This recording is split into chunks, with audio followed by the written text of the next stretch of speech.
How to use this book. To get the most out of this book, you will need to read it carefully chapter by chapter. The book builds sequentially, so that many of the ideas and concepts introduced in earlier chapters underpin more complex discussion of related issues in subsequent chapters. Also, as you go, you should do the exercises in each chapter. Do not check the answers until you have completed all of a particular exercise and are satisfied with them. When you turn to the answers, discussion, and further advice, you will see that, in most cases, there is further discussion of the issues and concepts relevant to each exercise. As much as you can, don't be tempted to look at the next set of answers until you have completed the exercises for them. Often, you will be asked to do an exercise in order to provide you with the experience necessary to get the most out of the further advice offered in the answers. And, when you have done the exercises and checked the answers, I expect you will need to reread and revise the chapter again. After you have read a chapter, done the exercises, and checked the answers, look at the concept check and review exercise at the end of the chapter. The concepts introduced in each chapter are listed. You should briefly write down what you know about them, then turn to the glossary to check your answers. There are, by contrast, no answers provided for the review questions that you will find at the end of most chapters. If you have understood and integrated the material in each chapter, you should be able to answer these questions confidently. If you cannot, then it is probably a sign that you have missed something. Finally, you should integrate what you learn about reasoning in this book with the work or study you are doing at the moment. For example, when doing the exercises and review questions, you will often be called upon to use information from your own life as examples or basic material with which to do an exercise. The whole point of this book is to give practical, applied advice. I can provide the advice, you must apply it. This book aims to provide you with structured information, exercises, and reflections to guide your own learning. Your investment of time and effort in working through this structure will provide you with considerable returns in improving your smart thinking. 1. Smart thinking. There is an inner logic, and we're taught to stay far from it. It is simple and elegant, but it's cruel and antithetic, and there's no effort to reveal it. Bad religion, inner logic. L. What is smart thinking? There are many words associated with what is, loosely, termed thinking. We are often told to think about the issues, to analyze in more depth, to use reasoning, or to be rational. Sometimes, perhaps with reference to computers, or to the legendary Star Trek character Mr. Spock, we are told to be logical. Often students are told that they must think critically if they are to succeed. When people write essays or reports, they are usually advised to make sure that they have a good argument or that they explain in detail. But do students and lecturers really know what these words and phrases mean? Can we actually identify the key skills and underlying techniques that allow us to think better? The answer is yes. Smart thinking means knowing how to work out and express your main ideas, plan your communication of ideas so that they can be clearly understood, check to see if you have covered all the important parts of your topic. 1. Establish a framework or structure in which your basic facts and evidence make sense. Present ideas by linking them together to convince readers of your conclusion. Moreover, we must also relate thinking to knowledge and information, what we think about, and the processes of communicating our ideas either in written or oral form. Thinking is one aspect of an integrated process of finding, analyzing, and communicating information. Your thinking begins even when you are deciding what to read and write about. Smart thinking can assist you in working out where and how to look for the information you need, understanding that information in relation to your own work, deciding which information is relevant to your topic and which is not, identifying when you need to find out more information to make sense of a problem. Smart thinking can also improve your capacity to set your communication in context. It alerts you to the importance of your audience and their expectations of what you are doing, the requirements upon you to communicate in a certain way in a certain situation, your own assumptions and biases, and the role of society in forming those biases, which will need to be considered and explored through your communication. To think smart, you must use reasoning. Reasoning is the basis of much of our thinking. It is often described simply as the process of thinking through and communicating our reasons for holding certain views or conclusions. Reasoning is, however, better defined as a process of understanding and exploring the relationships between the many events, objects, and ideas in our world. None of these individual items can be meaningful in and of itself. An item can only be understood in relation to other ones. Reasoning enables us to get beyond a world of innumerable separate events, objects, and ideas. Using reasoning, we see that all these separate items are interconnected, and what we know about any particular object depends on our knowledge of other objects. Sometimes the connections are obvious, other times, they are much harder to see. Reasoning involves finding and expressing these connections or relationships so that each individual event, object, or idea is explicable in terms of other events, objects, or ideas. Exercise 1.1. Smart thinking demands that we do more than just think vaguely about things. Before we look at reasoning, the key underlying process of thinking, let's consider some common, informal ideas about thinking. Look at the 4 actions listed below and, writing on a piece of paper, list some examples in your own life of when you have successfully done these actions and why you did them. The answers contain more discussion of each 1.2. Ask questions, of ourselves and others. Seek out information. Make connections. Interpret and evaluate. Reasoning. Reasoning represents one of the great advances that human beings have made in their ability to understand and make sense of the world. It has been described as a complex weave of abilities that help you get someone else's point, explain a complicated idea, generate reasons for your viewpoints, evaluate the reasons given by others, decide what information to accept or reject, see the pros as well as the cons, and so forth. 3. Yet it is also the case that reasoning does not come naturally but must be learnt and can be improved. Let us begin with an easy example. Imagine you hold an apple in one hand and an orange in the other. Now, at first sight, these two objects appear to be completely different, each would seem to be understandable only in its own terms, that is, in a way unique to each apple and each orange. However, we are better able to understand them and to communicate what we think about them when we start to make connections. Here are some examples. An apple is not an orange. An apple and an orange are similar, both are pieces of fruit. This apple will be, roughly speaking, the same as all the other apples I have eaten. If I eat this orange and I like the taste, then I can assume that generally I will like the taste of other oranges. You should eat this fruit because you are hungry. Obviously, this list makes only a few simple connections between the two particular pieces of fruit that we are considering.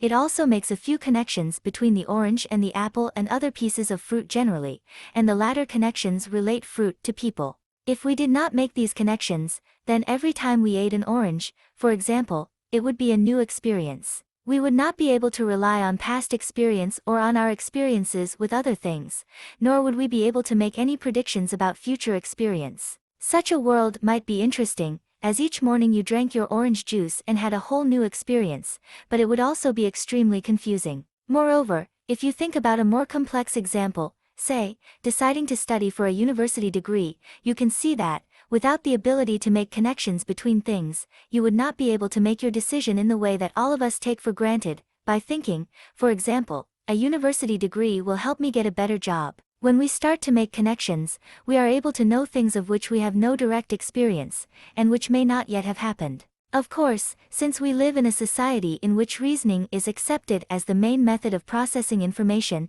we already use reasoning, but we usually do not think about it. Often, we can feel reasonably certain about our knowledge because it is based on evidence of things that we do know about. For example, in the past, when driving down the freeway after work, I have found that there is usually a traffic jam. Because of the traffic jam, it always takes a long time to get home. So, today, because I need to get home quickly, I had better leave work earlier. The conclusion that I had better leave work earlier follows from the evidence or reasons given for it. We can say that it is a reasonable conclusion. Using reasoning requires us to look for and rely on structures of connections between separate things or events in the world. It also requires us to make an active effort to create these structures, to make the connections that we cannot easily see. The two main kinds of relationships that underpin these structures are how things relate to one another, at any given moment, syntagmatic relationships such as, an orange is a citrus fruit or, citrus fruits are edible, how things relate to one another, over time, paradigmatic relationships such as, eating too many oranges made me feel sick or, if I want vitamin C, then I should eat an orange. Working out the precise relationship requires attention to a number of patterns that might help us to see how one thing is linked to another. These patterns can be understood through concepts such as similarity/difference, commonality/inconsistency, necessity and sufficiency. When we make these connections, we are able to function much more effectively and to make sense of the world around us. In particular, we are more capable of communicating our ideas and discussing knowledge with other people. The things, then, that we do with reasoning, as a form of communication, are arguing. You should not believe what you see on television because explaining. Digital television has been introduced because making decisions. Think we should buy a digital television receiver because predicting the future. Expect digital television to make pay television better because exploring issues. How will digital television link to the internet? Finding answers. Why did the government decide on a higher quality digital television standard? Justifying actions. When first introduced, I thought subscribing to pay television was not a good idea because.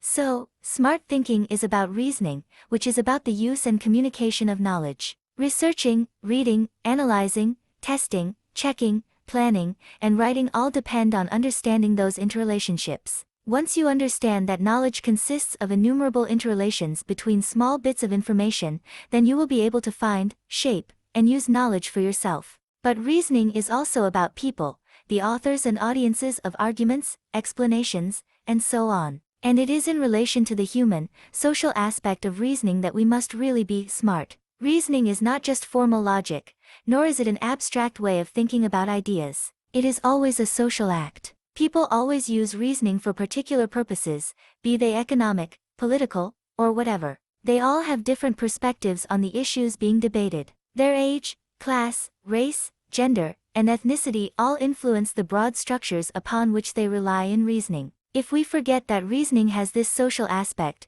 then we will run the risk of failing to think effectively. This point will be explored in more detail in later chapters. The connections and relations between ideas, events, proposals, and so on only become meaningful in the context of how, when, where, and why they are communicated with others. How do we study smart thinking?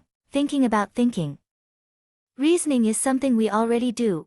All of us have learnt, in one way or another, to think and to reason, to make connections and see relationships between various events and attitudes in our world. So, being a smart thinker is not about becoming a different sort of person, but about improving skills that you already have. The way to achieve this goal, and the main emphasis within this book, is to become explicitly aware of the analytical processes involved in reasoning. If you do, then you will be able to analyze complex issues more deeply, understand and process information more effectively, and communicate your ideas convincingly. In succeeding chapters, then, we will learn a way of talking and thinking about reasoning that allows us to understand and use reasoning better. In particular, we will learn about the analytical structure of ideas, which is, essentially, the clearest expression of reasoning. However, we usually encounter such structures embedded in the words we read and hear, or in so-called natural language. We must learn to distinguish more effectively between the structures and the natural language through which it comes to us.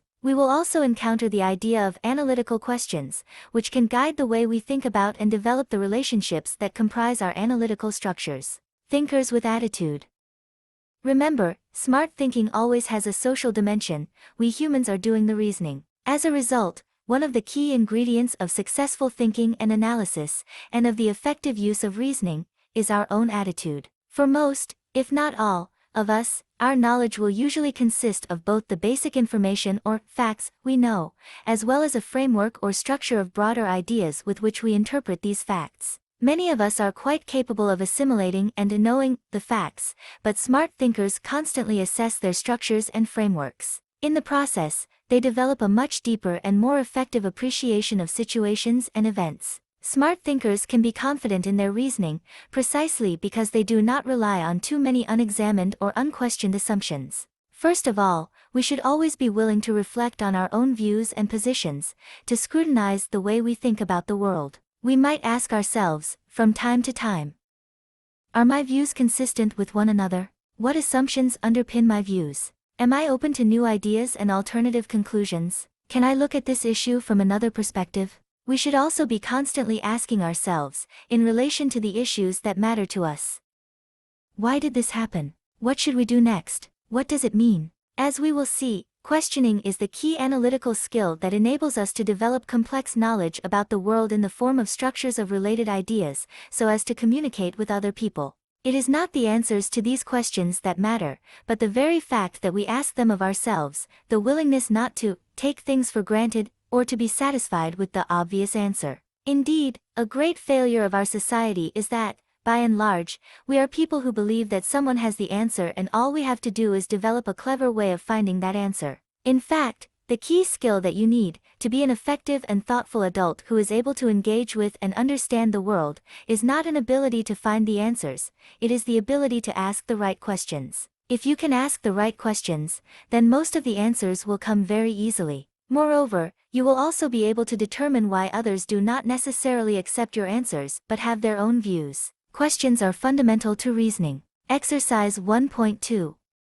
On a piece of paper, write down a key issue that you are dealing with at the moment, at work, perhaps an assignment, or something significant to you. Don't choose a matter that is personal and emotional, since these are often best analyzed in different ways. Then start to ask yourself, in your mind, questions that will help to analyze that issue. As you go, write them down on the page, review them, and add more questions. Try to ask questions that are prompted by the first questions you thought of, questions that connect the dots between the issue and another question. Why do we need to think smart? Basically, unless we are smart thinkers, we cannot understand the world as well as we should, we cannot solve problems effectively and consistently, we cannot be successful in the areas of our life that concern information. Knowledge is the stuff of everyday life in the early 21st century. We are always being asked to find it out, develop it, communicate it, and think about it. Smart thinking improves the ways in which we can work with knowledge and information. First of all, smart thinking helps you to study. All academic work requires the use of reasoning. You want to understand the content, to digest information, pick out the key issues to learn, grasp the underlying concepts, and come to terms with unfamiliar ideas. Reasoning is the way to go. Most teachers look for reasoned explanations and arguments when marking assignments. More importantly, by using smart thinking skills to understand context, the situations in which we learn and communicate knowledge, you can understand the system you are in, the expectations and requirements on you as students, and then fulfill those requirements. Second, smart thinking helps you at work. Work is, by and large, about decision making. It involves initiating change, coping with new and unfamiliar situations, finding better ways of doing things, finding out crucial information, understanding the people and institutions you work with, and solving complex problems. You use reasoning to accomplish these tasks, and if you have smartened up your thinking, then you will have more confidence in your abilities and succeed more often. In particular, the insights gained through smart thinking will assist in promoting more effective communication. Such communication is essential to successful business and professional life. Third, and perhaps most importantly, smart thinking makes you an active member of communities. We are all members of various local and national groups and communities. While our membership of these communities gives us certain rights, for example, the rights of citizenship, it also entails certain responsibilities. It is our responsibility to understand what is happening in society and to act where necessary to conserve or change, to get involved, to make things better, and to fight injustice. We can only pick our way through the complex tangle of opinions, assertions, ideas, and assumptions that make up the dominant social world in which we live if we use the skills of smart thinking. Otherwise, we are just going to be swept along without any control over events, a situation that is unhelpful for us as individuals but worse for the overall community, to which we owe the responsibilities that come with our rights. Moreover, as the neo-punk band Bad Religion sing, there is an inner logic to the events that surround and involve us and, very often, we are taught to stay far from it. We often think that the best way to live our lives is to stay out of the way. As the song, Inner Logic, continues, don't ask questions, don't promote demonstrations / don't look for new consensus / don't stray from constitution. There are two equally undesirable extremes in this refusal to think things through. At one extreme, staying away from the logic means putting too much faith in so-called scientific, objective knowledge, which appears as if it can never be questioned. At the other extreme, we shy away from complexity by putting too much reliance on individual relativism, in which each person's opinion is thought to be as good as anyone else's. We should never assume that there can be only one right view, we should not, in turn, presume that all views are right. We do need to make the effort to reveal the logic, to pierce the complexity, not only for ourselves but for the common good. Smart thinking is how to do it. Generally, knowledge is tied up in contexts of power and influence, and is hardly ever objective or neutral. Smart thinking can help empower us in the face of knowledge, revealing its political and social purposes, its biases and consequences, its exclusions and errors. Thinking smart is about recognizing the contexts of power and influence in which knowledge exists. Thinking smart is about using knowledge within and against the constraints of these contexts. It also always involves remembering that our own reasoning may equally involve the exercise of power and of influence. Point 5. Review exercise. There is no review exercise for this chapter. Move on to chapter 2. Also, there is no need to do a concept check now. When you have finished the book, however, return to this chapter and revise it. I am sure you will read it with a very different perspective. Notes. 1 from Bad Religion, Stranger Than Fiction, Compact Disc, Dragnet, 1994, MAT-003. 2 developed from Josina M. Macau, Reasoning and Communication, Thinking Critically About Arguments, Wadsworth, Belmont, California, 1990. 3 Stephen Toorm, Richard Rika, and Allan Janik, An Introduction to Reasoning, Macmillan, New York, 1984, page 6. For an argument, here, does not mean a fight or dispute, but is the technical name for reasoning that seeks to establish a conclusion on the basis of reasons. 5 These issues, objectivity, relativism, and so on, are complex. We will encounter them again in later chapters, chapters 6, 8, and 9. You should also be aware that there are legitimate differences of opinion on these matters among intellectuals. 2. Claims. The key elements of reasoning. This chapter begins our in-depth exploration of how to use reasoning more effectively in order to make us smart thinkers. As suggested in Chapter 1, learning to use reasoning better requires that we be more aware of what we are already doing. We need to learn some basic terms and concepts with which to talk and think about reasoning. The aim of this chapter is to improve our awareness of how we are actually doing reasoning. The focus in this chapter is on claims. In the next chapter we look at the process of linking claims together to form reasoning. There are 3 main areas that we will cover in this chapter. 1. We will look at language, since reasoning is a way of manipulating and using words and statements. Language allows us to make claims about the world. Claims are the key component of reasoning. 2. We need to understand more about the significant properties of these claims which affect how we use them in reasoning. 3. We see how claims function differently, as premises or as conclusions, depending on how we link them together. The conclusion is what you are arguing for or explaining. The premises are how you get to your conclusion. 9. Understanding language. A basic look at language. Every time we argue or explain something, we use language, regardless of whether we are thinking to ourselves or communicating with others. As children, we learn to use language so naturally that we tend to take its use for granted. In fact, there are many subtleties and complexities in language. Knowing something about these can help our reasoning by giving us more conscious control over the material, language, with which we are reasoning. There are 4 distinct levels of language use that build together to create language as we know it.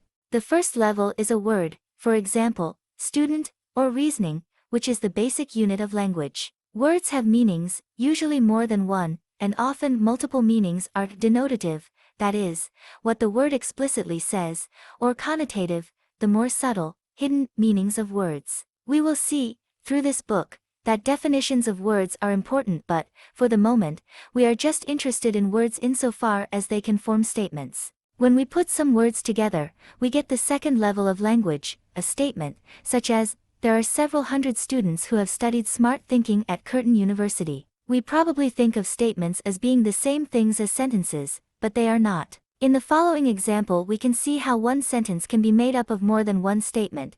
We use reasoning every day of our lives, but most of us have no formal training, and the more practice and the more training, the better we will be at it. The first statement is, we use reasoning every day of our lives. The next is, most of us have no formal training in reasoning. The third is, the more practice and the more training, the better we will be at it, reasoning.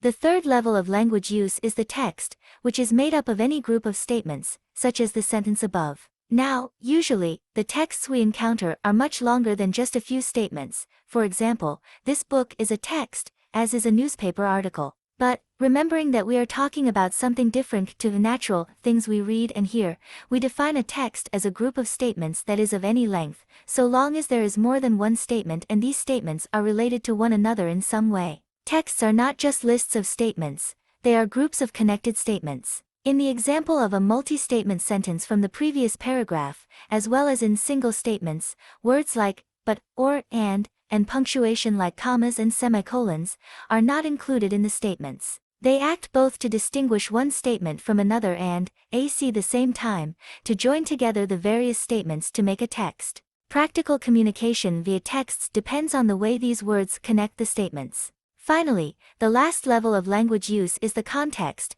which consists of all the elements outside a particular text that make it meaningful. Contexts cannot be seen in the way, say, that the text you are now reading can be. A context for this book would include, at least, the purposes and goals of its author and readers, the assumptions about the meanings of words and ideas that lie behind it, and other texts that, though absent, are implicitly connected with what is being written and read here. For example, a student who reads this book as the textbook for the Open Learning Australia Unit Applied Reasoning has a very different context to someone who is just browsing through it, casually looking for quick ideas about critical thinking. Assumptions are a primary component of context. Assumptions are those ideas or values that we take for granted and do not question. To be smart thinkers, we must recognize the assumptions that surround us, including our own, and that influence every argument and explanation. Reasoning involves making connections between our ideas about the world, expressing them as linked claims, and constructing a text to express that knowledge.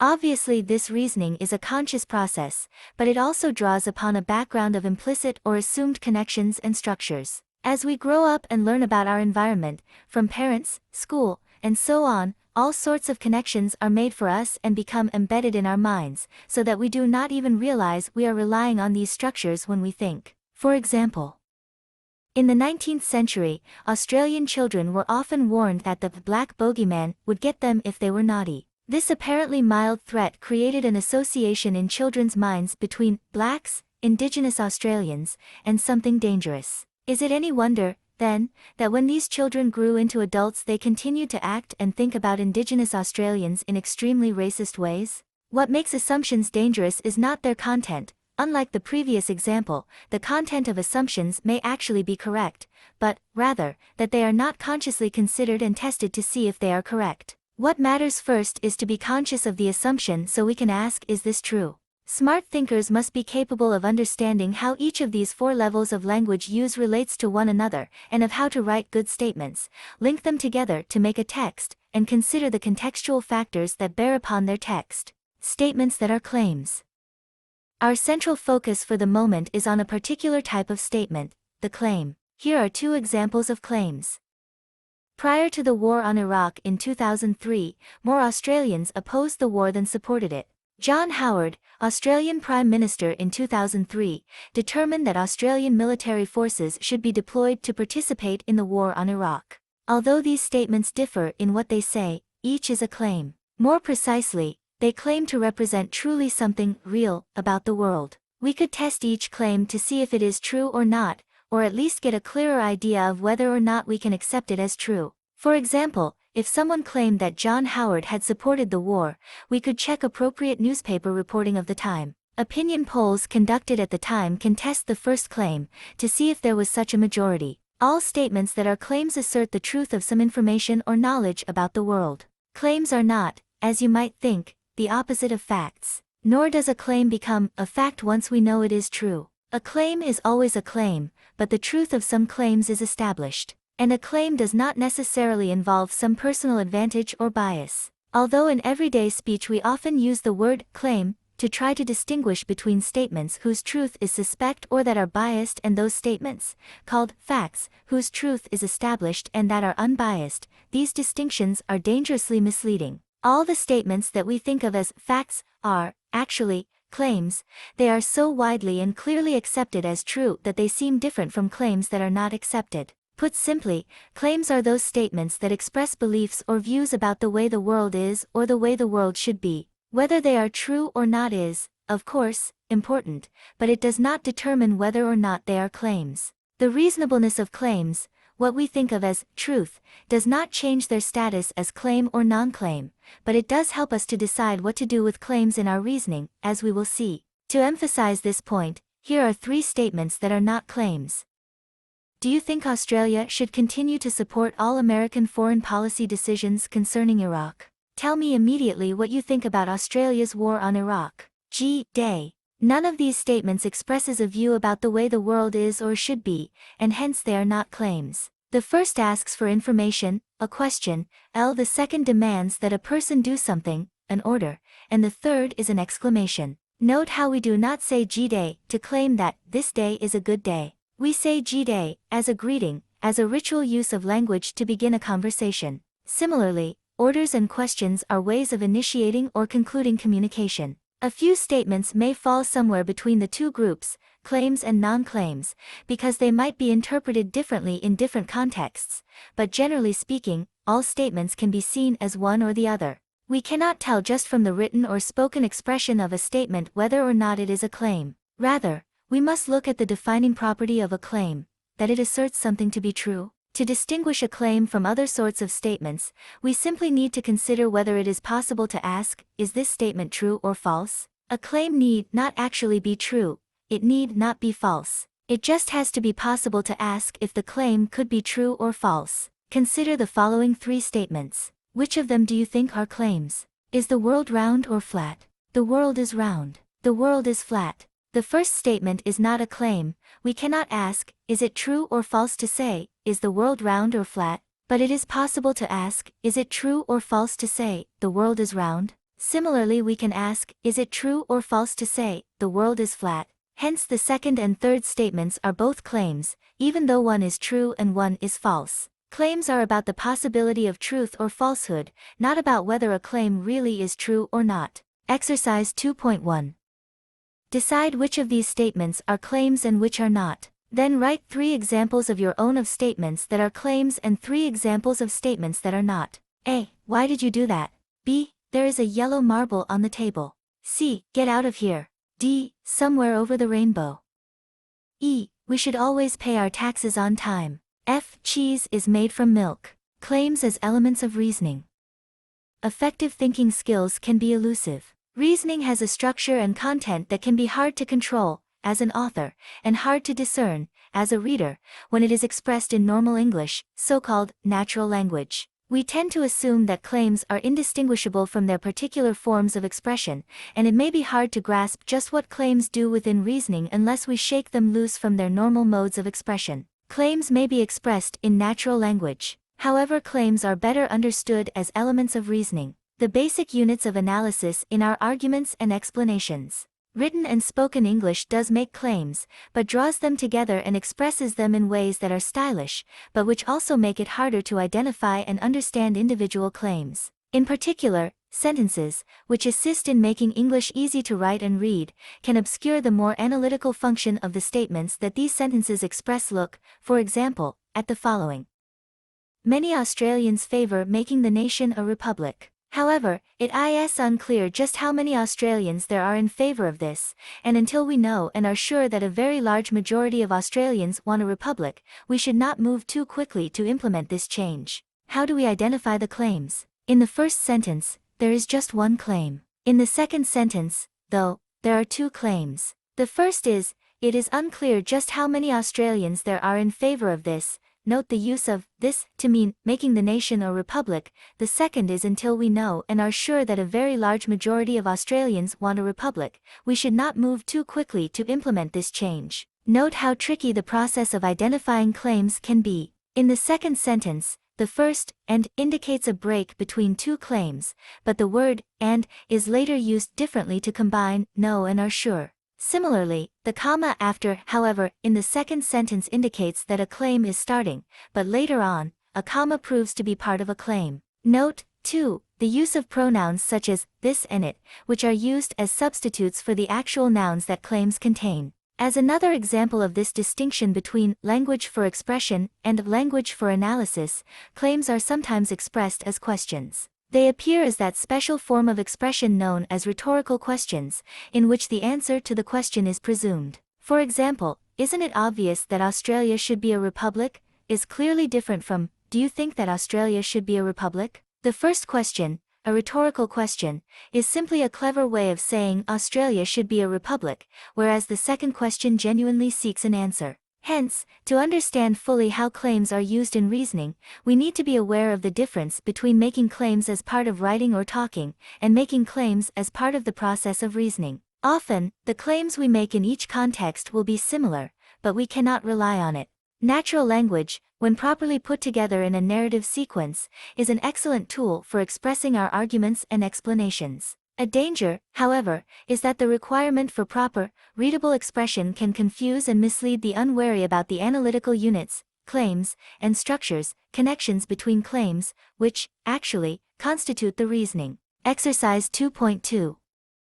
Identify the claims in the following sentences. Then write 3 sentences of your own, each of which expresses a number of claims in various different ways. A. All that glitters is gold, and this nugget glitters. B. Isn't it obvious that this song is called, Diamonds Are a Girl's Best Friend?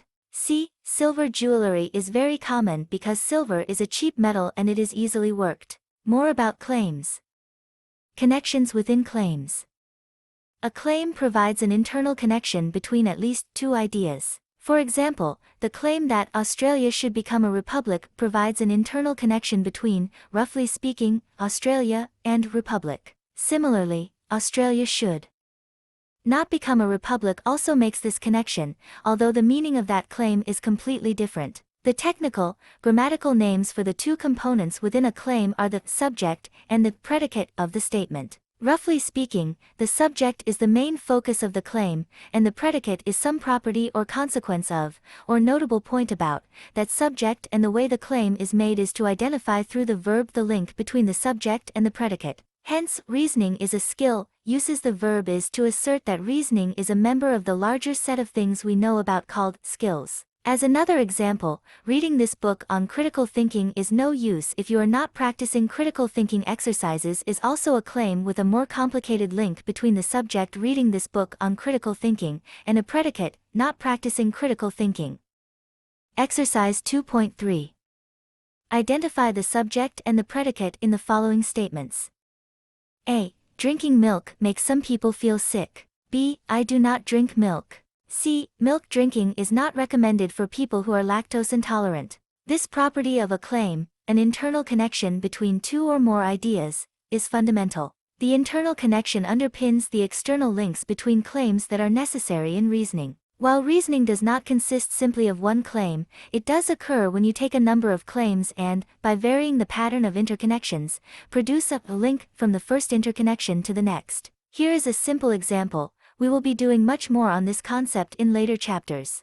Reasoning is a skill. Skills can be improved by practice. The book Smart THJNKJNG gives you a chance to practice reasoning. Reading Smart Thinking and doing the exercises will improve your reasoning. See how the same ideas get used, but in a different order. These claims, because they share the same ideas even though in some the idea is the subject and in others it is the predicate, are well on the way to being used for reasoning. So, to reason, we always need more than one claim, all linked together in some way. It is this internal connection within a single claim that allows these external links to be made.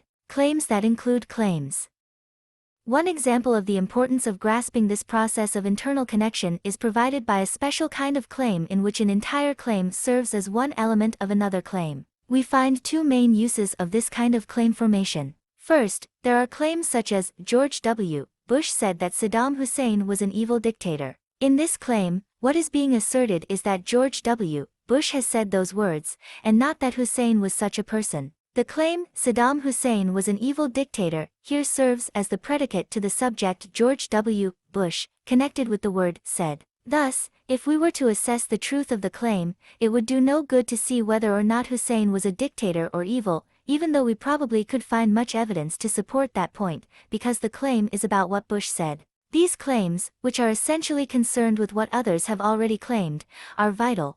We often wish to reason about another's point of view and thus must understand how to make claims about that person and their words. A second and even more important use for claims within claims can be found in claims that use propositional logic, that is, claims taking the if, then form so common in contemporary philosophy and computer programming. Such a claim is, for example, if I am unwell, then I should go to the doctor. Now it might look as though there are two claims here, and, indeed, there are. However, by placing two claims in an if/then relationship, each claim becomes a subsidiary part of a single, much more powerful claim. What is actually being asserted in the if/then claim is not the substance of one or the other claim but, rather, the relationship between them. Hence, if I am unwell, then I should go to the doctor asserts that it is reasonable to do something, go to the doctor, when a particular state of affairs, feeling unwell, occurs. We will see the importance of these special if/then claims in Chapter 3. Exercise 2.4. Identify the claims within a claim here, remembering that an entire claim can serve as either predicate or subject. A. I have been told by my doctor that drinking milk makes some people feel sick. B. If I drink milk, then I feel sick. C. If a person comes to a doctor and says, if I drink milk, then I feel sick, then the doctor will diagnose that person as lactose intolerant. Scope and certainty. A statement that makes a claim about the world allows us to judge the truth or falsity of that statement. In making this judgment, we need to consider the scope of the claim. For example, each of these claims has a different scope. All Australians think global terrorism threatens this country. Some Australians think global terrorism threatens this country. A few Australians think global terrorism threatens this country. The claims are very similar, except in their reporting of the number of Australians who believe global terrorism threatens their country. The scope, in each case, is determined by the different value of all, some, and few. Scope is not just about numbers. It can also be seen in claims about, for example, a geographic area. Most of Western Australia is uninhabited, or time. For much of its history, Australia was not populated by white people. Certainty is another characteristic of all claims. Whether explicitly stated or not, claims include a judgment about the likelihood or probability that what they are claiming is true, or will become true. There is a high probability that Australia will suffer a major terrorist attack in the next decade. There is some chance that Australia will suffer a major terrorist attack in the next decade. There is virtually no chance that Australia will suffer a major terrorist attack in the next decade. In each case, the claims are saying something about Australia and terrorism. They differ only in their explicit statement of the probability that the substance of the claim will come true. Understanding how to include proper indications of scope and certainty in the claims you write, or to recognize them in other people's work, is crucial to being an effective reasoner. Remember, scope and certainty are tied in with the idea that claims are asserting the truth of something. If you limit or qualify your claims by appropriately indicating scope and certainty, then you are thinking more clearly and therefore can write better claims. Exercise 2.5. Identify the two components that are internally linked within each of the following claims. Then rank claims A, C in order of scope, from widest to narrowest, and claims D, F in order of certainty, from most certain to least certain. In each case identify the word or words that lead you to your judgment. Then write a list of some of the other words that can be used to indicate the scope and certainty of a claim. A. Sometimes, when I drink milk, I feel sick. B. Whenever I eat cheese before sleeping, I have dreams. C. Occasionally, after eating rich food, I get indigestion. D. It is probable that humans will live in space. E. There is no way that humans can live in outer space. I'd say the odds are 50:50 that humans will live in space. Descriptive and value claims. Some claims assert that things are, or have been, a certain way, and some claims make judgments about the way things should or should not be. These are respectively called descriptive claims and value claims. For example, this book is printed on white paper, describes the type of paper, whereas, we should use less. Paper to save trees expresses a value judgment, it is good to save trees. But, to complicate matters, many, and perhaps even all, claims have some implicit value judgment. Often we find an implicit value judgment in the words that make up the claim. For example, this book is comprehensive implies some positive value judgment, whereas, this book provides only an outline of reasoning techniques implies a more negative value judgment. So, really, there are two main sorts of value claims, those that explicitly declare a value judgment, and those whose value judgment is hidden in the choice of words. There are also some claims that can legitimately be called descriptive claims. Yet, even then, claims are almost always found in combination with other claims. So, If there is one value claim among a series of claims, then all of them tend to create an implied value judgment. Here we can see that the context in which we find a claim, the purposes and processes by which a text, containing many linked claims, is produced and received, plays a very significant role. Claims that appear to their author as descriptive may, in the context provided by their readers, suddenly acquire value judgments. Hence, judgments of value can rarely be made solely on the basis of one claim, they depend on the other claims with which the claim is linked, the text, and the circumstances in which that text is presented, the context. Being alert to the value judgments that you read and make is a skilled smart thinking attribute. Exercise 2.6. Decide which of these four claims are explicit value claims and which are implicit value claims that appear to be descriptive claims. You may also decide that some of the claims are purely descriptive and contain no value judgments. Then write 3 claims of your own, one of which is explicitly a value claim, one of which has a clear implied value judgment, and one of which is, in your opinion, clearly descriptive. A. Fatty foods are bad for you. B. Regular cow's milk contains fat. C. You should drink milk each day. D. Regular cow's milk is a white liquid. Claims and reasoning. Using claims as conclusions and premises.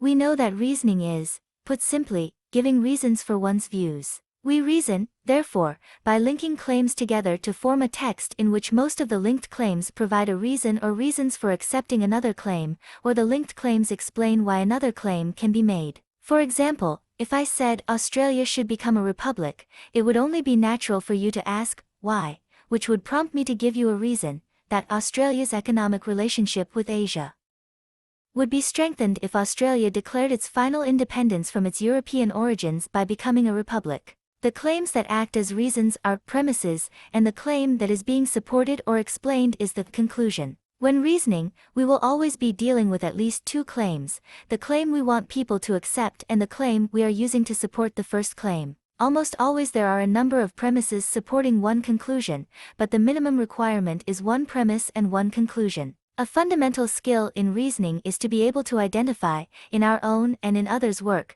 those claims that are serving as premises to support the claim that is acting as a conclusion. Thus we need to understand how claims can be used as conclusions and premises. To do so, we must remember that, before we use them in reasoning, all premises and conclusions are the same thing, they are claims. There is nothing about a claim on its own that makes it a conclusion or a premise. Until we decide, in our reasoning, that claim Z will be the conclusion and claims X and Y will be the premises, X, Y, and Z are all just claims. They only become premises and conclusion through the act of linking them together, as in, because of X and Y, my conclusion is Z. The difference between premises and conclusions is not dependent on any essential qualities of the claims, it is, instead, a functional difference. Whether a claim is a conclusion or a premise depends on the function that the claim performs in any particular argument or explanation. What determines that function is the relationship between one claim and another. Let us use the following claims to demonstrate this point. Your car is dirty. You drove the car through some mud. You should wash your car. And here are 2 very simple examples of the way we can use these claims in reasoning, with the claims marked as C, conclusion, or P, premise, to show how they perform different functions. Your car is dirty, C, because you drove through some mud, P. You should wash your car, C, since your car is dirty, P. The same claim, your car is dirty, is used in 2 different ways, first, as a conclusion being explained and, second, as a premise. The general rule, thus demonstrated, is that any claim can be either a conclusion or a premise depending on how it is linked with other claims and the context in which it is used. Conclusions and premises are very similar because both are claims. However, within reasoning, some claims serve a different purpose to other claims. The nature of premises and conclusions is not already laid down, magically, in the words we use to express them, but is something that we can actively control and alter. For example, we may read someone else's conclusion and then use it as a premise in our own reasoning. Or, we see that the premises of someone's argument need further explanation and, by using them as conclusions, proceed to give that explanation with our own premises. Point 3. Exercise 2.7. Make up 4 short examples of reasoning using the following claims. Make sure that you practice using the same claim as the conclusion in one example and as a premise in another. The road is wet. You need to drive more carefully. You should pay attention to what you are doing. Verity has just come home soaking wet. There was a rainstorm a few minutes ago. More on conclusions. So, when we reason, we first of all have to decide which is the claim we are trying to argue for or explain. This claim is the conclusion. It is not a summary, but a new statement altogether, which may be linked to the premises but goes beyond them to give some further information, the truth of which becomes clearer because of the premises given. The conclusion is a claim in its own right, and not merely a restatement of the claims already made as premises. The selection of a conclusion is dependent on the purpose of our overall argument or explanation. First, we can use claims about the future as conclusions. These sorts of conclusions are required when we are making a prediction, as in the future, the world will be much warmer, c. because of the effects of industrial pollution, p. Predictions are always doubtful since the events they predict have not yet happened, and thus their truth can never be established except as a prediction. Hence they require supporting argument to make them acceptable. We can also use claims about the past or the present to establish what is the case. Often there are doubts about what has happened or is happening. For example, in a criminal investigation, an argument can be used to support our conclusions on these matters. Second, we can use as a conclusion any claim that makes an appeal for people, whether an individual or group, to act in a certain manner, as in the argument that we should reduce the production of carbon monoxide, c. because this action will reduce the rate of global warming, p. Such arguments, the conclusions of which are appeals to action, are designed to convince people to do something. Sometimes the action required is for us to think differently, as in an argument that demands that you should not think highly of governments that are reluctant to stop global warming, c. since these governments are risking the future prosperity of all humanity, p. Conclusions such as those just discussed require arguments to convince audiences to accept them. In both cases, it is the conclusion that is in doubt. Remember that claims are statements that may or may not be true. But other conclusions, often about events happening in the past, are not in doubt, but still involve reasoning that explains why the conclusion can be made. In the sentence now have a problem with global warming, c. because previous governments were blind to the consequences of industrial growth and technology, p. the conclusion reports that there is now a problem with global warming so that the premise can explain why this has happened. Some explanations can be characterized as justifications, as in, L decided to vote for the Greens at the last federal election, c. because I am very keen to see Australia's environment protected, p. In this example, the conclusion reports something that happened so that the writer can justify why they did it. Exercise 2.8.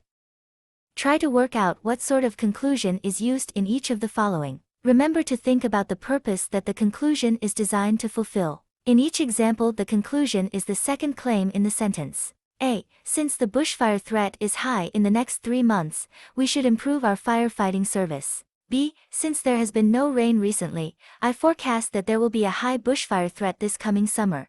C. Because the government failed to improve the fire services, the bushfires that occurred in 2001 were much harder to control than in previous years. D. The government has not done much to improve the firefighting service. Don't you think that it is inefficient? E. Because the budget deficit has required the government to make many cutbacks in spending, we have done little to increase available firefighting resources. Assume that a government representative is speaking. More on premises. While a basic outline of the different types of conclusions is relatively straightforward, there is no similar, straightforward approach for different types of premises. Virtually any claim you can think of can serve as a premise. Even claims that we might normally think of as conclusions can be premises. All that premises have to do is to be able to provide support for the conclusion, either in explaining it or arguing for it. Thus, premises tend in most cases to be initially more acceptable than the conclusion, though not always. See Strength of Support in Chapter 6. Furthermore, it is misleading to think about individual premise types. Instead, we should look at the way in which premises connect with one another. In short, premises function in 3 ways. They make a substantive point, i.e. report something, or provide some kind of evidence. They can define some term in the argument, or they can frame the other premises, demonstrating more clearly the relationship of all the other premises to the conclusion. See Chapter 4 for more details on how premises function. Review. Words combine to form statements, which in turn combine to form texts. No text can be understood outside its context of use and interpretation. The most important statements for us to consider are claims. When properly linked together, they form a text, which is either an argument or an explanation. Claims state, in language, the events, ideas, and things that make up our world, asserting that what they represent is true. Claims are the key elements from which we build our arguments and explanations. The analytical function of claims is, however, often obscured by their mode of expression. By understanding what claims are and what their properties are, we can better understand how to use claims as premises and conclusions in our reasoning. Claims have three significant properties. First, a claim always contains an internal connection between two or more components. One or both of these components can be a claim in its own right, but functioning differently, as an element within a claim. Second, claims always include some indication of scope and certainty, though often they are implied. Third, claims are either descriptive, what is, or are value judgments, what ought to be. Many claims appear to be descriptive but either contain implicit value judgments or become value-laden when read in combination with other claims. Claims are used as either premises or conclusions. The difference between them is determined by how we use them in any particular act of reasoning. Any claim can serve as a premise or conclusion. That said, we can see how conclusion claims must relate to the particular purposes of the reasoning, predicting, establishing, or appealing for action, and explaining or justifying. In the last case, the reasoning involves an explanation, whereas the other purposes require an argument. Concept check. The following terms and concepts are introduced in this chapter. Before checking in the glossary, write a short definition of each term. Argument, assumption, audience, certainty. Claim, conclusion, connotation, context, descriptive claim, exclamation, explanation, internal connection, order, premise, purposes of reasoning, question, scope, statement, subject, text, value, claim. Word review exercise 2. Answer briefly the following questions, giving, where possible, an example in your answer that is different from those used in this book. A. Is a statement the same as a sentence? Why should we distinguish between the two? B. What distinguishes claims from statements that are not claims? C. Why are some claims thought of as facts? D. What are the three crucial properties of claims? E. What is special about if/then claims? F. What is the difference between a premise and a conclusion? G. Are all conclusions the same? If not, why not? H. What determines the type of a particular premise? What happens to claims when we express them in natural language? Notes.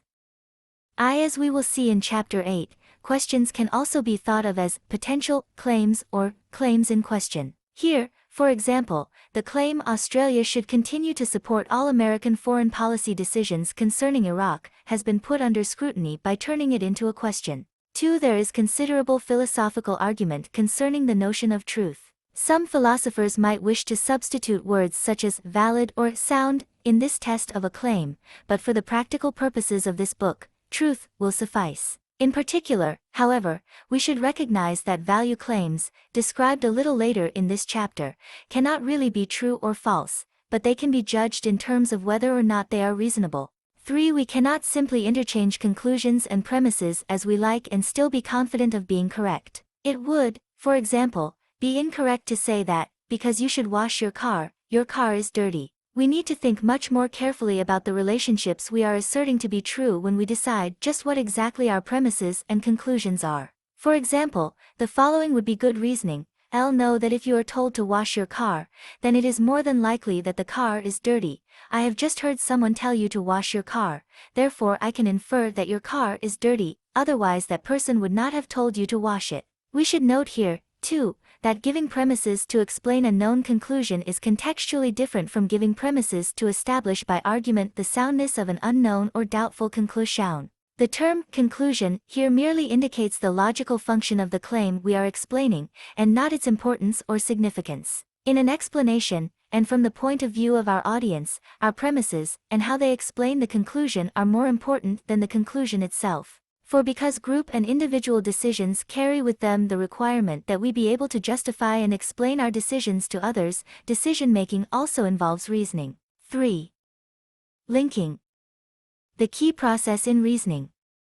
Claims are the basic material of reasoning, but they must be linked together if we are to argue and explain our points of view. We have already seen that claims that are linked to a conclusion by supporting it or explaining it are called premises. A conclusion, therefore, is a claim that is supported or explained. In this chapter we investigate this linking process in more detail. My principal goal, again, is to give you greater awareness of how you reason, in order to improve what you actually do. There are 4 main areas we will cover in this chapter. 1. We will examine natural language for the traces of this linking. Traces are the signals in natural language that we only half-consciously use to develop our reasoning within a narrative flow format, what you normally read and write. 2. We will look at the process of linking analytically, introducing the idea that all important relationships between claims can be shown in a diagram. Combining the diagram with a list of claims provides a clear, analytical structure format without the confusions of natural language. 3. To assist in understanding the analytical structure format, we will learn about casting the reasoning of others, as a useful exercise for skill development. For we consider in more detail what we need to know in order to be comfortable expressing our critical thoughts in such a format, including the way in which complex argument forms can be shown using a diagram. 25. Links between claims. Evidence of the linking process. We can directly see claims in natural language, but linking, the process of reasoning, can only be inferred, indirectly. In any argument or explanation in natural language we can find the evidence of this linking process in the words or phrases that show or signal how one claim relates to another. We have already come across these words. Remember these examples? Your car is dirty, C, because you drove through some mud, P. You should wash your car, C, since your car is dirty, P. The words, because, and since do not form part of the claims, the premises and conclusions, but link them together, signaling which claim is the premise and which the conclusion. These signal words are the visible traces of the mental process of linking. Because of the richness and complexity of the English language, we rarely find evidence for every act of linking. Sometimes no-link words are used because the sense of the reasoning is clear just from the arrangement of the claims. Sometimes punctuation does the job. At other times, when it is stylistically appropriate, phrases or even sentences signal the linking process. Link words are not necessarily written directly between the premises and the conclusion, but since their function is not determined by their position in a text, they can nevertheless still signal which claim is which. In all cases, the linkages are between 2 or more claims, so that any link words can signal that both a premise and a conclusion are present and can distinguish between them. Here are some examples. I found out today that I had passed my exam. I was elated. The order of the sentences signals that the first claim is linked to the second claim as premise to conclusion. Because I felt ill, I went home from work. Because signals that L felt ill is the reason that explains the conclusion, L went home from work. The comma serves to show that there are 2 claims here and, hence, that some link can be inferred. We need to learn to think. It helps us to do better at work and to do better at university. The colon separates the claims and, at the same time, links them. The sense of the sentence signals the link between the first part, the conclusion, and the second part, the premises. John has passed his final exams. This means that he is a fully qualified lawyer. The phrase, this means that, is the linking element here. This refers to the first claim and means that, signals that the second sentence contains a conclusion. Because the second claim is identified as a conclusion and is linked to the first, we know that John has passed his final exams is a premise. Everyone knows that Australia has great natural beauty and a marvelous climate, and that makes it clear why many tourists come here. Everyone knows that, signals that a premise or premises are following it, and that makes it clear why, links these premises to, many tourists come here, the conclusion that these premises explain. Exercise 3. 1. Here are the 5 examples from above. Rewrite each of them so that the reasoning is the same, i.e. the same premise and same conclusion, but in a different way, thus helping you to see how natural language can vary widely and that there is an underlying logic which can be expressed in various ways. A. I found out today that I had passed my exam. I was elated. B. Because I felt ill, I went home from work. C. We need to learn to think. It helps us to do better at work and to do better at university. D. John has passed his final exams. This means that he is a fully qualified lawyer. E. Everyone knows that Australia has great natural beauty and a marvelous climate, and that makes it clear why many tourists come here. Exercise 3.2.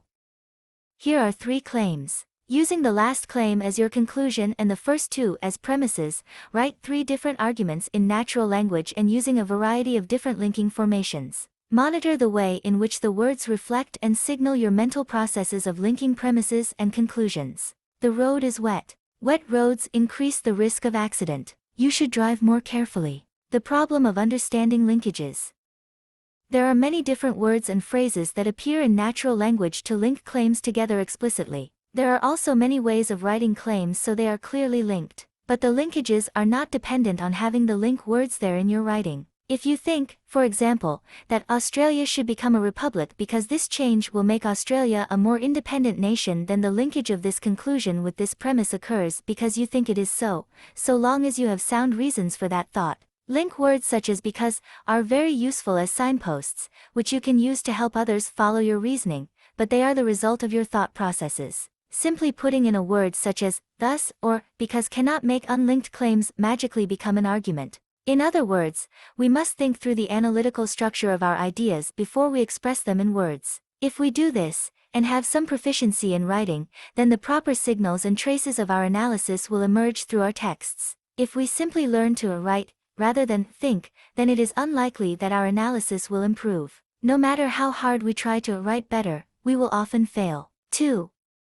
The complex ways in which we signal the links in language are well suited to the requirements of naturally expressing our arguments and explanations, but they impede us in trying to understand and control our reasoning processes. First of all, links between claims precede and exist independently of their written expression. Because of the ways in which we use language, it is often hard to see the logic in what someone is saying or writing, and probably harder still to write and speak ourselves in ways that make clear to our audience just what the reasoning is behind our views. The solution is to find a format or way of writing that breaks reasoning down into 2 components. First, the claims and, second, the way in which they are linked together. The analytical structure of reasoning.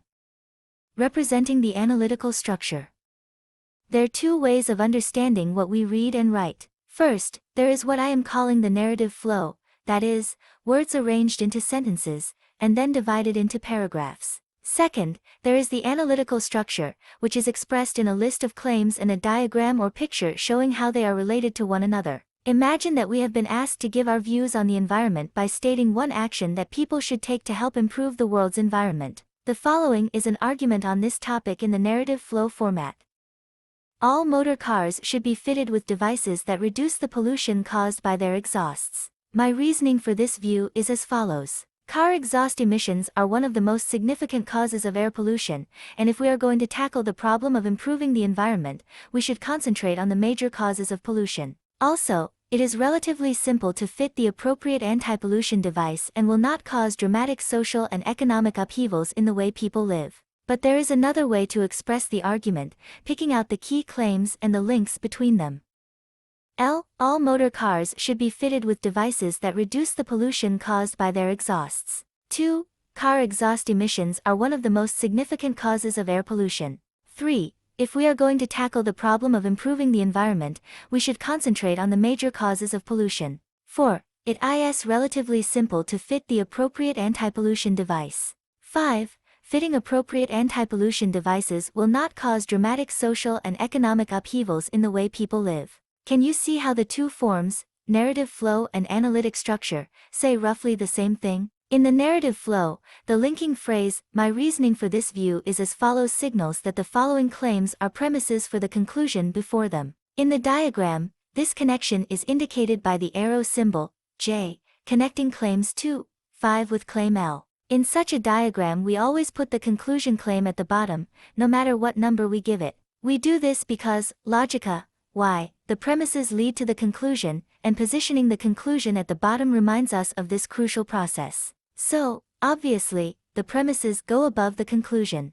Certain words in the narrative flow, such as and also, are not included in the numbered list of claims. Why? Well, because the work that those words do, tying the premises together, is shown in the analytical structure diagram by the plus symbol, plus. Furthermore, to indicate that all 4 premises work together to support the conclusion, the diagram uses a horizontal line to group these premises. Finally, note that claims explicitly state the missing subject which was not included in the narrative flow. What the analytical structure format offers. The analytical structure format, then, is a much clearer way of showing the exact claims being made and the ways in which they relate to one another. This format, by representing the connections between claims through the standardized form of the diagram, avoids all of the vagaries of the English language that we have already seen, with its myriad ways of signaling what is the conclusion and what are the premises. By listing the claims as distinct entities, it also overcomes complex sentence formations, with multiple claims within sentences, claims within claims, half-expressed claims, and so on. All the potentially confusing shorthand use of pronouns, such as this and it, and implicit cross-referencing is removed in favor of precisely written claims. Finally, the diagram, with grouped premises, clarifies all of the clever ways of writing that make English interesting to read but that mean it is hard to recognize just exactly which premise leads to which conclusion, and in combination with which other premises. Here is a more complex example of how one argument can be expressed in two different formats, as narrative flow and as analytical structure. While there is much about this argument that you may not yet understand, and we explore the details in later chapters, for the moment, just use it as a point of comparison between the two formats. First, here is the underlying structure, expressed as a list of claims and a diagram to show how they relate to one another. 1. The Internet has no single regulatory body to impose censorship. 2. The Internet is hard to censor consistently and reliably. 3. The Internet is a new communications medium that is available for anyone to use. 4. Vast amounts of violent and pornographic material are available on the Internet. 5. Children often have access to the Internet. 6. Children will, sooner or later, view violent and pornographic material on the Internet. And here is how we might write this argument in natural language. We need to be keenly aware that children will, sooner or later, view violent and pornographic material on the Internet. It is a new communications medium that is available for anyone to use. The Internet, since it has no single regulatory body to impose censorship, cannot be consistently and reliably censored, meaning that vast amounts of violent and pornographic material are available on it, and as we know, children often have access to the Internet. Exercise 3.3. Using the above example about the Internet, briefly list the differences and similarities between the two formats. Check the answers carefully. For simple examples, such as the first one I gave, it may seem foolish to use another format when the narrative flow, with which we are all more familiar, seems to work well enough. Equally, it may seem that, in longer examples, such as the second one, the analytical structure only complicates the business. These observations miss the point. We need to be able to see the content and structure of reasoning, claims and a diagram, clearly before we can learn about, and thus smarten up, our thinking. Learning more about the analytical structure. The analytical structure behind narrative flow. The primary purpose of the analytical structure format is to assist you in planning your own writing. However, it is very useful to look at other people's reasoning as a way of learning about it. We can recover this analytical structure by, first, finding the claims being made and, second, grasping the connections between them, some signals of which can be found in the traces of reasoning represented by any linking words or phrases. Before moving on to look at how we can use the analytical structure in our own writing, let us use it as a tool to understanding other people's reasoning. Casting. The process by which we recover an analytical structure from a written argument is called casting. I will work through an example, step by step, and then provide some practice examples. We will use the following natural argument, a very simple one that I have constructed to help demonstrate this process. Let's consider the facts. Chemical factories are very dangerous to live nearby, and one has been built near your house. You'd be crazy to put yourself in danger, no? That's why you should move and live somewhere else. Before beginning, make sure you understand what you are reading and remember that you are not doing the reasoning here and must try to stay true to what is written, even if you disagree with it.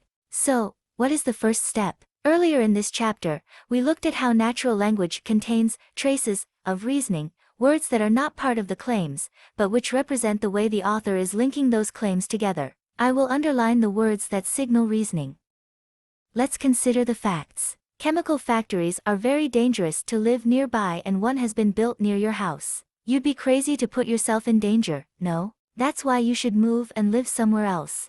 The second step is the crucial one, identify and mark the claims that are being made. We have already looked at the properties of claims in Chapter 2, and here you see why that discussion is so important. The easiest way to mark these claims is by putting them in parentheses. I have also numbered the claims because we need to diagram their interrelationship later. Let's consider the facts. Chemical factories are very dangerous to live nearby. 1 and 1 has been built near your house. 2. You'd be crazy to put yourself in danger. 3. No. That's why you should renove and live somewhere else. 4. Finally, we need to draw a diagram that shows how these claims link together. The conclusion always comes last and the premises go above it.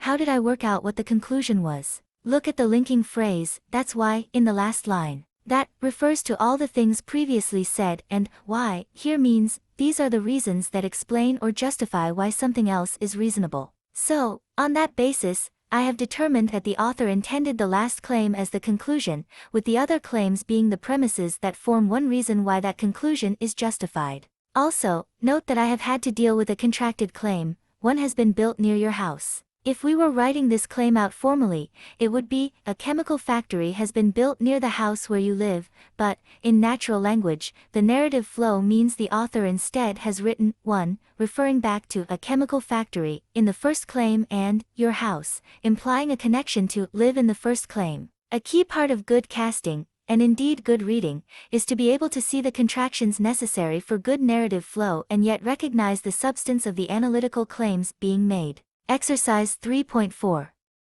Now you practice it. Here are 4 short arguments or explanations, each with a different structure, and each with a little trick to watch out for. Try underlining the signals of linking, delineating the claims, and, using a diagram, show how they relate to one another. Check the answers carefully for more advice on casting. Remember, what matters most here is correctly identifying the claims, and claims may not be written out as neatly as you would like. A. I should not buy a car at the moment. I have just lost my driver's license, and besides, I can't afford it. B. Nicole Kidman is an international movie star, and I know that, as a general rule, international movie stars get paid a lot of money. Therefore, it is obvious that Nicole Kidman is well paid. C. I have not got a university education, whereas several of my colleagues do. All of them have recently received promotions, but I did not receive one. Given that we are all roughly equal in our job performance, I would have to conclude that a university education really helps one to get ahead in a career.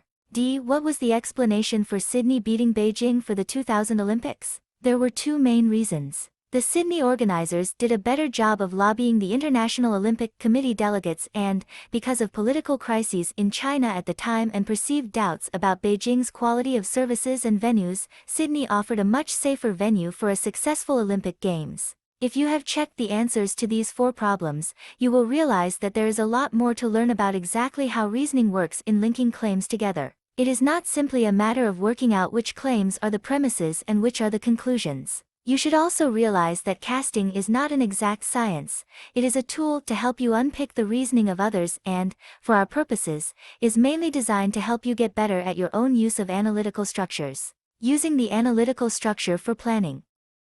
Communication involves much more than just reasoning, and that is why we do not usually communicate via diagrams and lists of claims. But, that said, when we want to express our arguments and explanations clearly and effectively, we need to think carefully about the analytical structure that lies behind the narrative expression of reasoning. It is hard to recover this structure precisely from what you read because authors themselves are often not in control of their reasoning. It is also tricky simultaneously to write a narrative flow and reason analytically. So, before we write, we should plan our work on the basis of the reasoning that we wish to embed within our written expression. A very effective way to do this planning is to use the analytical structure format. And, by properly planning our work, we will dramatically improve the quality and readability of our written and oral communication. How do we develop an analytical structure format? First of all, start thinking about structure and the logical connections between your ideas, rather than how you will actually write them. I decide what your conclusion will be. Write this claim out carefully, expressing exactly what you mean. Number it, L.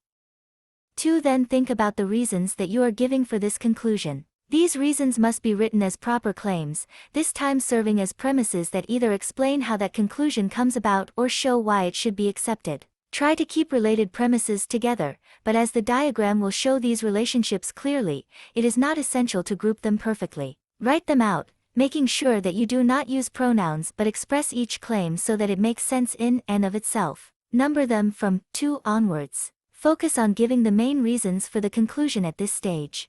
3. Begin to draw the diagram to show the relationships between the claims. At this stage, the key point is to realize that the symbols you draw in the diagram do not make the reasoning. They are, instead, a representation of the implied links that come from the way you have constructed your claims. Use the line underneath a group of related premises. Use the arrow to show a premise-to-conclusion relationship. For stop and think, are you missing any claims? Do you need more premises? Have you got the relationships the way you want them to be? 5. Make changes if required, adding claims and redrawing the diagram if need be. If necessary, repeat step 4.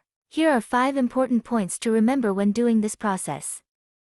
1. Each claim must stand on its own. Do not include pronouns that refer to nouns elsewhere in the argument. Thus, illegal immigrants are treated badly in Australia is a well-written claim, whereas they are treated badly in Australia is not. Who are the they referred to here? 11. Do not include signals of reasoning in claims, therefore illegal immigrants are treated badly in Australia is not a proper claim. The word therefore does not belong since the diagram will show that this claim is the conclusion. 111. Each claim must imply links to other claims which, when added together, show the reasoning. Refugees are treated badly in Australia, and Australia violates international human rights treaties don't connect with one another unless there are other claims. The word Australia appears in both, but other claims involving internal connections between, say, refugees and international human rights must also be included. You cannot use the symbols, the line and arrow, for just any purpose. Simply drawing extra arrows or lines does not work. The relationships signaled by these symbols must be there already in the claims. Do not be afraid to revise and rewrite. Changing the wording of the claims, moving them around so they fit together logically is the reason you do this process. It is called iteration. You do one version, review it, see if it makes sense, and, if not, you change it and review again. In later chapters we will explore the subtleties of this process. For now, practice the method as you understand it at the moment. Exercise 3.5. Choose an issue or topic about which you have some knowledge. If possible, choose a topic that relates to something you are studying. Alternatively, use as the basis for your argument some topic that is important to you at the moment. Follow the method outlined above, concentrating on writing clear, single claims and using the diagram to show their interrelation. Then check the answers for a discussion of common mistakes that people make. After you have checked for mistakes, try again. Complex analytical structures.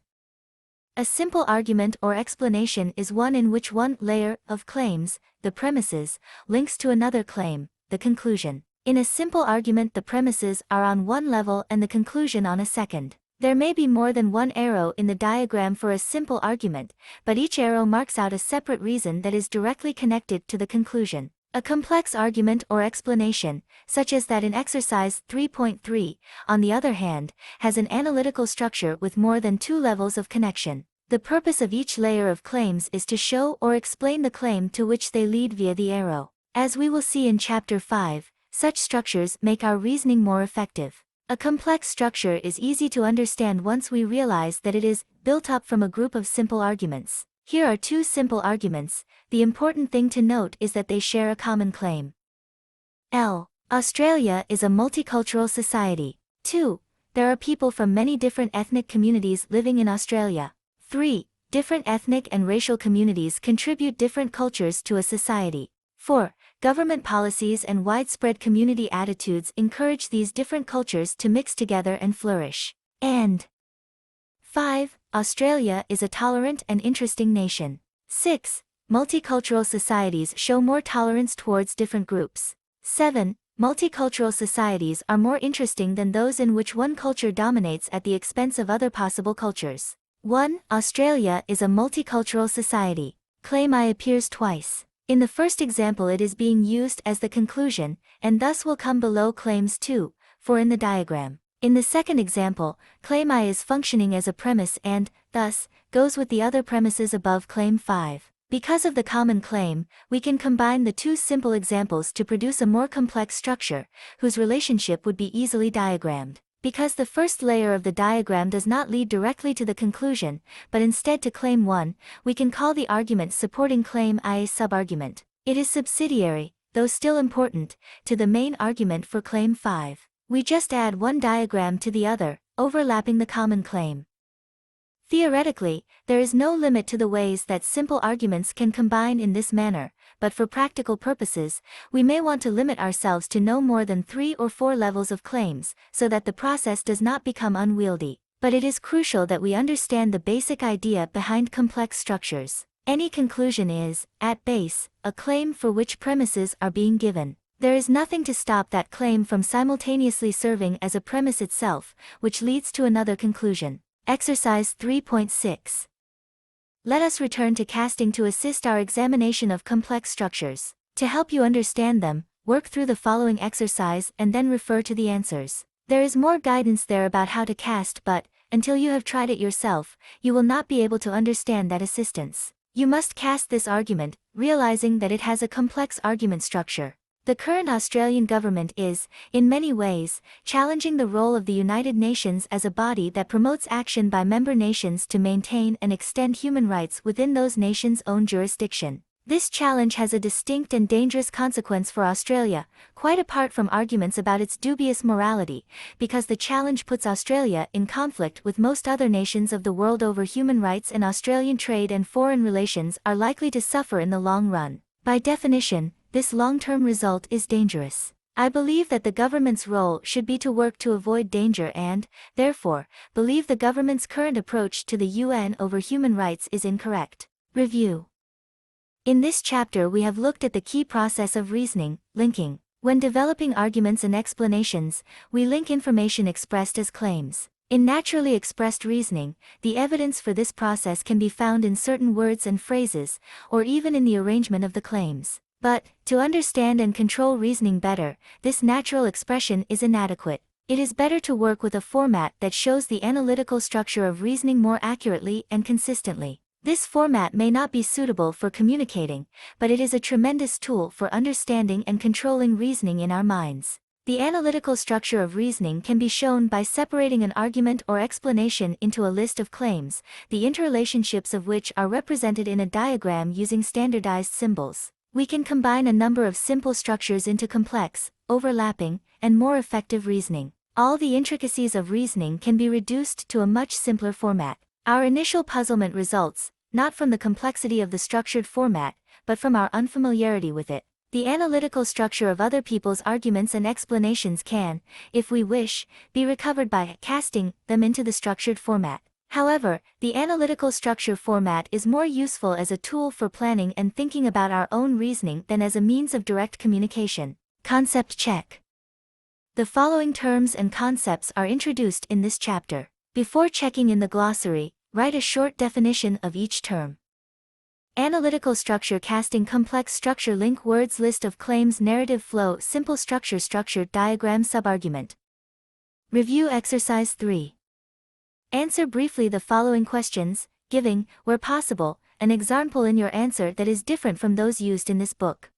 What happens to claims when they are linked together so that one gives a reason for the other? B. What traces of this linking process can we find in natural language? C. What are the symbols in a structure diagram used for?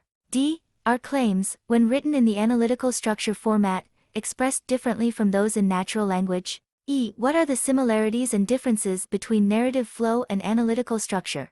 F. How do simple and complex reasoning structures differ? G. Can a claim, in one example of reasoning, serve, in relation to a number of claims, as both a conclusion and a premise at the same time? H. What advantages and disadvantages are there in learning to use the analytical structure format? Notes. 1. There is disagreement among philosophers about whether reason ing takes place directly in language, or indirectly in the concepts that are expressed through language. For the purposes of this book, I will take the second position. Of course, if an argument is well written, then the indirect structure should be very clear. However, such clarity is rare in most commonplace language. 2. While I focus on analysis in this book, I do not wish to understate the importance of clear written expression. For more information, consult any of the many good books on written communication that are available. 3. The casting method is commonly used in reasoning textbooks. It was developed principally by Michael Sven. For an excellent, in-depth look at casting, C.J. Rudinow and V. Berry, Invitation to Critical Thinking, Wadsworth, Belmont, California, 2003. 4. Understanding the links between claims. Linking claims involves two distinct processes, as signaled by the plus and symbols used in analytical structure diagrams. The first process involves connections between premises and other premises, the second between premises and a conclusion. We must explore these links in more detail in order to understand, first, the analysis that lies behind such connections and, second, how to represent them accurately in the analytical structure format. Of course, in practice, the process of representation often allows us to clarify what we are thinking. This chapter will cover three main issues.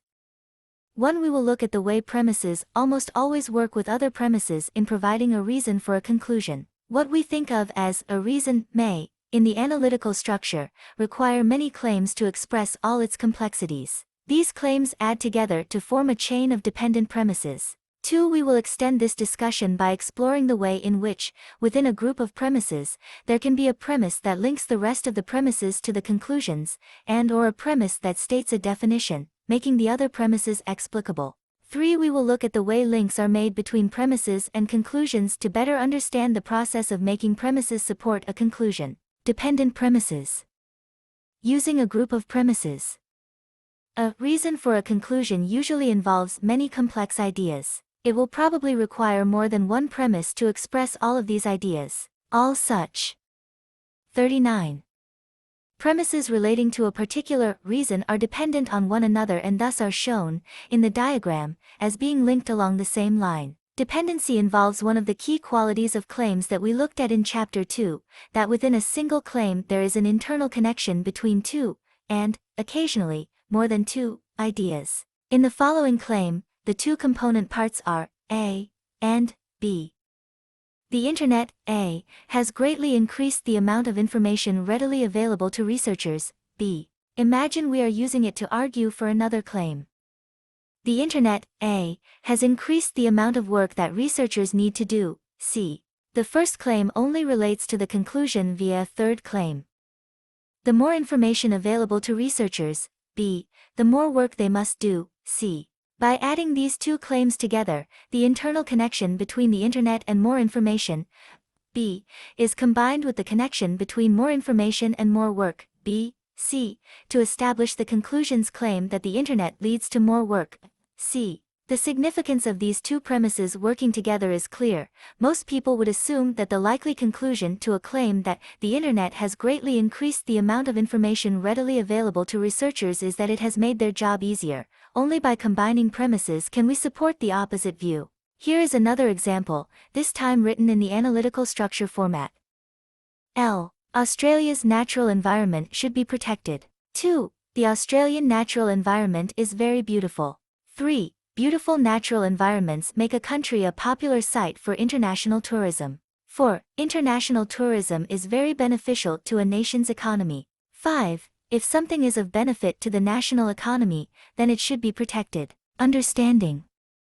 If you look carefully, you will see that, individually, none of the premises support the conclusion. How, for example, does a claim about the economic benefits of tourism help us to accept that Australia's natural environment should be protected? It does not, unless it is combined with all the other premises. In adding all four premises together in this manner, there is a process of cross-linking going on, in which a connection between two ideas in one claim is extended to a third idea via another claim, and so on, through to the conclusion. This argument is giving one reason, regarding economic benefit, for protecting the Australian environment. The way this reason leads to the conclusion is too complex, however, to be handled by just one or two premises. Instead, to make sure that the relationship of economics to the environment is made clear, four premises are added together in a group. Exercise 4. 1.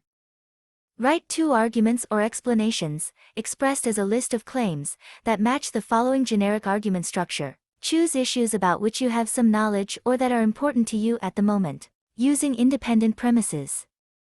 There is nothing in the analytical structure as such that prevents us from using single, independent premises where each premise offers a reason for the conclusion that is independent of other premises. Here is another version of the example about the environment, but this time none of the premises are dependent on one another. Note the three arrows, one for each reason, in the diagram. 1. Australia's natural environment should be protected. 2.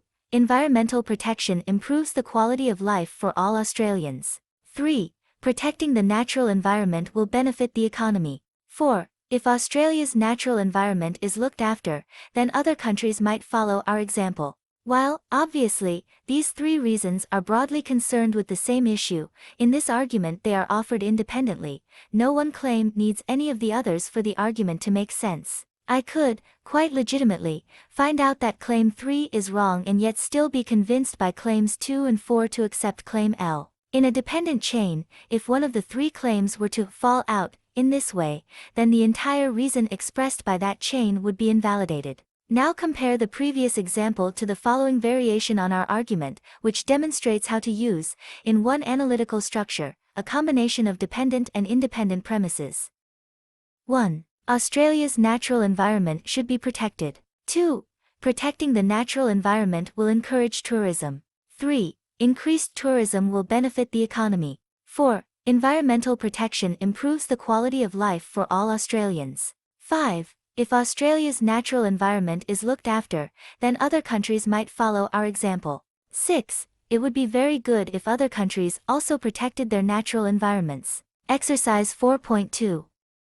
Write two arguments or explanations, expressed as a list of claims, that match the following generic argument structure. Choose issues about which you have some knowledge or that are important to you at the moment. Understanding the weakness of independent premises.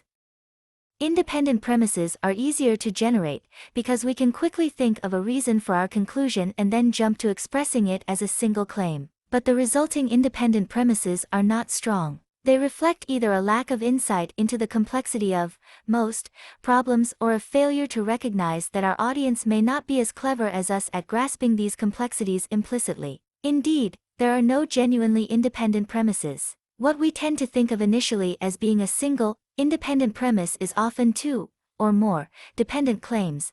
Alternatively, it may well be a single claim, but one that is dependent on another claim, which we have failed to recognize. In the following argument, claims 2 and 3 are offered as independent premises. 1. Australia's natural environment should be protected. 2. Tourism will benefit the economy. 3. Environmental protection improves the quality of life for all Australians, which is something we all want. However, claim 2 only supports the conclusion when it is read together with the implied, that is, unstated, premise that 4. Protecting the natural environment will make Australia a popular tourist destination. Claim 3 is, when we look closely, a clever way of adding together, in written form, two dependent claims. 3. Environmental protection improves the quality of life for all Australians. 5. All Australians want to improve their quality of life. In technical terms, these extra premises explicitly state the necessary cross-linking between the claim's internal connections. More generally, the premises make clear implied information, which in the original argument would have had to be inferred by its audience for it to make sense. In other words, adding these premises moves the information they contain from the implied context to the actual text. In practice, we can produce and use analytical structures with independent premises, but it is rare that these structures will be well thought out and careful. They are, more usually, a sign that we have not explicitly considered some further connection that should be shown in the analytical structure as a chain of dependent premises. We will return to this issue in Chapter 6, where we consider how independent premises can only work effectively when their audience can readily supply the hidden, implied extra premises on which they are dependent. Special functions of premises. In the groups of premises that we have explored in the first section of this chapter, not all premises will perform the same function. Basically, there are three functions for a premise: to make a substantive point, to provide a framework by which substantive premises can be shown to relate to the conclusion, or to define a term in such a way that premises make sense. We will now look in detail at the latter two, special functions of premises. Premises that provide a framework. When premises combine to form one reason, they usually perform different functions. Each premise provides one part of the reason, but is a different type of component. Very often, one claim in particular in a chain of dependent premises will serve a special role in supporting the conclusion. Consider the following argument. 1. Australia's education system should be properly funded by the government. 2. Australia's education system is vital to the future well-being of the nation. 3. If something is vital to the future well-being of the nation, then it should be properly funded by the government. The premises, claims 2 and 3, are dependent on one another, but each performs a different function as they work together to establish the conclusion. Claim 2 is about a specific item, Australia's education system. Claim 3, in contrast, is much more general, something vital to the future well-being of the nation. I could change the specific focus of the argument, and yet this general claim would remain the same. 1. Australia's defence forces should be properly funded by the government. 2. Australia's defence forces are vital to the future well-being of the nation. 3. If something is vital to the future well-being of the nation, then it should be properly funded by the government. Although the substance of the argument has changed, Claim 3 remains the same. This situation prompts us to ask what task Claim 3 is performing in each of these arguments. Through the cross-linking of ideas within each claim, Claim 3 is showing why it is that the specific premise stated should give rise to the particular conclusion. In effect, Claim 3 answers the implicit question, why does the first premise lead me to the conclusion? We can call claims that function like Claim 3 framing premises. A framing premise shows how or why a particular case or piece of evidence relates to the conclusion, usually by claiming that there is some general rule guiding what to do in the sort of case raised by the other premises. A reason will, almost always, consist of at least two premises performing two different functions. One or more premises function to give some important information or evidence that, on its own, is not necessarily related to the conclusion. Another premise gives the framework that shows why the information given does indeed lead to the conclusion. The precise function of a framing premise, however, cannot be determined in isolation. It is always dependent on the way in which the other premises are trying to establish the conclusion. The relationship between a premise and another premise, then, can only be made by also thinking about the relationship between all the premises and the conclusion. Smart thinking is only possible when we recognize the frameworks on which we and others rely. Exercise 4.3. Identify the framing premises in the following natural arguments. The conclusion is italicized, but you will need to identify the premises and think about how they relate to one another and to the conclusion. Then go back to the arguments you wrote in exercise 4.2. What framing premises should be added to the premises you have already written? A. Teresa is ill today, and as a result, she is off work. I mean, if one is sick, then one should not come to work. B. When the voters elect politicians, they are, essentially, placing their trust in those politicians. Corrupt politicians have abused the public's trust in them, and when someone abuses your trust, they should be punished. That is why corrupt politicians should be sent to jail. C. All human life is worth protecting, and capital punishment involves taking a human life. Hence we should oppose capita/punishment, premises that provide a definition.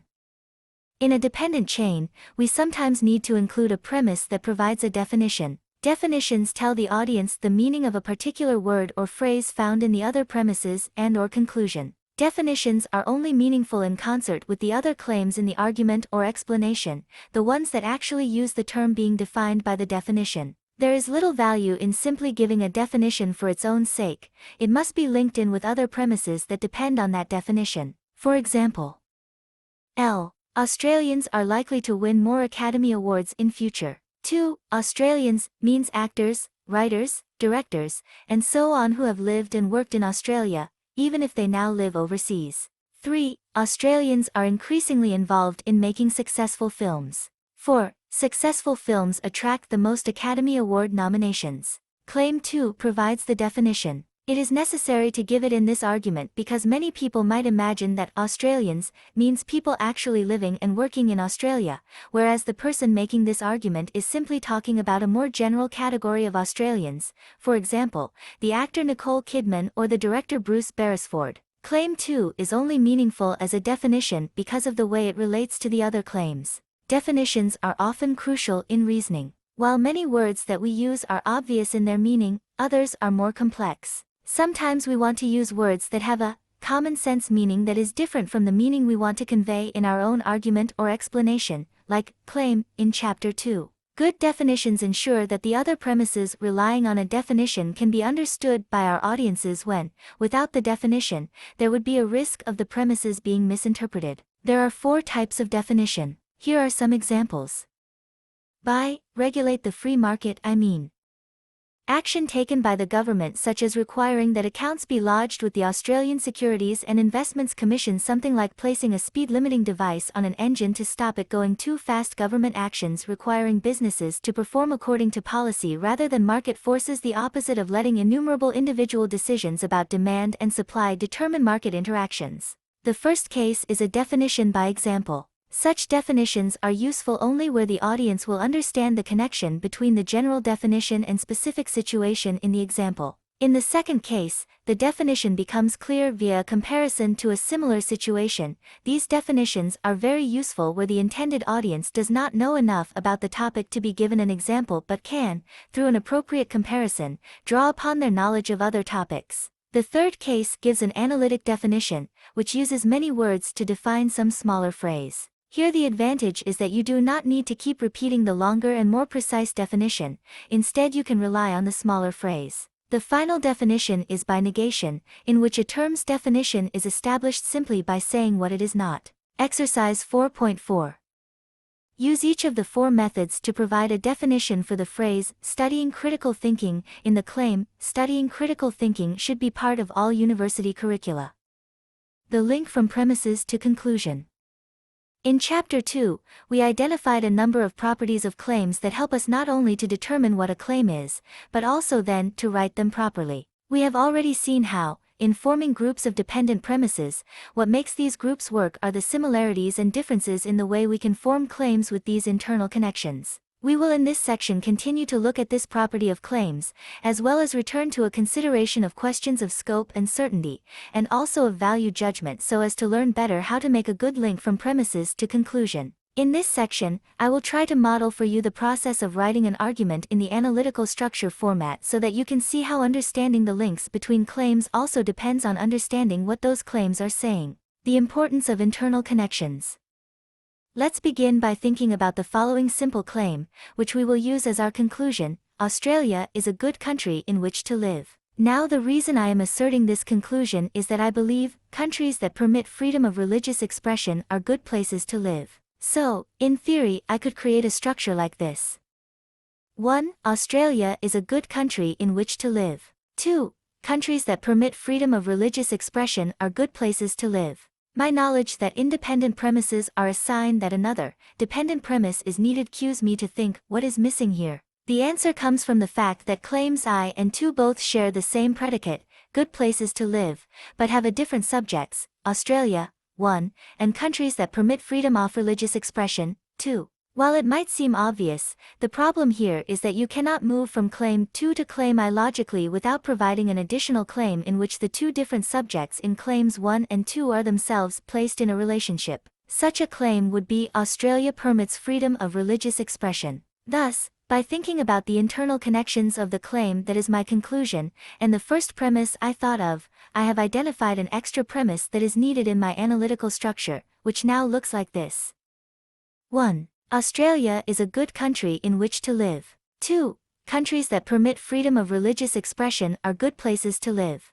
3. Australia permits freedom of religious expression. Let us consider another example. I know that Australia has no laws that forbid any religion, and that, by and large, the people who live in Australia let others practice their religions peacefully, even if they do not agree with them. These in fact are the reasons why I had assumed it was obvious that Australia permits freedom of religious expression. But we should not assume our readers know this, or that we are in fact right.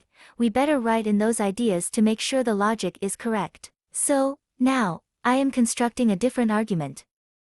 3. Australia permits freedom of religious expression. 4. Australia has no laws that forbid any religion. 5. The people who live in Australia let others practice their religions peacefully even if they do not agree with those religions. But once again, I can see there is something missing, because of internal connections. The conclusion has, as its predicate, freedom of religious expression. But this term in the argument is not mentioned in either of the 2 premises, 4 and 5. Hence, I have not yet represented accurately what I am thinking. I should add a claim which will function as a framing premise, and incidentally is an example of the value of the superclaim that has the if/then form. If a country has no laws against individual religions and the people of that country do not object to any religious practices, then freedom of religious expression exists in that country.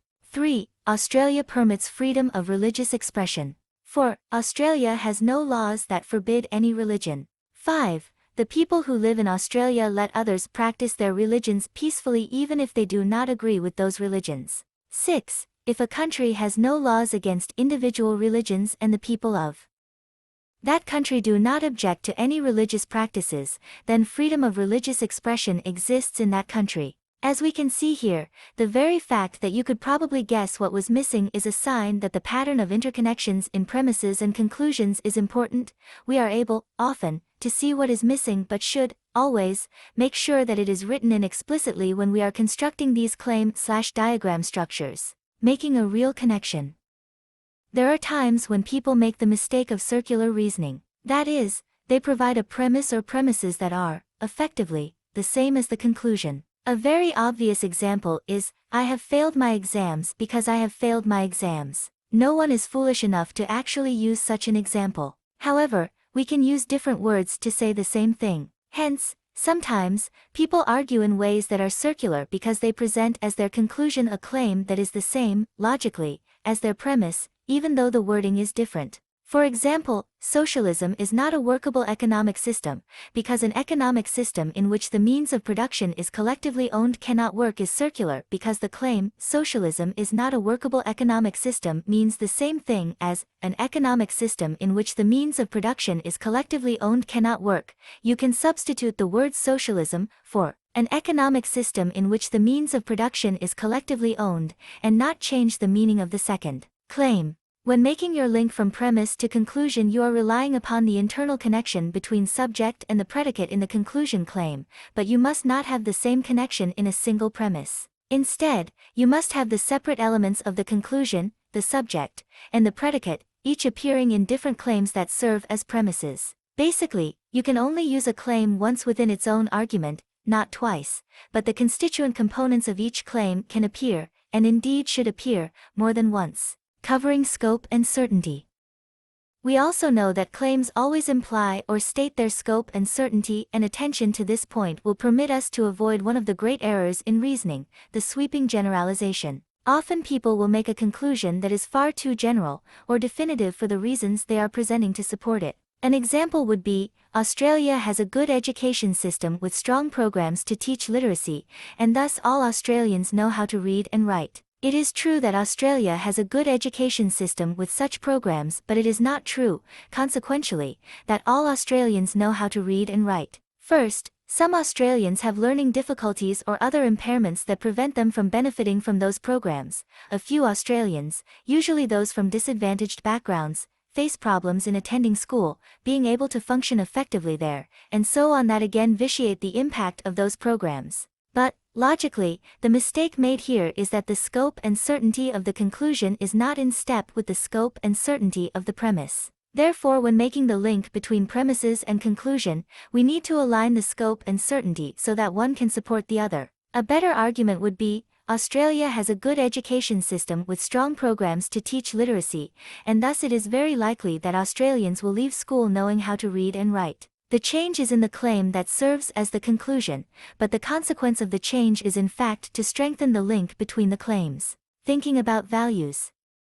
I argued above that Australia is a good country in which to live, a claim that is obviously making a value judgment. Let us assume, for a moment, that my initial thought as to why this claim is true was Australia permits freedom of religious expression. The mistake here of just having one premise is compounded by the fact that this premise does not make an explicit value judgment and thus suggests something is very wrong with my thinking. Returning to the example above, we can see that part of the job done by the claim, countries that permit freedom of religious expression are good places to live, is to place in the premises a claim that, like the conclusion, also asserts a value judgment. Here is another example concerning value judgments. 1. Ian will be imprisoned. 2. Ian has been convicted of defrauding Michael. 3. The penalty for someone convicted of fraud is imprisonment. In this analytical structure, the conclusion does not make a value judgment. It does not explicitly state that Ian should or should not be imprisoned. It simply predicts the future based on the premises given. But imagine the argument is concluding, it is right that, and should be imprisoned, the premises 2 and 3 do not, in this case, support the conclusion because there is no value judgment there. We would have to add a premise such as, the penalty of imprisonment for the crime of fraud is a good penalty, to make the structure logical. Of course, the value of being accurate like this is to expose the need for an argument to support this added premise. While it is probably not necessary, in most everyday arguments, to prove Ian's conviction, or that the penalty is imprisonment, these claims, while not self-evident, are reasonably straightforward. I can imagine some situations in which we might want to dispute the rightness of that penalty. Exercise 4.5. In the following complex argument, identify how the wording of the claims helps you to see the logic of the 5 arrows which represent the movement from premise to conclusion. 1. Ian should be jailed for between 3 and 6 months for assaulting Michael. 2. Ian threatened to attack Michael. 3. By law, threatening to attack someone is known as assault. 4. Ian assaulted Michael. 5. A recent survey of 200 assault victims found that, for over 150 of them, the assault adversely affected their lives for between 3 and 6 months after the incident. 6. In most cases of assault, victims suffer for at least 3 months after the actual assault has ended. 7. Michael will most likely be adversely affected by the assault for at least 3 months. 8. Michael was relaxed and happy before the assault. 9. Now, after the assault, Michael is depressed and fearful. 10. Nothing other than the assault has happened to Michael that would cause him to be depressed and fearful. 1. Ian's assault on Michael has caused him to be depressed and fearful. 12. If Michael is suffering fear and depression, then it is only right that Ian suffer similarly for a similar period of time. 13. Imprisonment is the only way ill which suffering similar to that of Michael's can be inflicted on Ian. Understanding. Review. In this chapter we have explored, in considerable depth, how linking between claims works in practice. Links between premises allow us to express the complexities that underlie any summary reason. The key property of claims to be noted here is that a claim contains an internal connection, which then is used as the basis for a chain of external links. Sometimes, a premise functions to frame our argument or define some key term. Sometimes we will encounter a single independent premise, but the connection between this premise and its conclusion is weakened by the absence of explicit claims, which are needed to make that connection clear. The central idea behind developing our use of dependent premise chains is that, when premises add together, +1, they do so in relation to the next logical link, from premises to conclusion, J. This arrow is used, in the analytical structure, to represent a relationship that is not just plucked from thin air but which exists implicitly in the claims that are the premises. In making this link, we must be careful that there is a consistency in the scope, certainty, and value between premises and conclusion. Concept check. The following terms and concepts are introduced in this chapter. Before checking in the glossary, write a short definition of each term. Circular reasoning defining premise dependent premise framing premise independent premise reason sweeping generalization. Review exercise 4.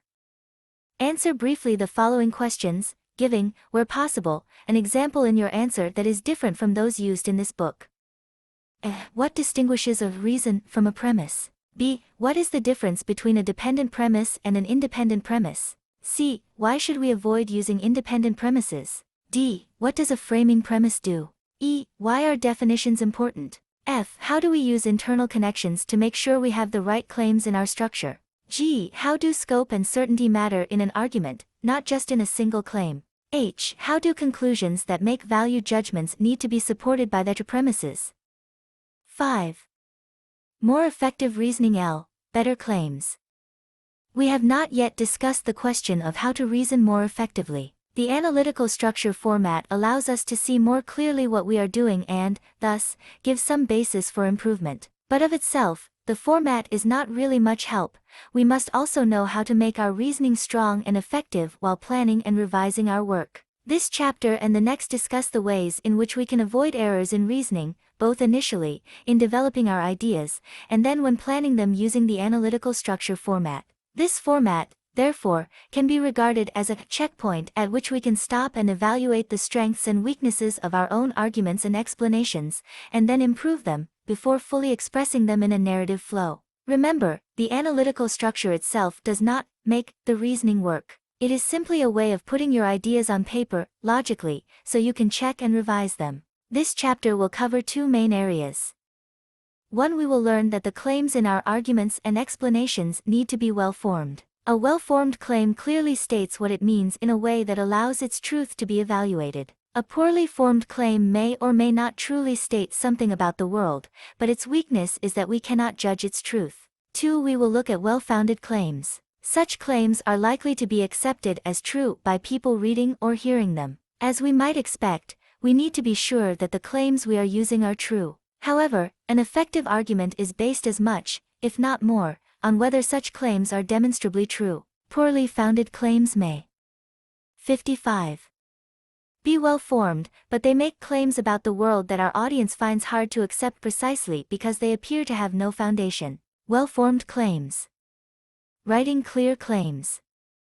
Smart thinking requires, first of all, that our claims be well-formed. Before we even think about how the links between claims might develop, and before we even consider whether or not our claims are acceptable, we need to write or speak clear claims. While this task is similar to all clear writing or speaking, it is not exactly the same. Some of the rules of narrative exposition, such as not repeating words too frequently, the proper use of clauses within sentences, and so on, do not apply at this stage. Most of these rules generate implied links between clauses and sentences, but since your analytical diagram clearly shows these links, we do not need to complicate the claims in this way. Remember, the analytical structure format is designed first and foremost for planning. The good exposition will come later. So, the primary aim in writing well-formed claims in an analytical structure format is to make each a separate statement that contains all the information necessary for it to express what we mean. The very act of writing the claim carefully will, of itself, help us to understand better what it means. For example, the claim, "Violence against Indigenous Australians is wrong," is unclear and vague. Even though we would all agree with the sentiment, it is not a good claim. If it is rewritten, for example, to read, "Violence against Indigenous Australians by white settlers colonizing Australia had and continues to have a negative effect on the moral order of the nation," then the claim is not as easy to read but clearly shows the meaning of the claim, ready for linking analytically to other claims. Even at this first stage, as we put together our claims as the basis for our text, we cannot avoid the role of context. The meaning of every word we use is not a fixed absolute, but a socially and culturally constructed convention. By this I mean that the meaning of a word is always determined in relation to all the other words and meanings that are in use within a particular society. Though, for most purposes, the words, and hence the claims, we use seem to be clear in what they mean, we can never simply assume that our audience will always grasp our exact meaning. In particular, while the surface meanings of various words are usually commonly accepted, the connotations, or hidden implications and understandings, of words can vary subtly between different groups of people. For example, many people in Cuba, still governed within a Marxist system, would not consider the USA a democracy, since people in the USA do not have equal access to education, health, and welfare, whereas in Cuba they do, and thus, Cuba is a democracy. An American would probably regard Cuba as undemocratic in that it only has one political party, the Communist Party, whereas the USA has two major parties. A Cuban might respond by pointing out that the Democrat and Republican parties in the USA are so similar that there is little choice between them. Obviously, our hypothetical American and Cuban debaters have different definitions of democracy. Yet, if we ask them to spell out their definition, they might both respond by saying the same things: all people have the right to vote, all people are equal, and so on.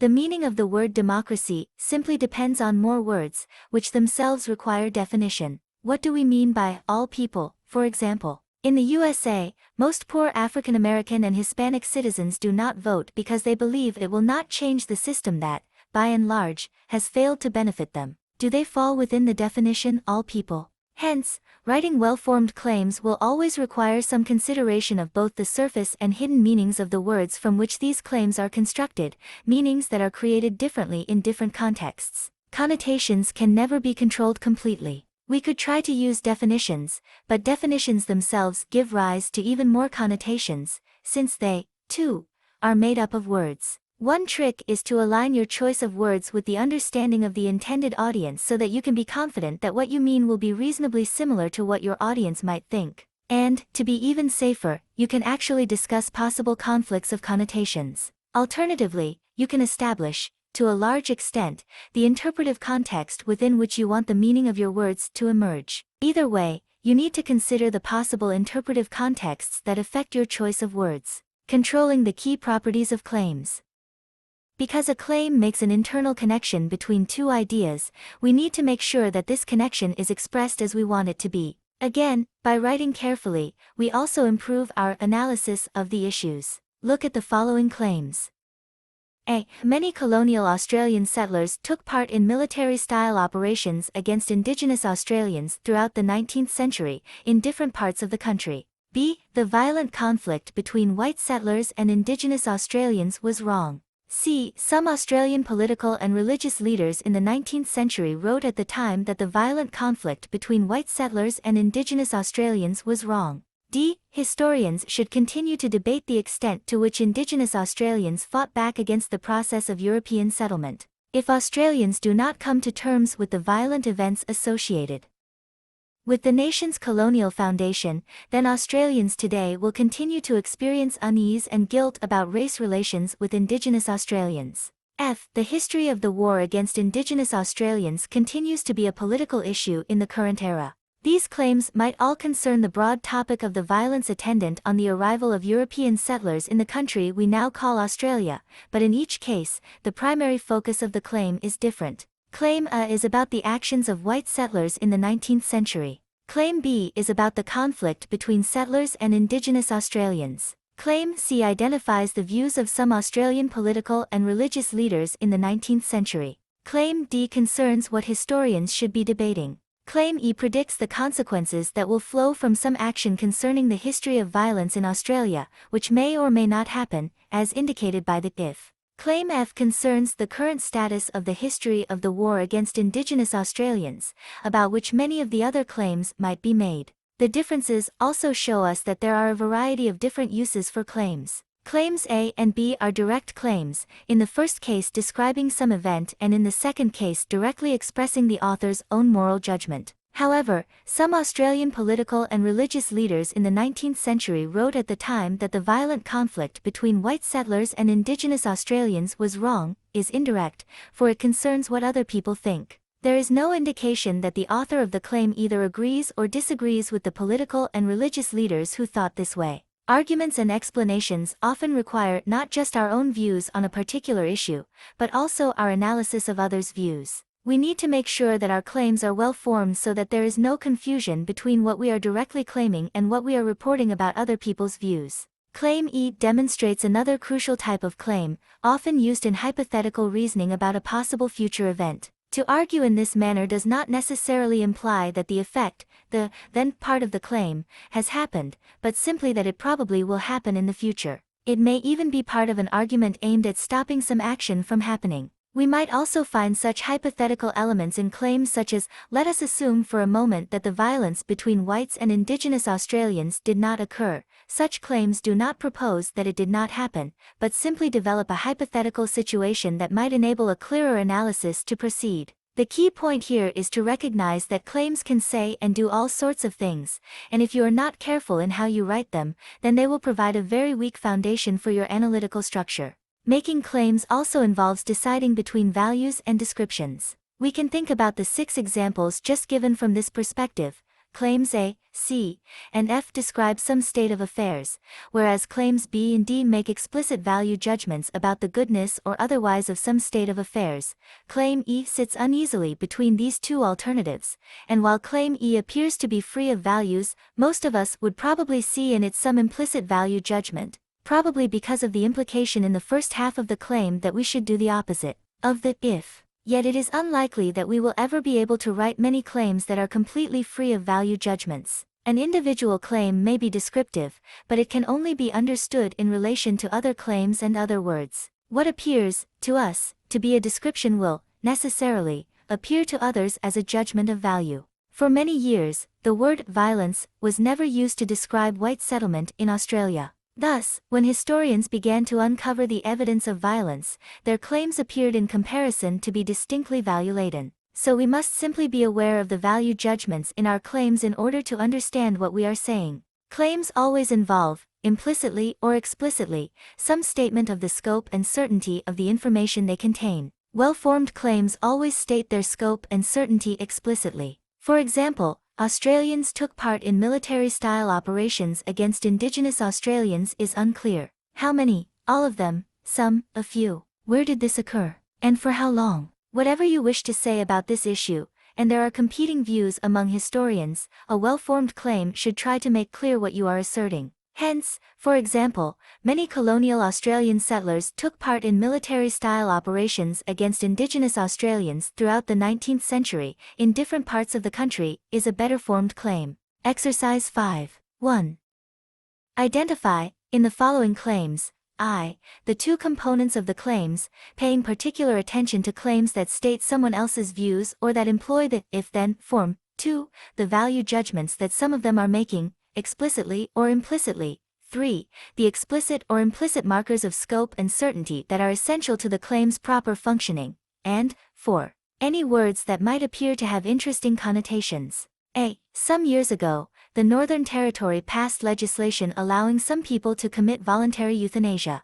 Most religious leaders at the time, and now, claim that legislation permitting voluntary euthanasia is immoral. If a state government passed voluntary euthanasia laws, then the federal government would not be able to stop that legislation in the same way that it did for the Northern Territory. Several terminally ill people were reported in the media at the time as saying they were moving to the Northern Territory. I imagine that if another state or territory were to pass similar laws, then media reporting of the legislation would be very extensive. Some politicians argued that media reporting at the time of the Northern Territory legislation encouraged some terminally ill people to move there. Well-founded claims. The problem of true claims.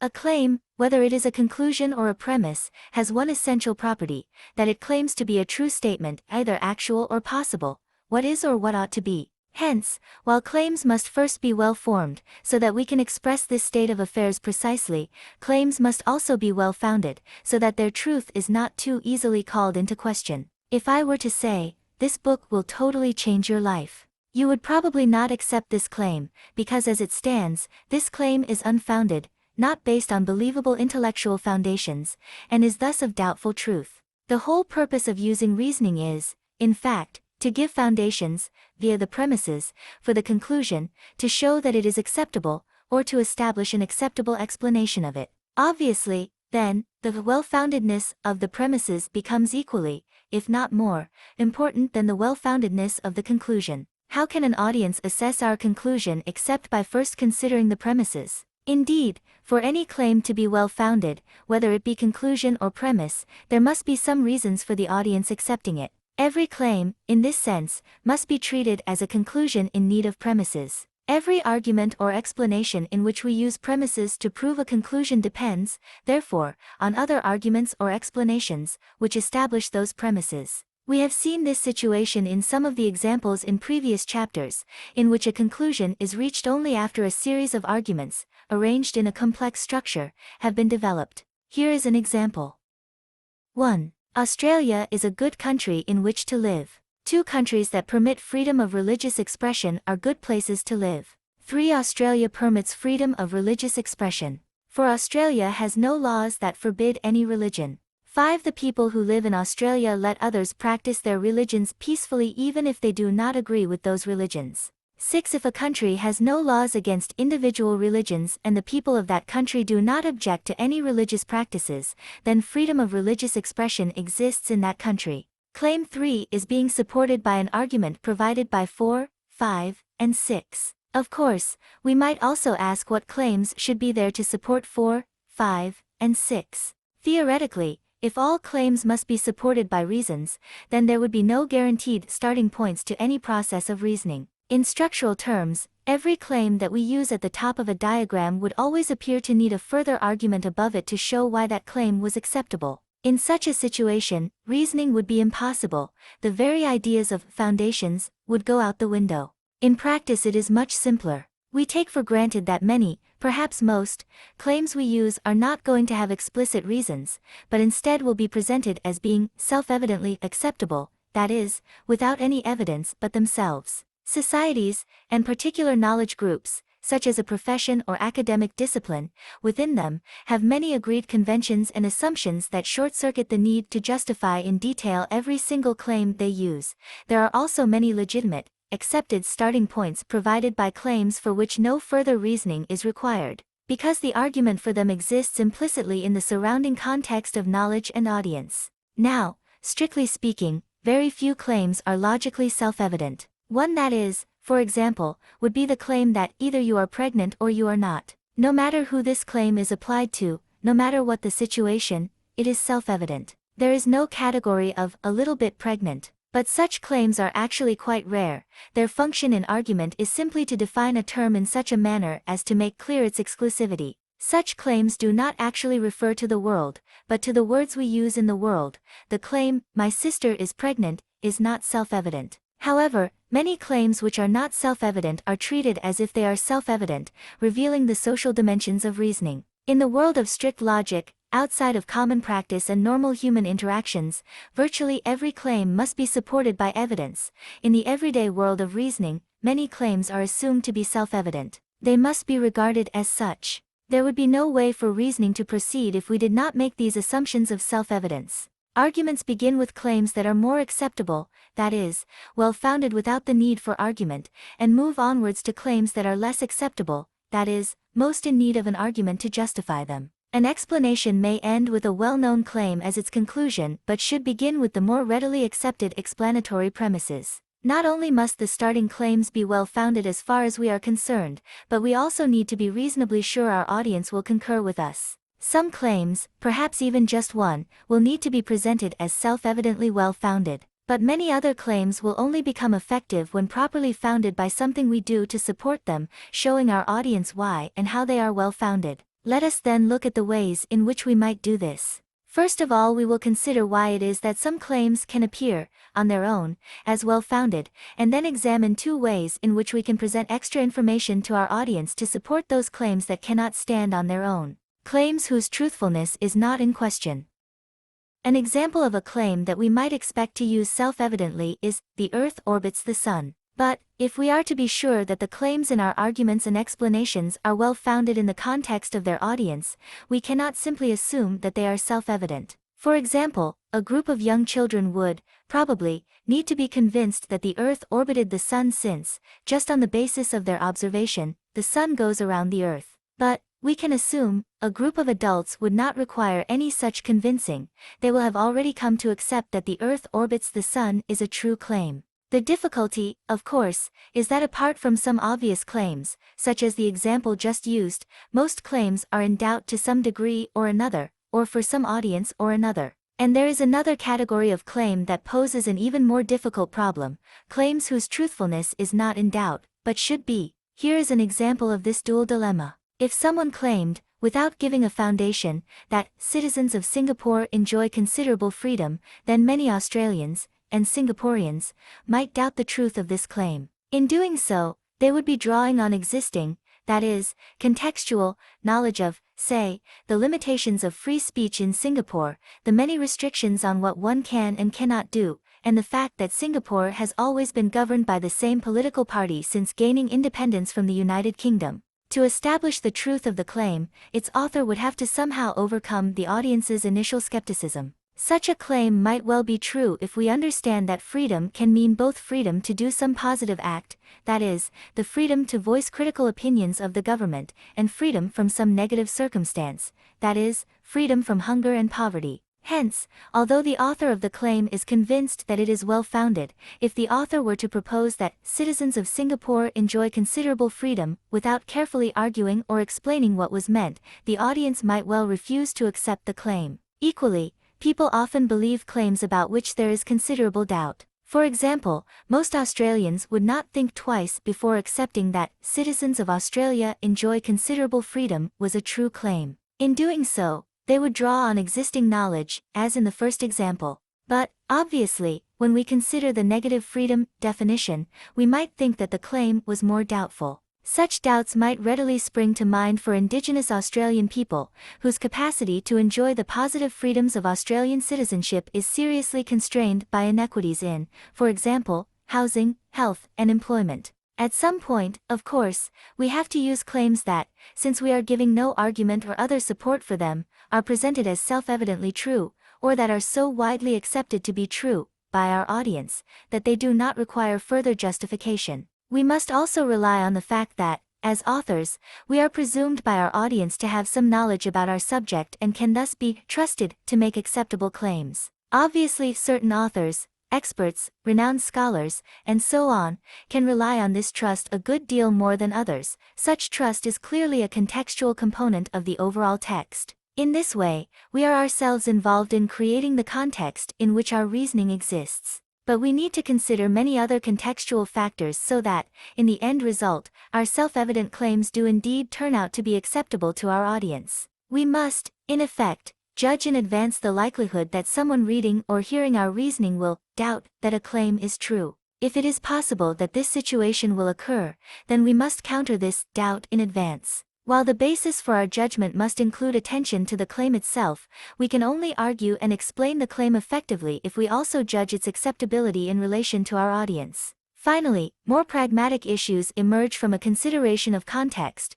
What is expected of your particular argument in terms of length and scope? For example, it is unreasonable, according to most social conventions, to expect most arguments and explanations to contain the level of detail that, for example, we find in lengthy scholarly work. We can adjust our reasoning accordingly by thinking about its context as well as what it actually contains, the text. Exercise 5.2. Which of the following claims would be regarded as self-evidently true by a general adult audience? In each case, explain your answer. A. Communism has failed. B. Television was introduced to Australia in 1956. C. Australia is a democracy. D. We should legalize marijuana. E. The two main political parties are the Liberal Party of Australia and the Australian Labor Party. F. A broken leg requires immediate medical treatment. Claims supported by authority.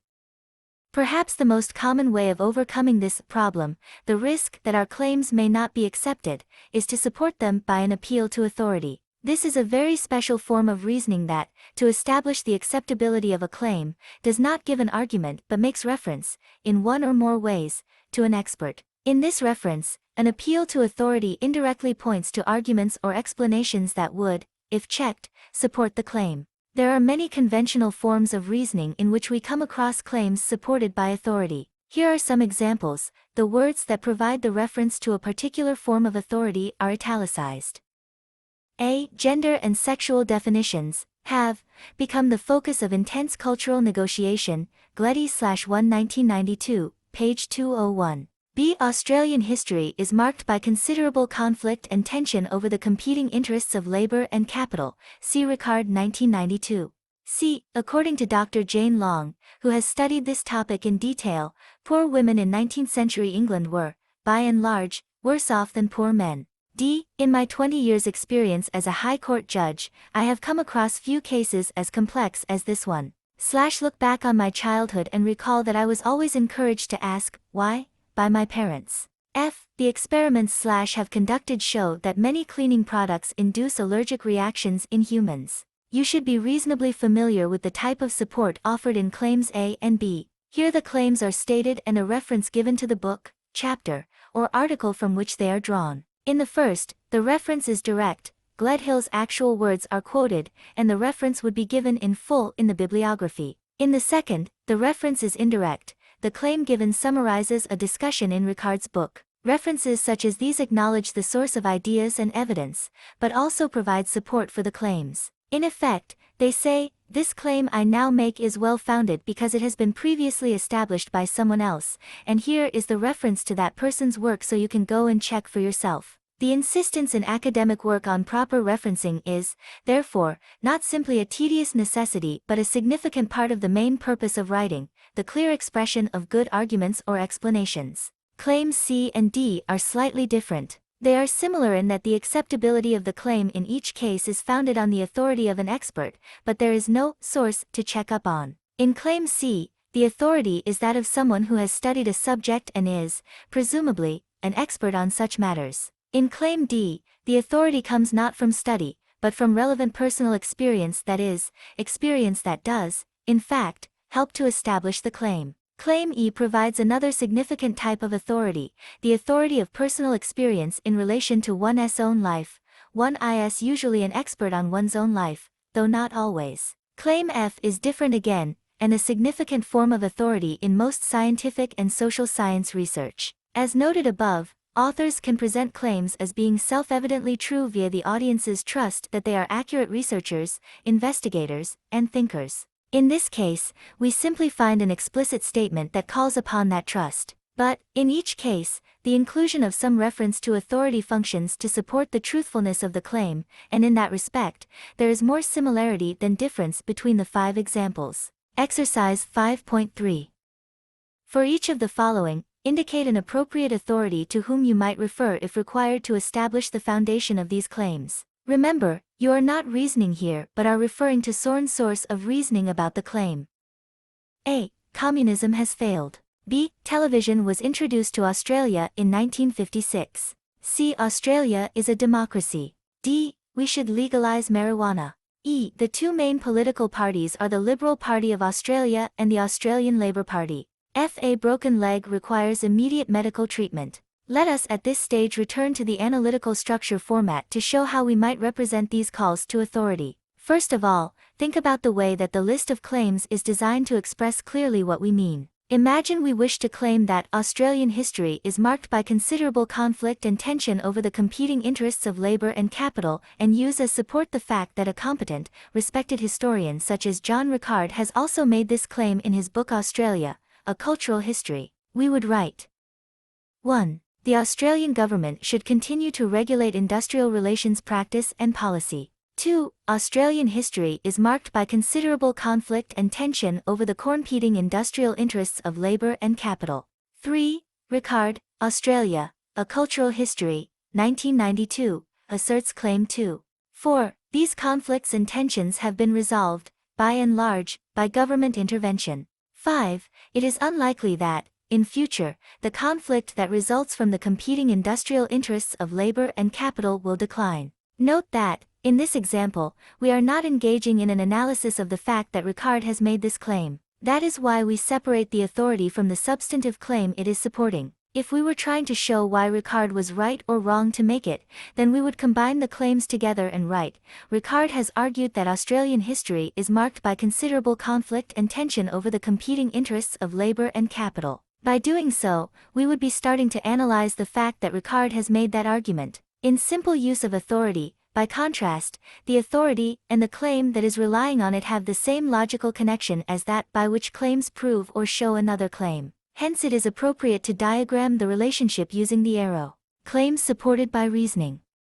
Looking back to the last example, what should we do about claims 4 and 5, for which no clear foundation is offered? Well, rather than allow their foundations to remain implicit, we can argue for claims 4 and 5 in precisely the same way as we are arguing for claim L, thus developing a complex argument structure. We could, for example, add the following claims to our argument, not to support claim I directly but to show why claim 5 was acceptable. 6. Capitalist economies are structured in a way that creates two groups, labor, those employed, and capital, those who do the employing. 7. These two groups will always have different interests. 8. It is highly likely that, in future, Australia will continue to have a capitalist economy. In the overall argument, claims 6, 8 form a subsidiary argument to support claim 5, one of the main premises in the argument, which in turn helps to explain the conclusion. Claim 5, therefore, serves in two different ways, as a conclusion and a premise. There is no difference in the way that the two arrows operate, nor in the way that the linking between premises operates in either the first or second part of the argument. Hence, all of the next chapter, which discusses in detail the effective construction of links between claims, is applicable to subsidiary arguments, such as the one involving claims 5, 6, 7, and 8, as well as to main arguments, such as that involving claims 2, 4, 5, and 1. Exercise 5.4. For each of the following, write a brief argument, in analytical structure format, that establishes the acceptability of these claims. In each case, remember that the claims you use in support of the following conclusions should be more self-evident than the conclusions themselves. A. Communism has failed. B. Television was introduced to Australia in 1956. C. Australia is a democracy. D. We should legalize marijuana. E. The two main political parties are the Liberal Party of Australia and the Australian Labor Party. F. A broken leg requires immediate medical treatment. Review. Claims have certain key properties that we must understand if we are to be effective reasoners. The only way to achieve a level of control over our claims is to make sure that, as we write each claim, we know, at some level, how we are formulating each component properly. Yet we cannot ignore the contextual issues relating to meaning and connotation that will affect others' judgments of how well-formed our claims appear to be. Making a well-founded claim involves, at the very least, considering whether we believe it to be true, on the basis of whatever evidence we have, or have seen or read, and then considering whether or not our audiences will believe it to be true. Well-founded claims are not just true, they are accepted as true. There are three types of well-founded claims: those that are self-evident, and, in that sense, are their own foundation, those that are founded on a reference to authority or expertise, including one's own authority, and those that are founded, like the conclusion to any argument or explanation, via further reasoning. Concept check. The following terms and concepts are introduced in this chapter. Before checking in the glossary, write a short definition of each term. Appeal to authority. Effective reasoning. Implied premise. Modes of analysis. Self-evident claim. Well-formed claim. Well-founded claim. Review exercise 5. Answer briefly the following questions, giving, where possible, an example in your answer that is different from those used in this book. A. Why are well-formed claims essential? B. What is the role of connotations in thinking about well-formed claims? C. What is the difference between claiming X happened and Jones has argued that X happened? D. What roles do scope and certainty play in well-formed claims? E. Which claims are least likely to be self-evident? F. What is the similarity between premise claims supporting a conclusion and other claims supporting those premises? G. How might we found claims so that they are more acceptable? H. How can we judge the truth of a claim in trying to communicate our reasoning effectively? Notes. 1. See Tony Scarato and Susan Yell, Communication and Culture, An Introduction, Sage London, 2000 for an in-depth treatment of this important issue. 6. More effective reasoning. IL. Better links. Writing well-formed and well-founded claims is only half the task of effective reasoning. The links between these claims must also be well made if our overall argument or explanation is to be strong. Looking carefully at the links between premises prevents us from making unconscious assumptions about how information is interrelated. We must also check the connections of our premises with their conclusion, making sure they are relevant and provide strong support. Otherwise, our conclusion will not be acceptable, or the explanation of it will be unconvincing. At each stage, as discussed in Chapter 5, we will need to consider the way that the context of our reasoning will affect our judgments about its effectiveness. In this chapter we will consider three main issues. 1. We look at how effective reasoning requires that we work out the necessary links between dependent premises. Carefully expanding our reasons into a fully expressed chain of premises ensures that our reasoning has depth, so that no important premises remain implied, not explicitly stated. 2. We will consider how relevant premises provide information that does actually bear on the conclusion, whereas irrelevant premises, even if well-formed and well-founded, do not. 3. We examine the strength of the support that premises provide for a conclusion. As we saw with well-founded claims, judgments of audience expectations and other contextual issues play a central role in making sure our reasoning is effective. 69. Effective use of dependent premises. Dependent premises providing one reason. A reason for a conclusion is very unlikely to consist in a single claim. No matter how we might state it in shorthand, it is, analytically, a complex interaction of many ideas and implications. The reason must be broken down into a chain of more precise premises. For example, the claim that university education should be free for all Australians might be supported by the reason that the economy benefits from a well-educated Australian population. But is our analysis of the situation clearly expressed in just one statement? Hardly. The conclusion is about universities and free education, while the reason introduces some new ideas, economic benefit and a well-educated population. While the link between these two ideas and the conclusion might seem obvious, the purpose of reasoning is to avoid assuming the obvious by carefully working through the connections between the various ideas in the initial statement of our reason. Here is how we might do it. 1. University education should be free for all Australians. 2. A well-educated population is more productive at work. 3. Higher productivity at work benefits the economy. For if something benefits the economy, then the government should encourage it. 5. The best way for the government to encourage Australians to be well educated is to provide free university education. 6. In our complex technological society, one requires university study in order to be well educated. Now turning one reason, the economy benefits from a well-educated Australian population, into 5 separate premises does not provide any additional, different reasons. Rather, we have unpacked some of the hidden aspects and implications of one reason and shown how they relate to one another. For example, in the initial reason, well-educated is not defined. There are many different opinions on what constitutes such an education, and Claim 6, a definition, overcomes this source of confusion. Claims 2 and 3 make clear the exact relationship between economic benefit and education. Moreover, by expanding the hidden aspects of our initial reason, we have discovered a key issue: who should pay? No matter how strongly we might believe it, the reason education benefits the economy does not, of itself, mean education's users should not pay. This implication is not self-evident. If we want to argue that education should be free, then we must say why. Claims 4 and 5 provide, then, an explication of the idea of free education. Note how Claim 4, in particular, expresses a clear value judgment: the government should do something. Since the conclusion is a value claim, education should be free, there must be a premise somewhere that addresses the value judgment involved here. If we were to provide an additional reason, free education is a fundamental democratic right, we need to keep it separate, both in our minds and on paper, from the reason about economic benefit. We would, of course, need to expand this initial reason into a series of dependent premises, but they would occupy a different place in the analytical structure of our argument. We could unpack this additional reason into claims and include them in the format.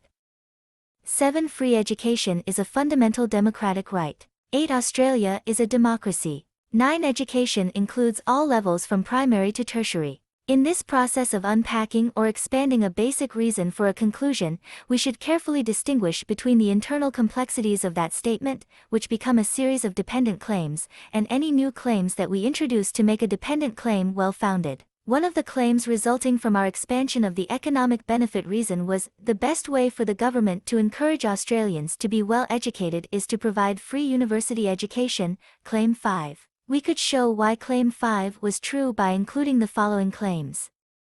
10. Any cost that the government imposes on people attending higher education will probably reduce the numbers attending. 1. If numbers are reduced, then Australians are obviously not being encouraged to attend. Claims that argue for or explain another claim are always placed above them.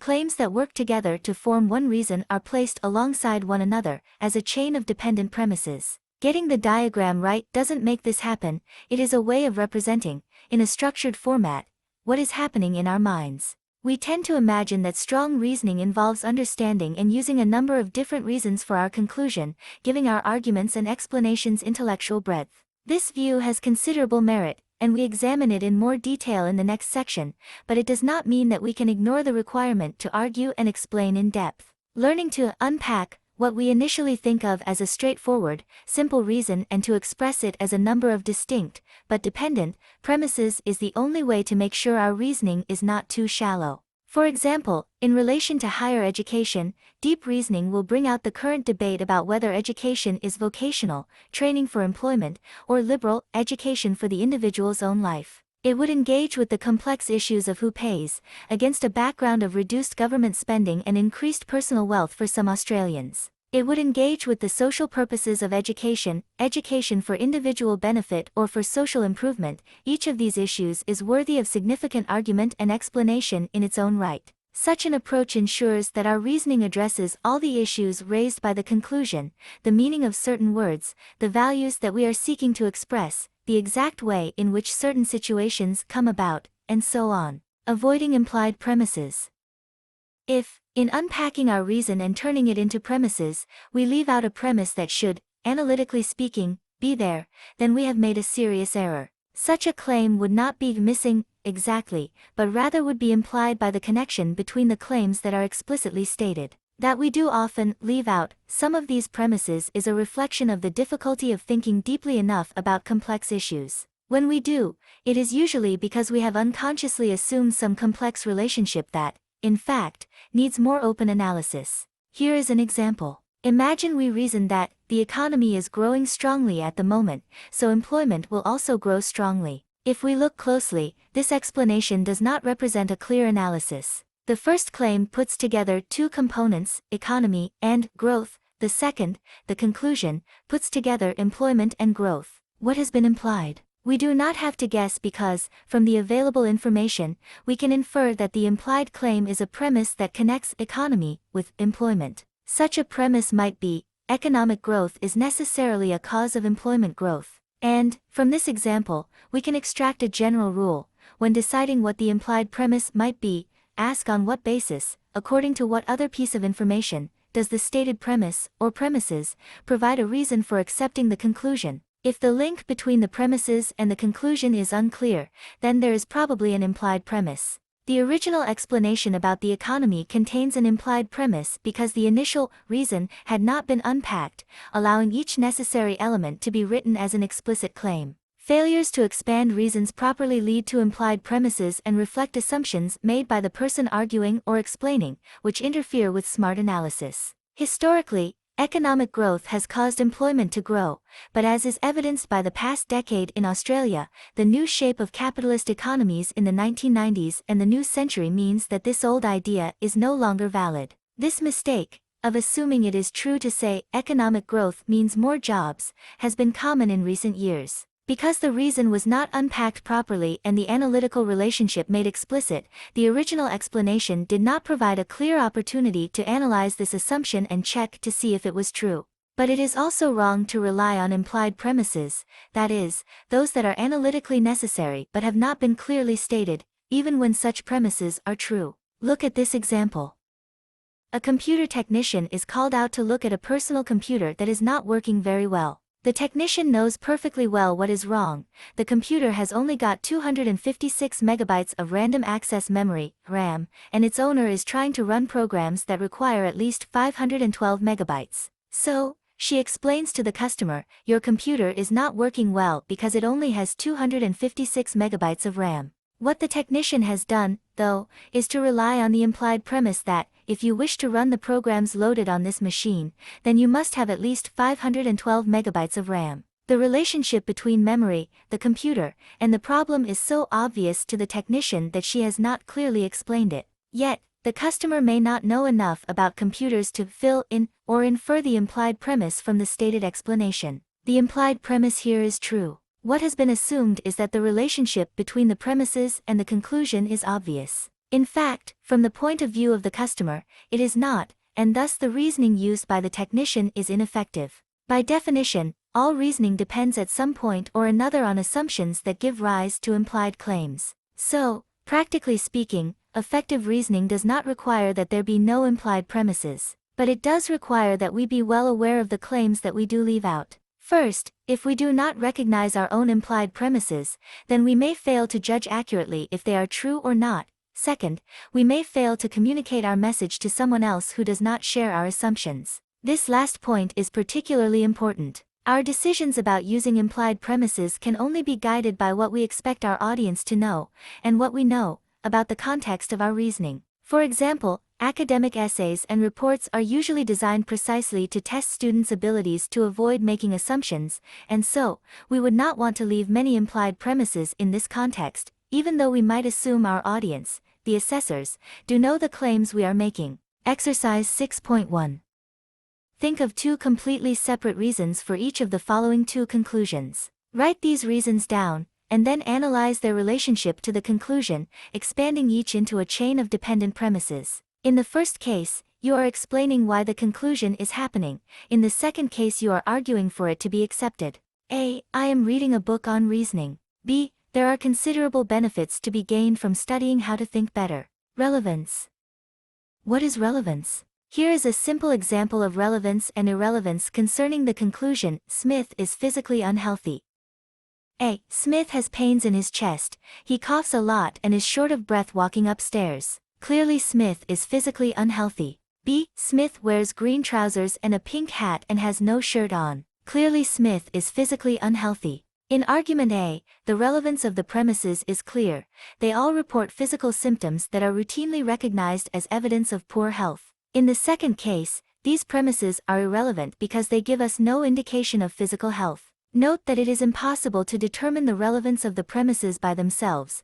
We must look at their relationship to the conclusion. Argument B contains a number of irrelevant premises, but if the conclusion were Smith has no conventional sense of good dress, then, clearly, the claims about his hat, trousers, and bare chest would be relevant. What determines the easy judgment that A is a good argument and B is a bad argument is the implied premise physical symptoms are relevant evidence from which to induce a conclusion about physical health. Indeed, it is so obvious, in our society, but perhaps not others, that we would be thought odd if we actually explicitly stated that premise. Relevance is often a major problem in argumentation. Poor arguments regularly report the facts well, and try to draw conclusions from them but do not establish the relevance of the premises given to the conclusion asserted. Poor skills in reasoning, especially not identifying one's assumptions, are one cause. As we considered in Chapter 4, one of the functions of premises is, precisely, to establish relevance, not something which all people who use reasoning realize.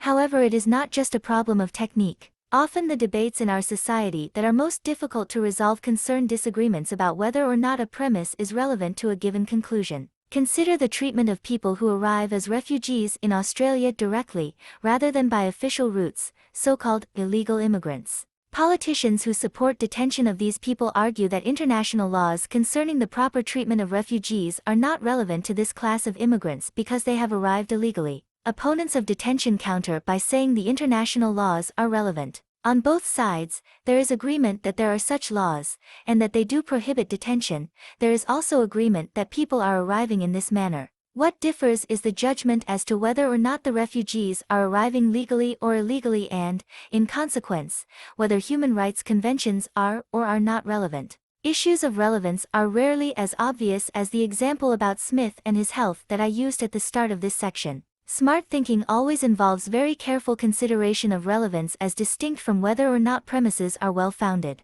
To emphasize, relevance of premises is completely different from the acceptability of premises. A claim can be true, and thus acceptable, but this quality alone does not necessarily mean it is relevant to the conclusion. For example, it is definitely the case that, as you read these words, the claim, "You are reading this book," is true and acceptable. But is it relevant to the conclusion, "You are going to cook fish for dinner tonight"? No. Hence, in making our arguments and explanations effective, we should not be satisfied simply that our premises are acceptable in themselves. For them to give any support to the conclusion, they must also be relevant to it.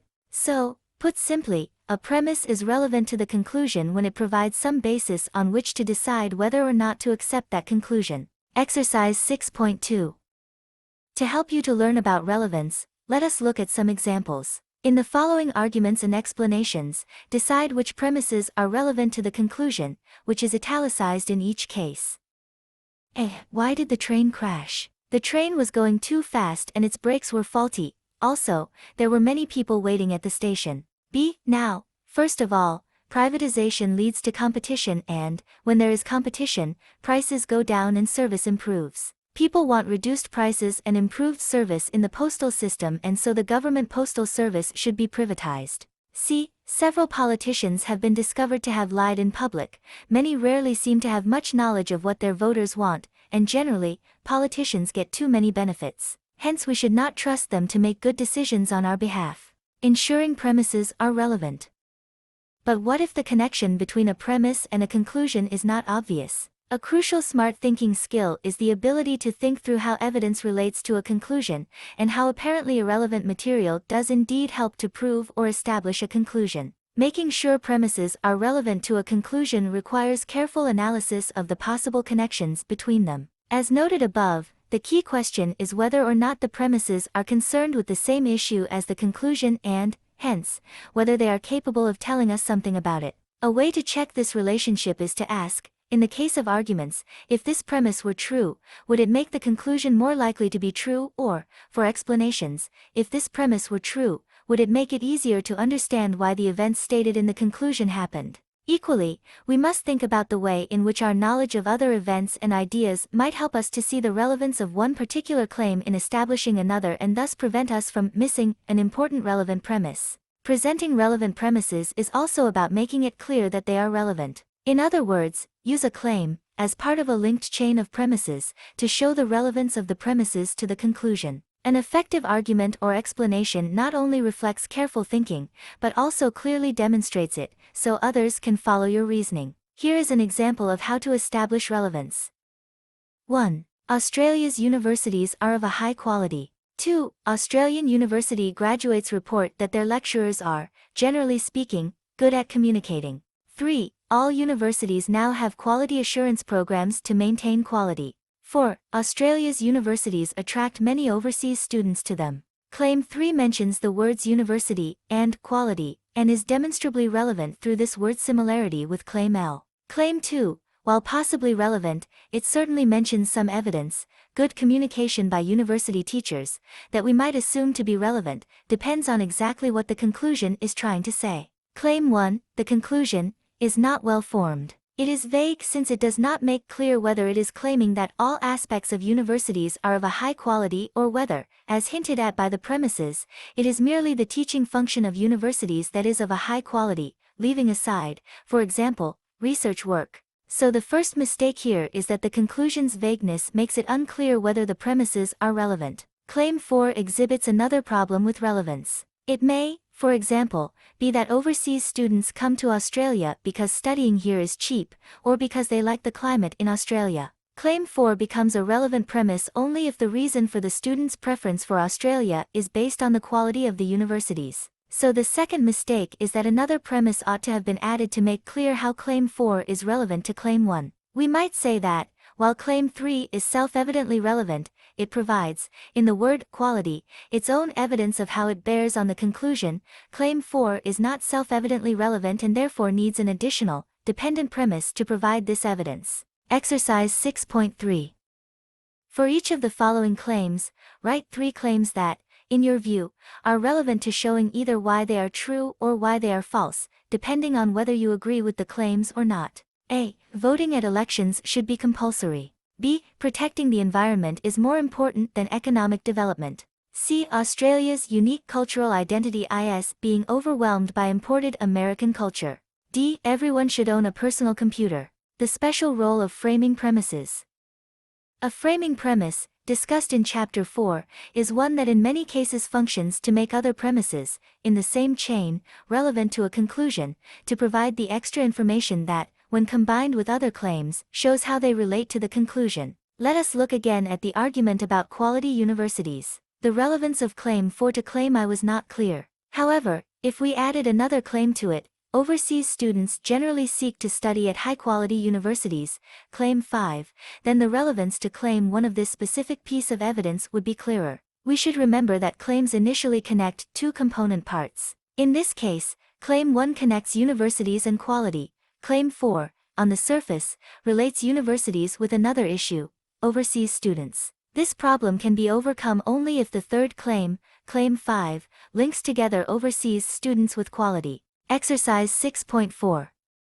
Go back to Exercise 6.3 and review what you have done. You will need some further premises to show why the ones you have given are relevant to the 4 conclusions. Add a premise in each case. Another example of using an additional claim to show the relevance of one claim to another concerns the use of authority to give a good foundation for claims. In the previous chapter, we saw how a claim can be well-founded if it is supported by reference to a relevant authority. Obviously, then, effective reasoning will depend on our judgments of the relevance of various authorities to the claims that we wish to make. But, as before, we must be prepared to demonstrate this relevance. The following is an example we have already considered, but it has been expanded so that our reasoning is transparent. 1. Australian history is marked by considerable conflict and tension over the competing interests of labour and capital. 2. Ricard, Australia, A Cultural History, 1992, asserts Claim 1.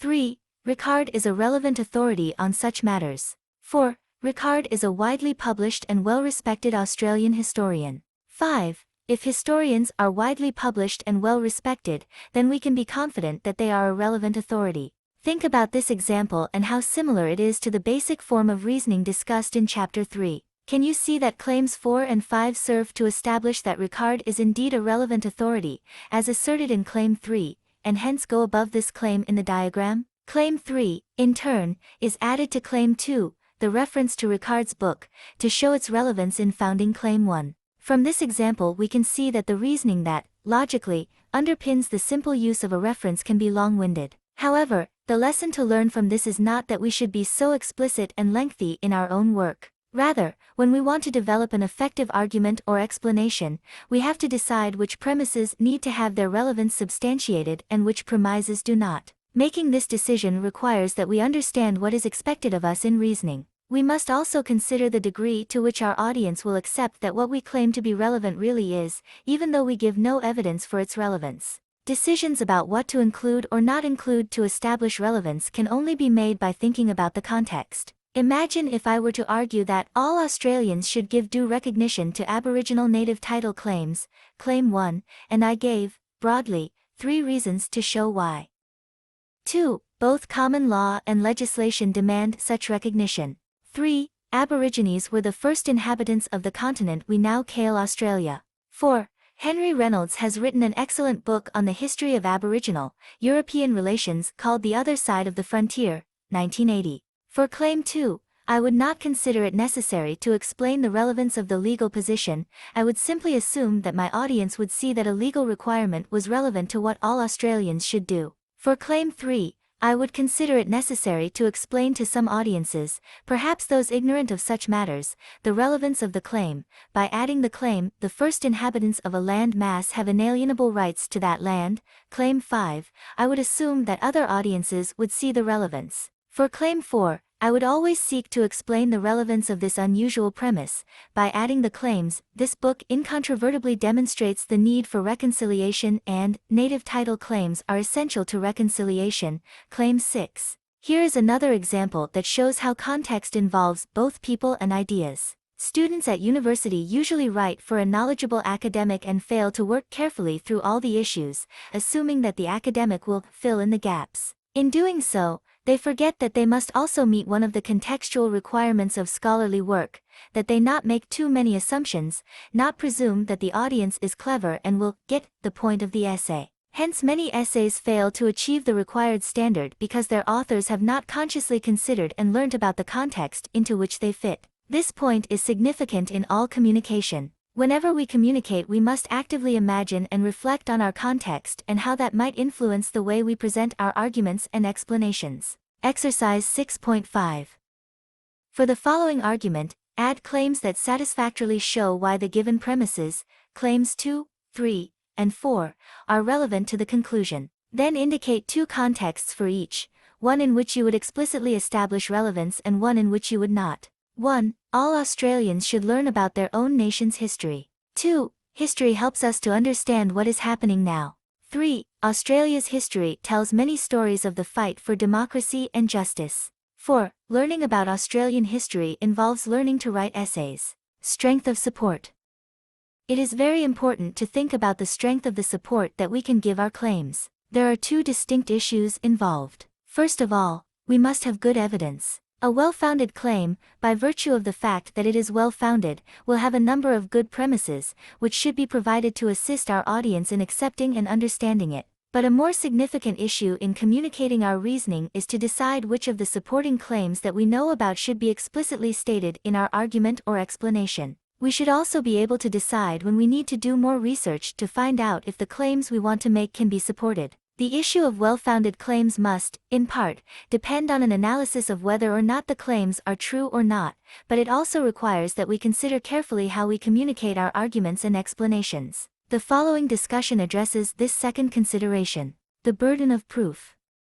Even if all the premises are acceptable, and even if they are relevant, you nevertheless still may not be effective in your reasoning. Why? Because, at base, you must always offer enough support for your audience to be convinced that the conclusion of your argument is acceptable or that the explanation of it is complete. Strength of support is, like relevance, very dependent upon the context in which we are reasoning, and we can never be certain that we have given enough support for our conclusions. On the other hand, if we do think about this context, then we can greatly improve the chances that we will be effective. The first such context issue concerns the burden of proof. The following example is drawn from a legal situation. In a court case, the two opposing parties do not come to court each with an equal task. In a criminal trial, for example, the prosecution has the burden of proof. If it fails to establish the guilt of the defendant, then the defendant goes free. The defense does not have to prove innocence, but must merely defeat the prosecution's attempts to prove guilt. There are two common measures of the burden of proof in the law. In criminal cases, the prosecution must prove beyond reasonable doubt that the defendant is guilty. In civil cases, a less onerous burden is carried by the plaintiff, the one who initiates the action. The plaintiff must prove, on the balance of probabilities, that they are right. The respondent's task is to establish a greater probability that their side of the argument is correct. It is rare, outside legal and quasi-legal contexts, for the burden of proof on one side of an argument to be recognized formally. Yet, the implicit idea behind it is found in all reasoning. One person has a more demanding job of proving a point and, if they fail, then an alternative position remains the preferred one. One person must provide more evidence, must positively show their conclusion to be true. Usually existing conclusions require less evidence or, perhaps, will be taken to be true unless clearly shown otherwise. Obviously, those who have the burden of proof in an argumentative situation will need stronger, more compelling support for their conclusion than their opponents. The problem, however, is to determine where this burden lies. As with all these contextually based judgments, it is impossible to provide some ready formula by which we can always ascertain the burden of proof, who has it and how onerous it is. Each situation will be different. However, as a general rule, we must, when arguing or explaining, consider the established true claims that conflict with our proposed reasoning. For example, historians in 20th century Australia had, up until the 1970s, a well-established position on Aboriginal responses to white invasion. Aboriginal people, it was claimed and accepted, did little to resist the encroachment of European settlement. Both experts and the community agreed. This view was found in numerous books and articles. In fact, few historians even bothered to explore the issue, since they were sure they had the correct answer to the question, what was the Aborigines' response? Then, from about 1972 onwards, historians began to look again at the evidence and come to startling new conclusions. But, as Henry Reynolds, a leading exponent of this historical revision, has noted, he and like-minded historians had to amass significant amounts of compelling evidence before the orthodox view was overturned. Equally, recent arguments that run counter to the new orthodoxy that Aboriginal people resisted in numerous ways have failed, by and large, to achieve much currency, precisely because they do not have enough evidence behind them. 2. Who is correct is not the issue here. What matters is that we recognize that context creates a background of accepted conclusions and explanations, which if an established position is challenged, must be taken into account to decide if the new reasoning provides sufficient support for its conclusions, justifying all aspects of the conclusion. As we know, claims are complex statements that tie together all sorts of information about ideas, scope, certainty, values, and so on. As a result, any reasoning to support or explain a claim, the conclusion, must attend to each aspect of that claim. For example, if we wanted to explain why most people do not understand that late capitalism will never sustain unemployment levels lower than 5%, then there are many aspects of the claim that need explanation. At the very least, our premises would need to answer the following questions. Why most people, and not some or all or none? Why do they not understand this point? What is late capitalism? Why will late capitalism not sustain low unemployment? Why lower than 5%, and not a smaller or larger proportion? What is unemployment? Does it include, for example, partial employment? Why is the word sustain used? Part of the trick in reasoning effectively is to frame our conclusions in such a way that we can justify all of what they state explicitly. There is no point, for example, in concluding that capitalism has never caused social problems. Even if we wish to argue that capitalism is better than any other economic system, it is better to assert the conclusion in a way that does acknowledge its problems, while still making an argument that it has some advantages. On the other hand, we should not be afraid to state our conclusions, if we believe in them, and then go to the effort of covering all the many aspects involved. For example, the Australian historians, such as Reynolds, who dramatically improved our understanding of Aboriginal, European relations, did not back away from their conclusion that Aboriginal people actively and persistently resisted European invasion simply because it was hard to prove.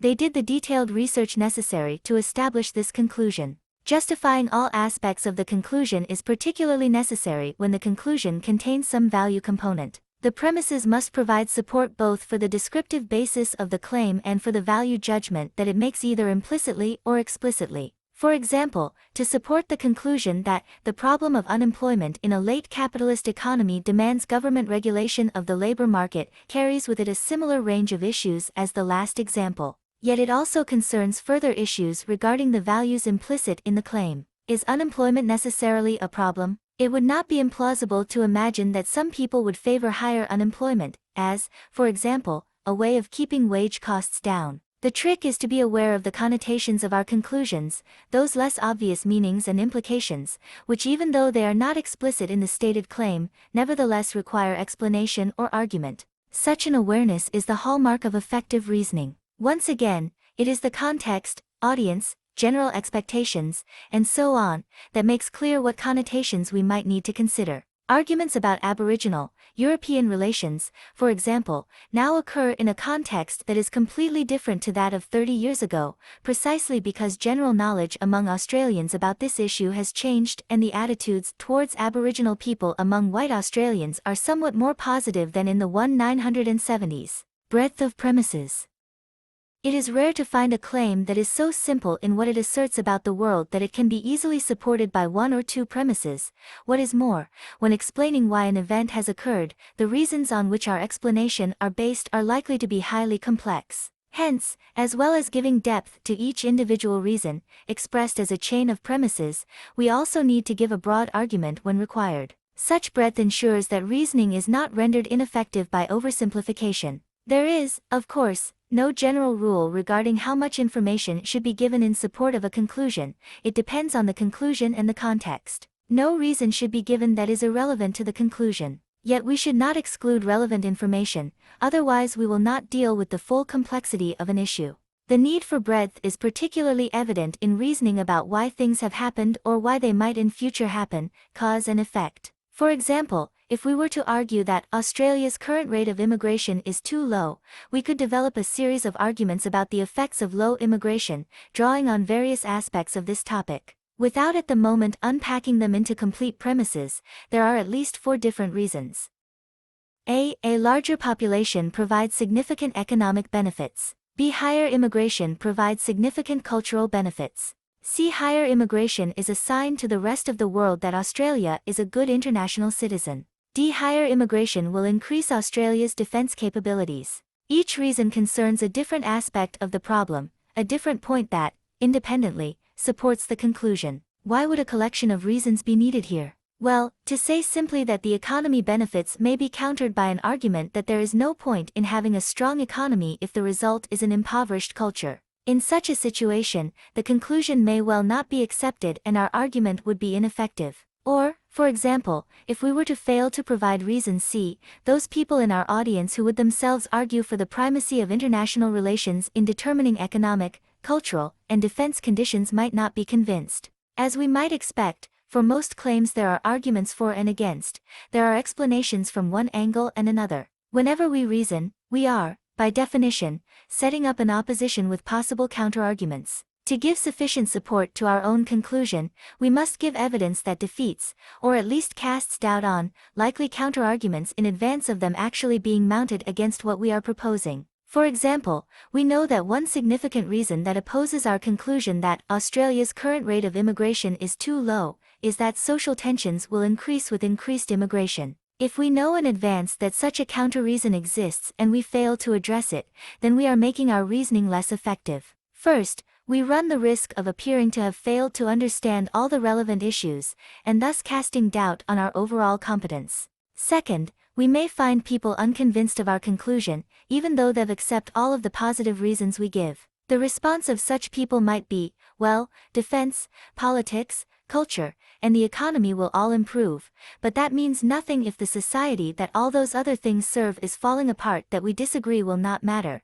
The error we will have made is that our disagreement has not been included in the original argument we presented. So, in general terms, effective reasoning requires that we cover all the relevant issues involved in establishing or explaining our conclusion, whether they are positive or negative. Point 3.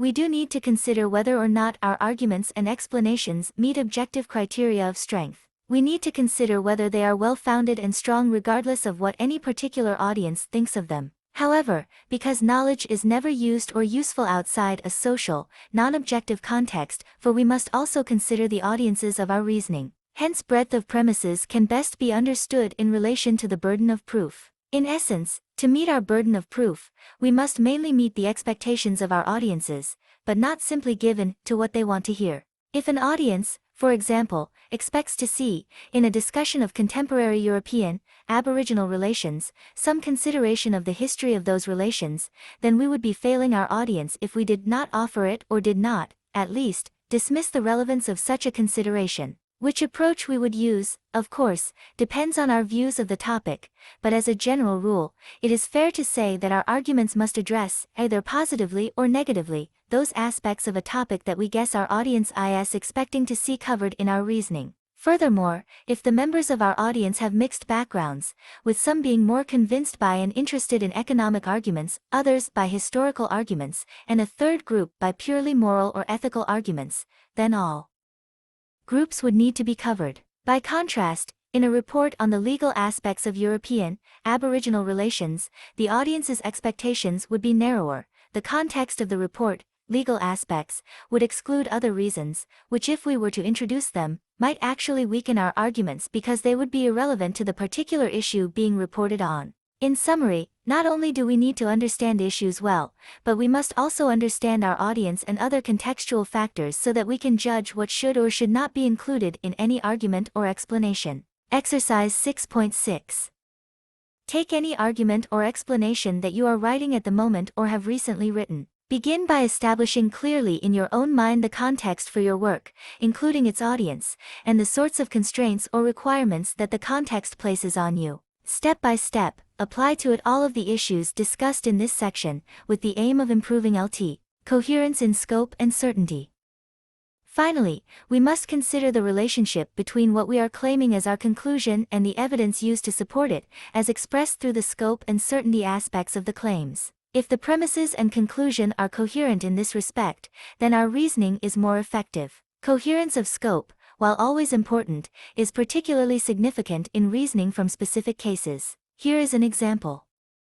John has met a few Aborigines who are alcoholics, and therefore he concludes that all Aboriginal people are alcoholics. The error John makes here is that the scope of his premise, a few, is not coherent with the scope of the conclusion, all. Hence he has overgeneralized in his conclusion. Similarly, if John was to visit one Aboriginal community in which, say, a third of its members were alcoholics, he would also be wrong to conclude that a third of all Aboriginal people are alcoholics. The scope of his premises, just one community, is not coherent with the conclusion about all Aborigines, since that community is most unlikely to be a representative sample of the entire Aboriginal population. However, if John were to continue his investigations and discover that, say, 70% of Aboriginal people in outback areas suffer from poor health, he would be equally in error to conclude that poor health is, thus, a small problem for outback Aboriginals. Such a conclusion understates the extent of the situation and again reflects a lack of coherence between premise and conclusion.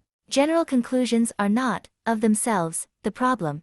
We could not think and know without reasonable generalizations. Rather, we must always be sure that the generalizations are properly grounded in the specific cases on which they rely. Issues of scope and certainty are also important in reasoning from generalization. The purpose of linking together a particular case with a general rule in the premises is to then draw a conclusion about that specific case based on the generalization. The scope of the conclusion, therefore, must be coherent with the generalization. The following example shows good coherence.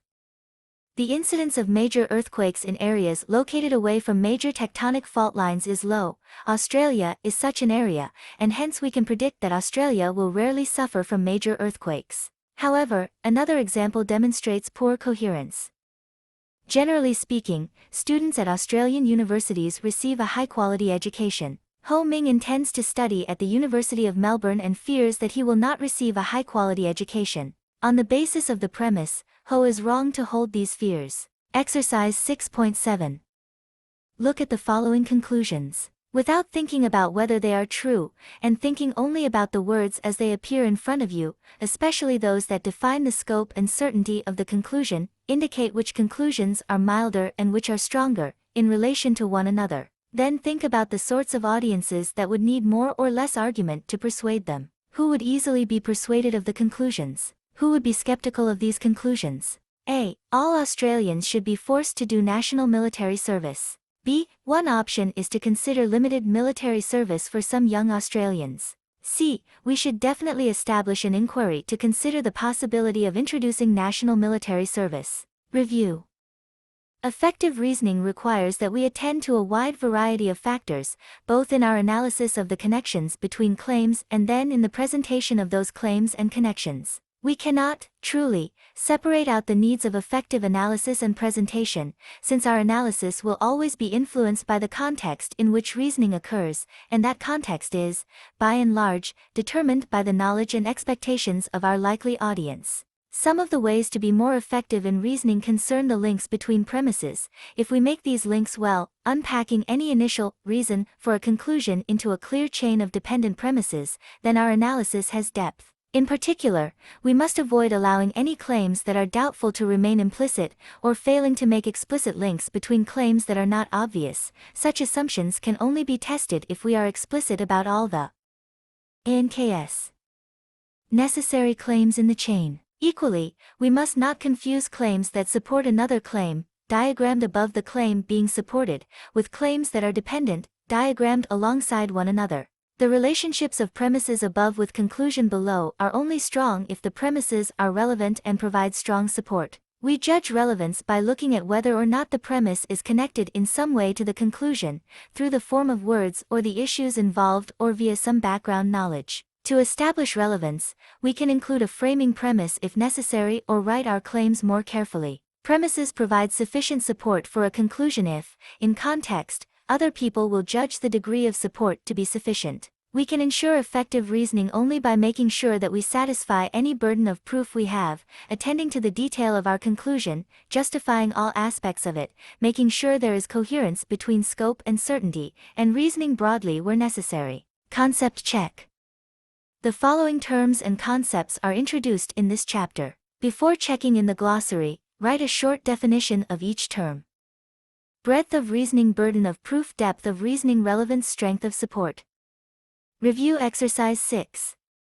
Answer briefly the following questions, giving, where possible, an example in your answer that is different from those used in this book.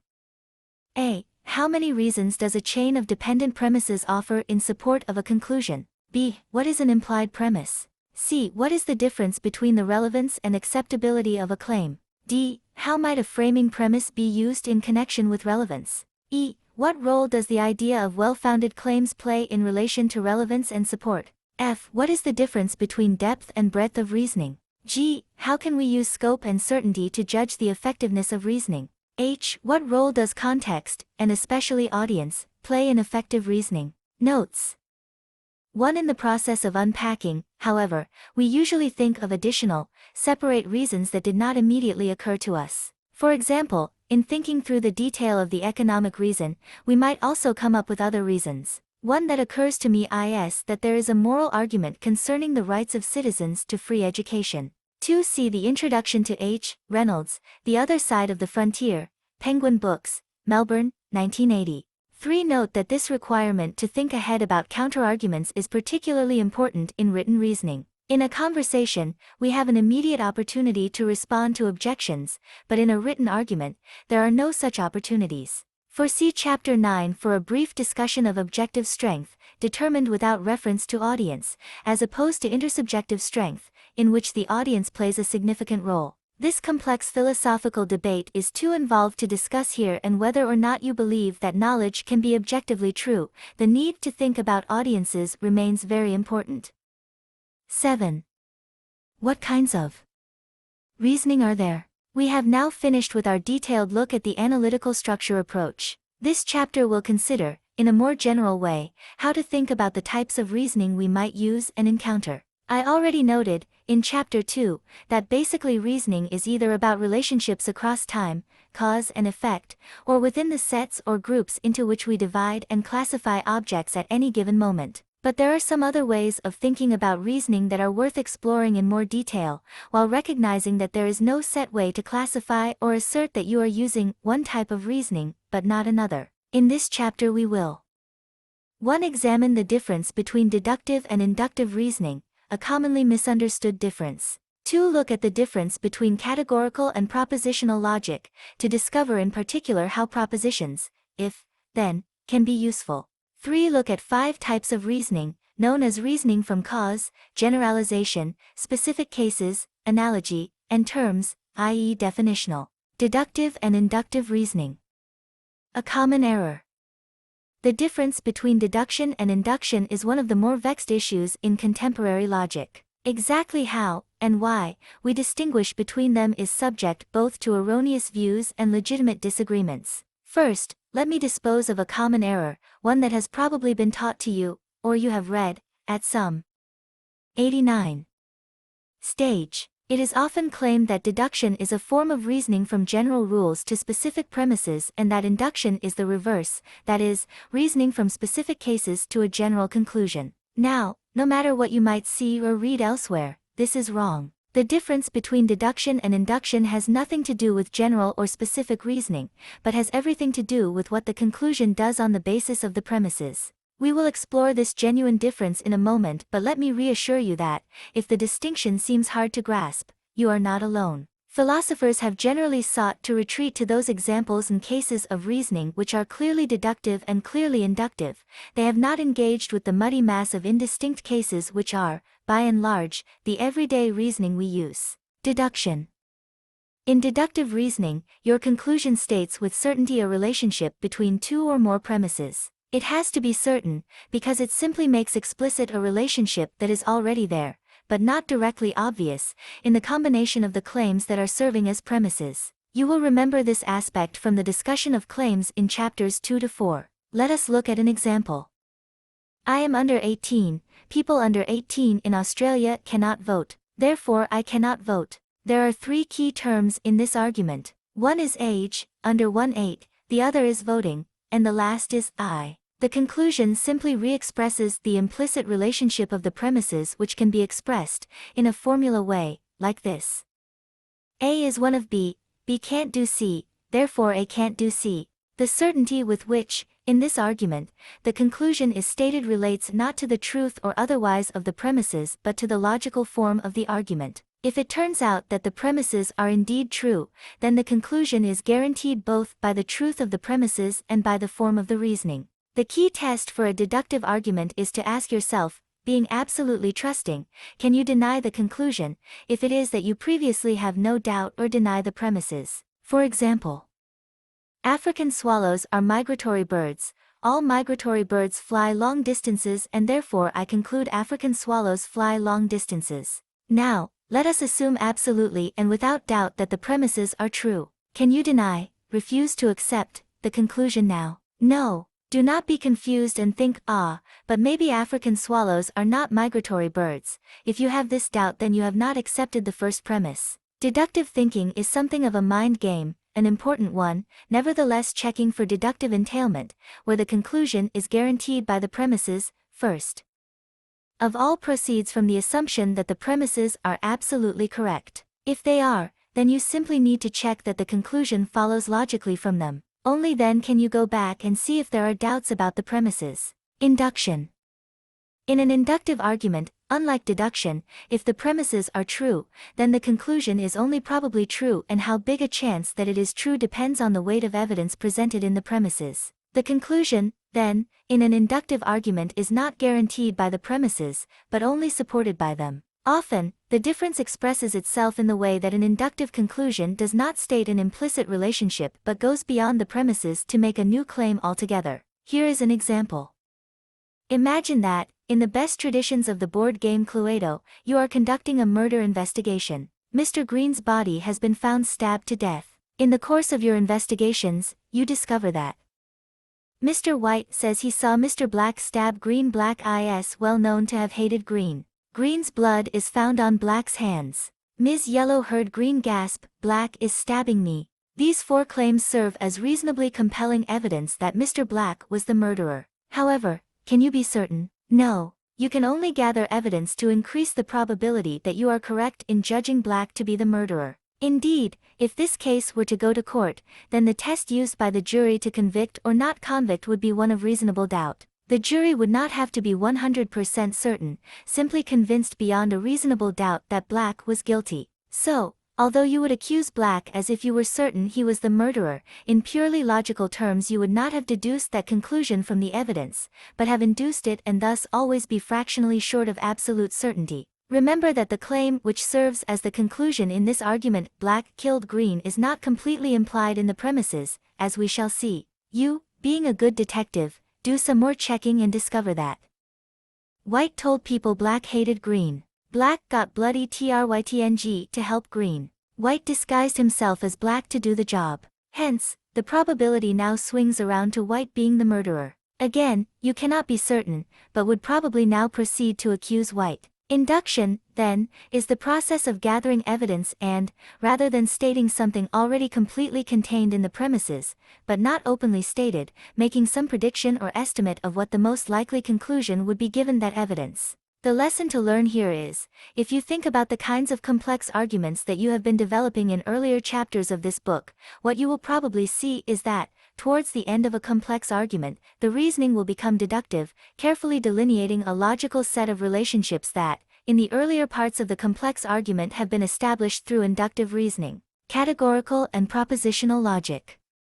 Now we will look at the 2 common forms of deductive reasoning. For a long time, logic was primarily thought to consist in the formation of definitive relationships, such as the deductive examples above, normally expressed in the form: humans are mammals. All mammals breathe air. Therefore humans breathe air. Such reasoning is called categorical precisely because it is not about actual events so much as the ideal categories by which we can define and discriminate the innumerable things in the world into a regular pattern or order. What is significant is that categorical logic is mostly associated with European thinking prior to the modern era of scientific investigation and the constant quest to discover what was new, rather than earlier attempts to precisely define a never-changing pattern of categories and attributes. It should also be noted that this form of reasoning depends absolutely on how we define terms such as air and breathe, and how precisely we use words in our claims. Technically, fish also breathe; they breathe water and extract from it, if not air then air's constituent elements. Yet fish are not mammals.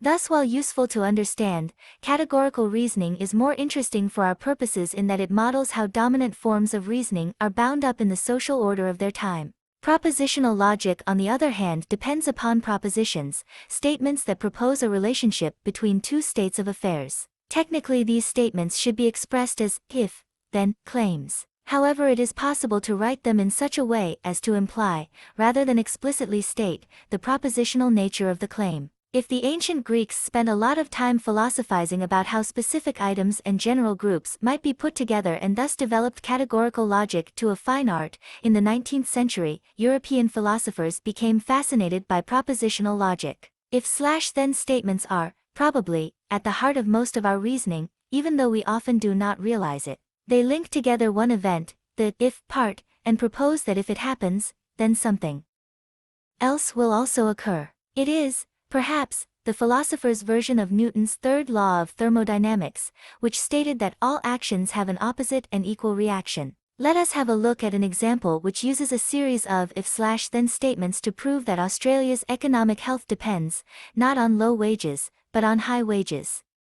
1. If Australia's wages are reduced, then people will have less to spend. 2. If people have less to spend, then consumption will fall. 3. If consumption falls, then the economy will slow down. 4. If the economy slows, then business profits will fall. 5.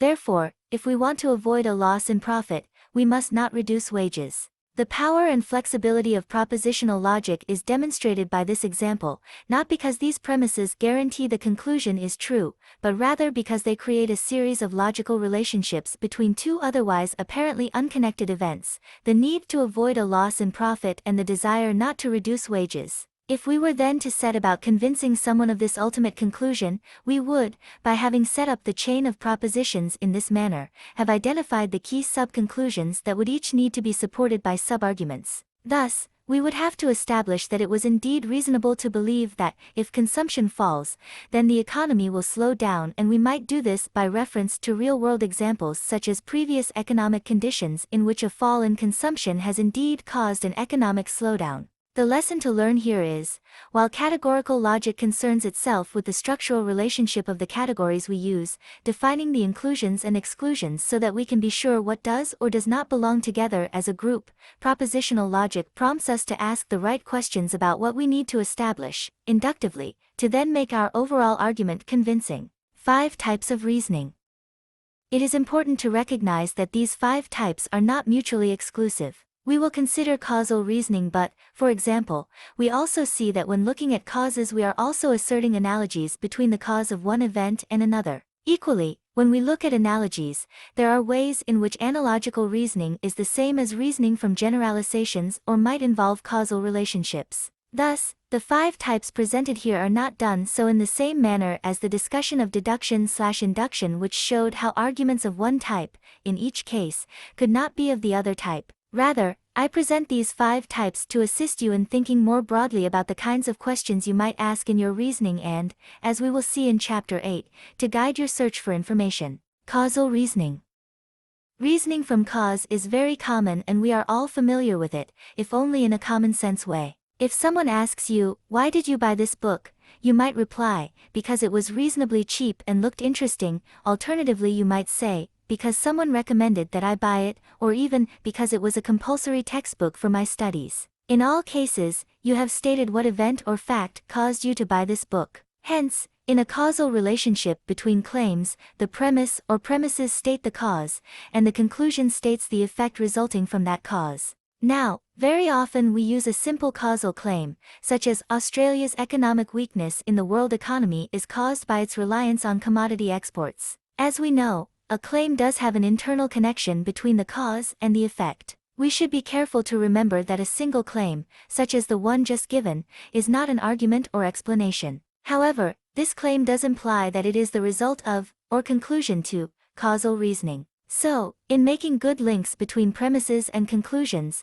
where we are reasoning about cause and effect, we need to spell out what that relationship is. For example, Australia is reliant on commodity exports. Such exports are always at risk of natural disasters and price fluctuations. These risks lead to weakness, and hence, Australia has a weak economy in global terms. When we are attempting to link claims in order to express a causal relationship, there are 2 general rules that are particularly useful. First of all, we can look for the factor that is the only difference between 2 given situations. For example, before recent changes to industrial relations laws, labor unions could not be excluded by employers from most wage negotiations.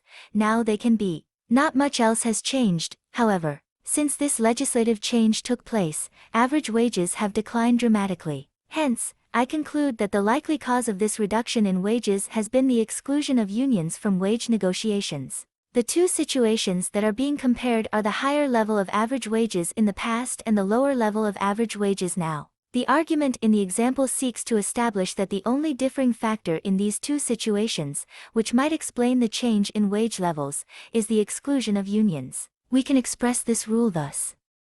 X is the cause of Y because the only relevant difference between Y happening and not happening is that X was only present when Y happened. The second general rule for determining causal relationships requires us to look for the only similarity or common element in 2 or more situations. Take the following argument as an example. Jones and Wilson have both been sacked by the company that used to employ them. Jones, a middle-aged male cleaner, was a poor worker with a history of arriving late. Wilson, a young woman working as a filing clerk, had always been judged by her boss to be a competent worker. But both Jones and Wilson had just been elected union delegates, and thus, I would reasonably conclude that it was their active participation in the union that led to their dismissal. The differences between the two workers contrast with their similar treatment. Both were sacked, so, the only other similarity between them, that they were union delegates, seems to be the likely cause of their dismissal. We can express this rule thus. X is the cause of Y because it is the only relevant similarity between two separate occurrences of Y happening. The other key aspect to causal reasoning is to appreciate that some causal events are necessary, and others are sufficient. If I assert that oxygen is necessary for a fire to occur, I am not saying that oxygen causes fires. Thus the presence of oxygen is a necessary condition, but not sufficient. However, while a lighted match is sufficient to set fire to a pile of dry paper if dropped on it, it is not necessary. I could also use a flamethrower or focus the heat of the sun with a magnifying glass. In the many complex causal situations that we encounter, it will be impossible to isolate the only relevant difference or the only relevant similarity. We will also struggle to determine necessary and sufficient causes because we cannot, normally, conduct repeated experiments in which we determine the relative state of each causal element. Rather, we will normally be confronted by a whole jumble of possible differences and similarities. So,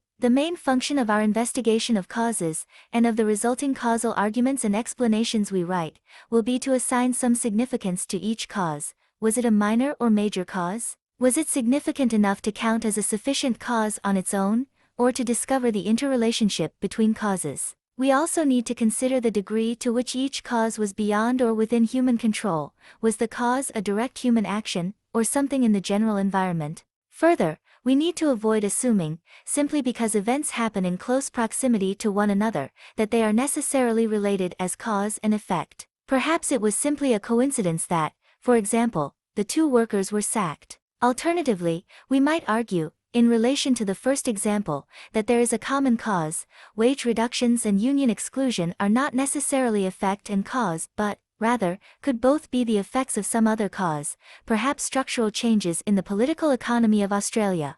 Reasoning from generalization.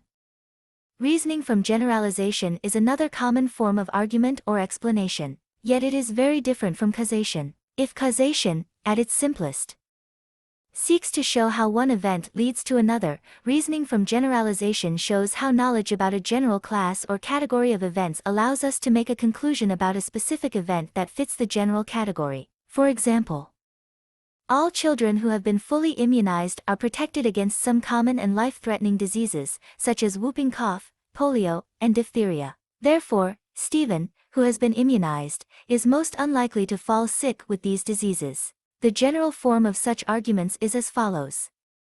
Class X is defined by the fact that the individual cases within that class all have property A in common, hence any individual case that is a member of that class will also exhibit property A. So, arguing from a generalization involves two distinct steps. First of all, it must be established that the specific case does indeed fit the general class that is proposed, that it is consistent. Once that fit is established, then we must draw a conclusion that relies, not on our knowledge of the specific case, but our knowledge of the general class. Imagine, for a moment, that you are a doctor. A woman comes to see you with the following symptoms: swollen glands, sore throat, weakness in the muscles, and a rash of small red spots across the back and chest. You are not sure what is wrong with the patient but can use reasoning to make a diagnosis. Almost all people who have these symptoms are suffering from measles. This particular patient has these symptoms, therefore she is suffering from measles. Further, you can determine treatment on the basis of the generalization that all people suffering from the measles need to spend a week resting in bed and take antibiotics to prevent secondary infections. You know, with reasonable confidence, that this patient has measles and so can prescribe this treatment for her.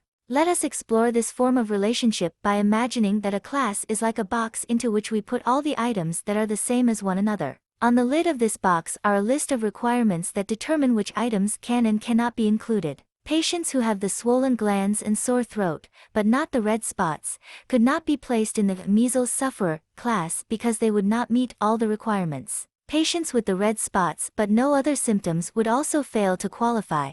They probably have a skin irritation instead. However, as well as a set of requirements for membership of a class or category, a generalization also includes a judgment that sums up the nature of those items in the category. People with these symptoms have measles. Hence there are two aspects to a generalization, a condition that determines what specific cases fit into the generalization, and another condition that states the common consequence or state relating to that generalization. When we are confident about our generalizations, and a specific case does fit a particular general category, then reasoning from generalizations is very easy and effective. The trick is in making that initial judgment about the relationship between the specific case and the generalization, as expressed in the premises, so that our conclusion, also about the specific case, is well supported. At the same time, we should recognize that many items fit a number of generalizations, that often an item has many conflicting qualities or components that make it hard to judge the appropriate generalization. For example,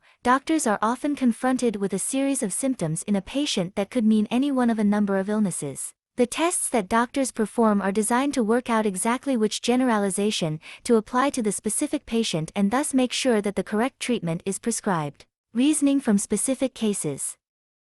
Where do these generalizations come from? Do we just make them up? No, in most cases they have been established via reasoning, in this instance, from specific cases to a generalization. The difference in reasoning from specific cases is that, although a general statement is involved, it is not used as a premise but as the conclusion. We routinely find such reasoning in, for example, opinion polls, statistical analyses, or any other surveys in which the reasoning supports conclusions that generalize beyond the specific scope of those premises. For example, I might argue from specific cases in this manner. I have surveyed 1,000 Australians, from all social classes and ethnic backgrounds, and 70% of them tell me that they favor changing from a monarchy to a republic. Hence, I would conclude that most Australians also support this change. 90% of the respondents who were born overseas or whose parents were born overseas were positive about Australia becoming a republic. Hence, I further conclude that Republican sentiment will be strongest among the newer members of the Australian community. There are two conclusions here. Each is a general statement about what all Australians think, based on a sample of 1,000 specific cases. The premises provide a summary of the many specific cases. Nevertheless, relative to the premises, the conclusions are much broader assertions, most Australians and newer members. The general form of such arguments is as follows. Specific cases, X, of the general category X show the common property A. Hence, generally speaking, we can expect all members of the category X to have the common property A.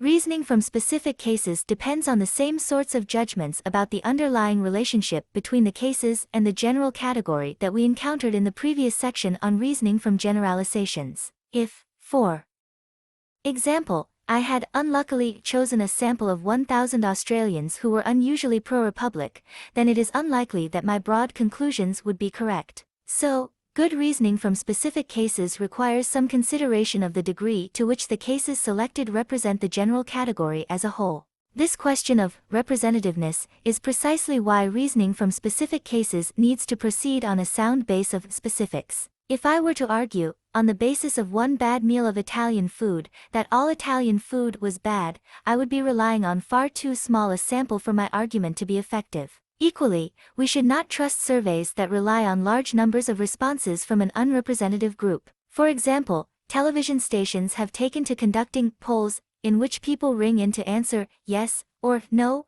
to a particular question. For example, should the death penalty be reintroduced? The answer is then represented as a good generalization of all Australians' attitudes when, in fact, it is only a generalization of the views of those viewers of that particular television station who were able and willing to ring allan. Reasoning from analogy. An analogy is a special form of reasoning, which has some similarities with reasoning from specific cases. Reasoning by analogy involves drawing an equally specific conclusion from specific premises via a comparison of like aspects. Good analogies avoid comparisons between items that have too many dissimilarities. For example, imagine a friend gave you a guinea pig to look after but forgot to tell you anything about what to feed it. You might say to yourself, I'll have a guinea pig and do not know what to feed it, but I do know that my rabbit eats carrots, and that rabbits and guinea pigs are similar. Hence, I can probably feed my guinea pig carrots as well. Such arguments take the following general form. An analogy between X and Y. in the premises, supports a conclusion about Y by showing that the conclusion is true of X, and X and Y are similar in sufficient relevant respects and are not relevantly dissimilar. You need to be careful to make sure that you are comparing things that are similar in a relevant way. Take the following example of reasoning. Shaving cream is clearly similar in color, texture, moistness, and body to whipped cream, and I know that whipped cream is delicious on fruit salad. Hence, shaving cream is delicious on fruit salad. Do you see what is wrong? The two types of cream are similar, but they are definitely not similar in respect of the one main characteristic involved in fruit salad eating: how they taste. This question of relevance has been explored in more detail in Chapter 6. While generalized and specific reasoning both depend on classifications of individual cases in relation to general categories, analogies depend on comparison and consistency between equally specific or equally general cases. First of all, good analogies that do not directly involve values are formed through comparing different things on the basis of consistency of knowledge. That is, we look around for known cases that are similar to the unknown case, so that we are better able to predict what we will find out. For example, if we knew that large oil spills at sea destroy the saltwater environment, we might also predict that similar spills in a freshwater lake would have a similarly destructive impact. Such analogies depend on the extent to which we are sure that the world is a consistent place, and that it is very unlikely we will find radical differences between cases similar in many respects. Second, good analogies that involve values are formed through comparing different things on the basis of consistency of action or belief. That is, we can use known cases that have known types of action or belief associated with them and that are similar to the unknown case to thereby conclude that similar actions or beliefs can be expected in those cases. Such analogies depend on the assumption that the world ought to be a consistent place and, to the extent that we can control what we do in the world, that we should always try to do the same things in similar situations. For example, we would think it most unreasonable if, of 3 cars parked illegally, only ours was given a parking ticket. Such rules need to be applied consistently and we expect that they will be. Reasoning from terms. The final type of reasoning is less common but equally important. Some claims, as we have seen, establish the definition of a particular word or phrase. Often we need to give reasons for our definitions, either because there is some widespread doubt about them or because we are trying to establish a particular meaning in a given context. Here is an example. In a true democracy, all power rests with the people. Constitutionally speaking, in a monarchy some power theoretically resides with the monarch. Hence, a monarchy is not democratic. Now, generally speaking, many monarchies, such as Australia, are democratic. However, this argument establishes that, in a particular context, constitutional theory, monarchies must be defined as undemocratic. While this definition may seem unusual and even irrelevant to daily life in countries such as Australia, it does have some utility within that limited context nevertheless. We tend to find that, by its nature, definitional reasoning is deductive. Exercise 7. 1. Write arguments or explanations using each of the types of reasoning just discussed. You should write these examples in the analytical structure format, that is, as a list of claims and a diagram. Choose issues that are important to you and about which you have some knowledge. You will probably find that each one combines some elements of more than one type. Review. This chapter has discussed various ways to think about reasoning. You have learned about the difference between induction and deduction. The most important point to remember from this comparison is that some kinds of reasoning are about the inherent logic of the way we describe the world in words, that there are logical relationships built into claims which, necessarily, lead to other claims. Now this kind of reasoning is not investigative but is the foundation on which inductive reasoning, where you do observe and investigate the world, is based. You have also learned about propositional logic which, again, is all about the way you can use a claim that proposes how two other claims are related. Whether or not, in the narrative flow, you actually write a claim in the standard if/then format doesn't matter. Very often, when we reason, we are using propositions that, if we rewrote them more accurately, would have to be in that form. Propositional logic is a very important way of finding the links between apparently disparate events and drawing them together into a conclusion. You have also considered what I call 5 types of reasoning. These are not types like induction and deduction. An argument may contain elements of, say, reasoning from terms, generalization, and analogy, all through it. But an argument can only ever be either inductive or deductive. So, these types of reasoning are presented simply to help open your eyes to the ways in which you need to think about your reasoning to make it better. Thus, what we learned by considering those 5 types of reasoning is that all argument and explanation starts with a consideration of similarity and difference, commonality and inconsistency, necessity and sufficiency. These concepts are an underlying part of chapters 8 and 9, where we look at how to find information and how to think it through. Concept check. The following terms and concepts are introduced in this chapter. Before checking in the glossary, write a short definition of each term. Analogy, reasoning from cause, reasoning from consistency, deduction, generalization, reasoning from induction, propositional logic, specific cases, reasoning from terms, reasoning from. Review exercise 7. Answer briefly the following questions, giving, where possible, an example in your answer that is different from those used in this book. What is the difference between deduction and induction? B. What is the relationship between the idea of internal connections and propositional logic? C. How can we work out whether one event causes another? D. What is the purpose of giving a general rule as a premise? E. What is the leap of faith when we use a selection of cases to assert a more general conclusion? F. How does an example given as a premise attempt to support its conclusion? G. How do I determine if an analogy is reasonable? H. What is the point of using reasoning from terms? 8. Research, reasoning, and analysis.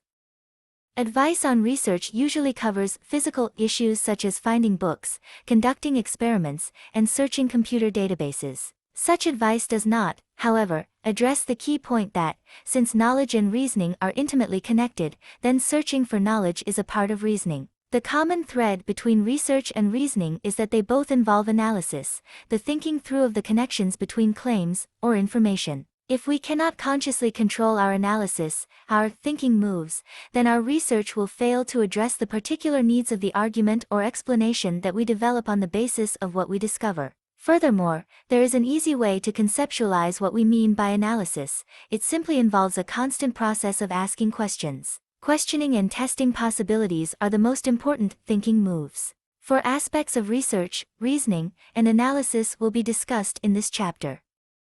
1. We will look at knowledge in more detail. Reasoning depends absolutely on knowledge. Knowledge is the way that innumerable little pieces of information about the world are linked. Questions are a way of expressing and testing these links and, hence, are the crucial component of analysis. 2. We will then look at 4 perspectives on the process of finding information, what some might call doing research, as a reasoning process. We will look at information understood by where we find it. Information as it relates to other information. Information classified by the topic under investigation. 102. Information as it relates to how we are using it. 3. We will examine some general issues to do with sources. Sources can only be used effectively if we understand that the context in which the source was created is different from the context in which we are using the information from that source. If we do not recognize this change in context, we are not properly analyzing that information. For we will look at how questions can guide our search, and at how we can take information away from our sources, not just as information, but in a form that can easily be inserted into our arguments and explanations. Reasoning and analysis. Reasoning and knowledge. What any one individual knows about the world is extremely limited. People tend to be experts in certain small areas and ignorant in many others.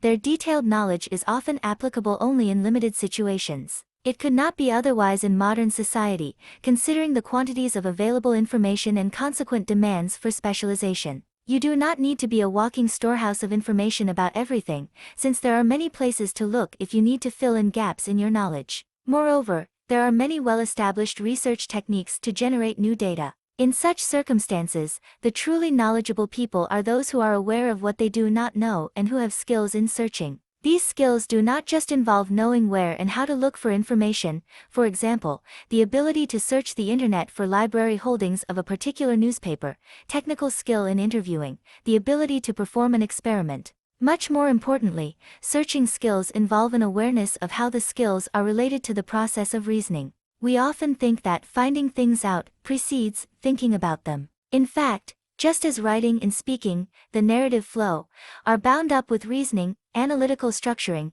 the process of gathering the information also involves many of the important thinking moves that constitute our analysis. If we are unaware of these thinking moves, then much of our research will be ineffective or confusing. Reading, interviewing, experimenting, or any of the many research processes are not just about finding out information, they are necessarily processes of analysis. Reasoning is not the result of knowing things. Knowledge and reasoning are part and parcel of one another. Knowledge consists of both individual claims and the links between them, and hence must be expressed through arguments and explanations. We learn knowledge by understanding these arguments and explanations. Even the most specific statement of what we know, a single claim, requires a connection between more than one idea. What we know is best thought of as a network of interrelated claims, a series of potential, unexpressed arguments and explanations in our heads and in what we read and observe. Hence, knowledge is about relationships, our reasoning compared to,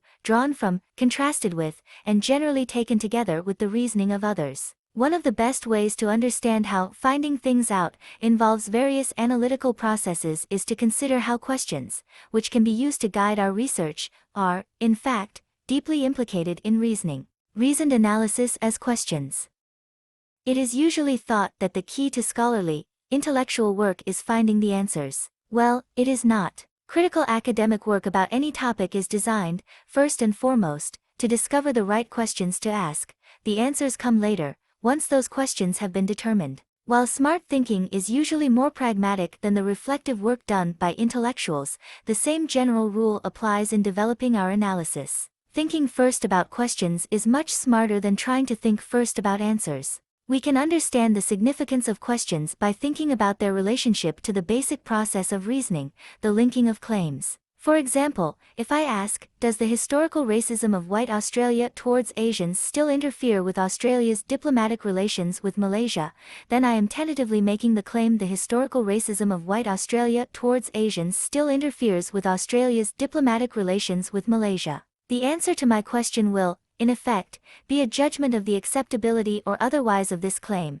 The evidence that I gather and the arguments that I read and create in trying to answer the question become premises for my eventual conclusion, which either confirms or rejects that initial claim. A question, then, can be seen as a conclusion in prospect, a proposed relationship between ideas that needs to be tested. The question, what caused Australia to become less reliant on the United Kingdom in economic and political terms following the Second World War, is different in that it presumes that Australia did become less reliant and that the answers will show how that occurred. So, questions are a way of unlocking and understanding the relationships between ideas. Although we might think of the answers that flow from them as being isolated, individual, facts, claims, it is much more accurate to characterize the answers as relations between claims and, within a claim, between ideas and/or events. To ask a question is always to call on some existing knowledge and to seek the connection between the answer and that existing knowledge. We want to develop these relationships so that they can form our claims,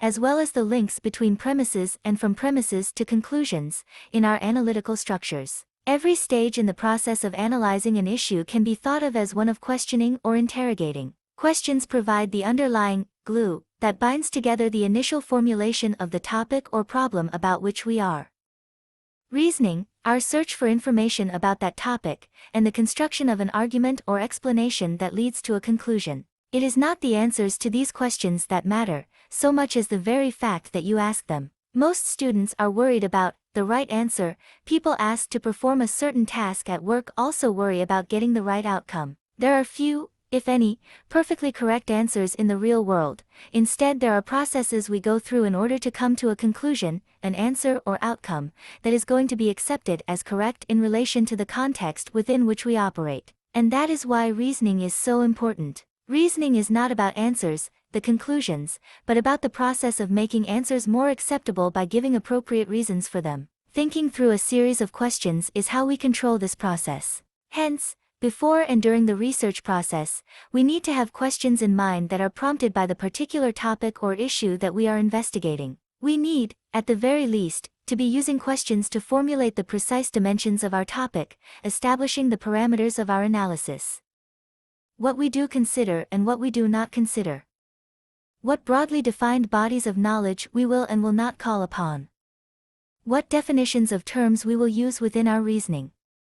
What methods of investigation we will use. In particular, we need to ask these questions to avoid assuming that there is one right topic in relation to a broad issue. Often the topics we are told to investigate or write about, whether through our work or study, are poorly formed or are deliberately open, thus requiring us to redefine them more carefully before we work on them. Each issue we encounter can give rise to a wide variety of topics. As we go about narrowing it down to the precise topic we are going to investigate, we must always be ready to justify our choices by thinking through the fundamental question of, why have I chosen this particular topic, in this way, with references to these ideas and not some other topic? If we do, then we will be able to argue for and establish the acceptability of our decisions about topics. A precise topic enables us to search efficiently for information that will become our claims. It guides us regarding the sorts of reasoning we will need to use, reasoning from cause, analogy, and so on. A precise topic gives us a benchmark against which we can assess the relevance of any information we encounter,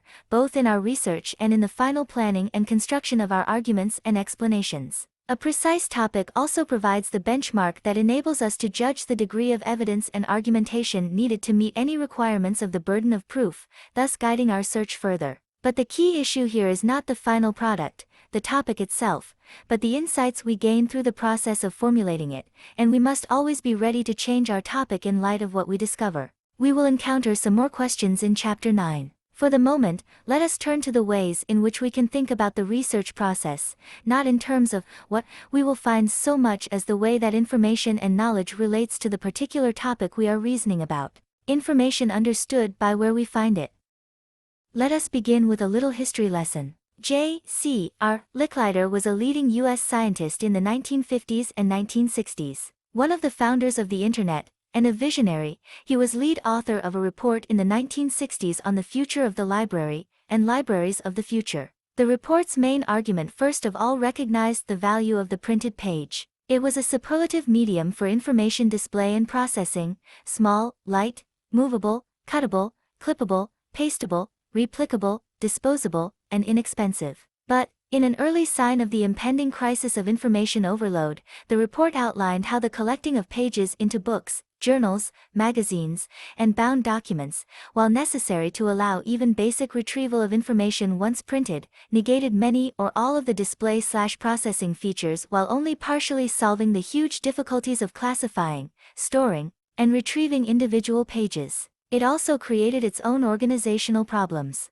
Licklider concluded if books, and we might include here all bound collections of pages, are intrinsically less than satisfactory for the storage, organization, retrieval, and display of information, then libraries of books are bound to be less satisfactory also. A device, he said, was needed to allow both the transport of information to the reader without transporting material, and, at the same time, some processing of that information in ways that suited the reader's particular needs/uses of that information. A meld of library and computer is evidently required.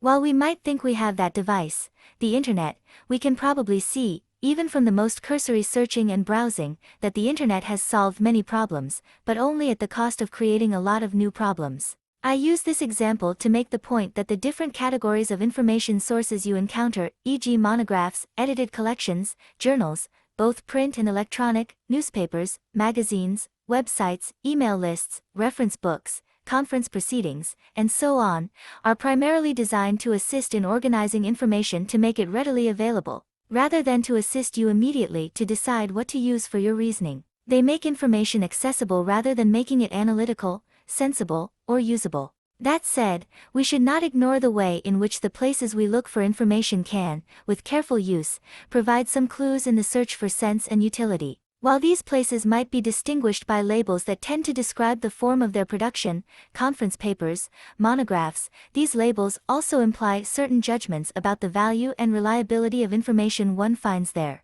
Here are some examples. Academic conferences are normally held to enable scholars and experts to present the latest findings of their research or applied work to their colleagues. Each paper that is presented is usually no more than an hour long, often shorter. Conferences tend to be organized around a topic or defined subject. As a result, conference proceedings will tend to contain large numbers of highly specific papers that present detailed information on very tightly defined topics. The information is usually very recent. Journals are, in many cases, designed solely or predominantly for an academic audience, and the papers in them are refereed, that is, checked for quality by experts. Hundreds of journals are published. Like conferences, they are tightly themed. Media International Australia is a premier journal, usually focusing on Australian issues concerning the media, print and electronic. Articles tend to be longer, providing academics with greater scope to explain and explore their topic, but they also serve as part of an in-depth long-term conversation among scholars and experts in various intellectual disciplines.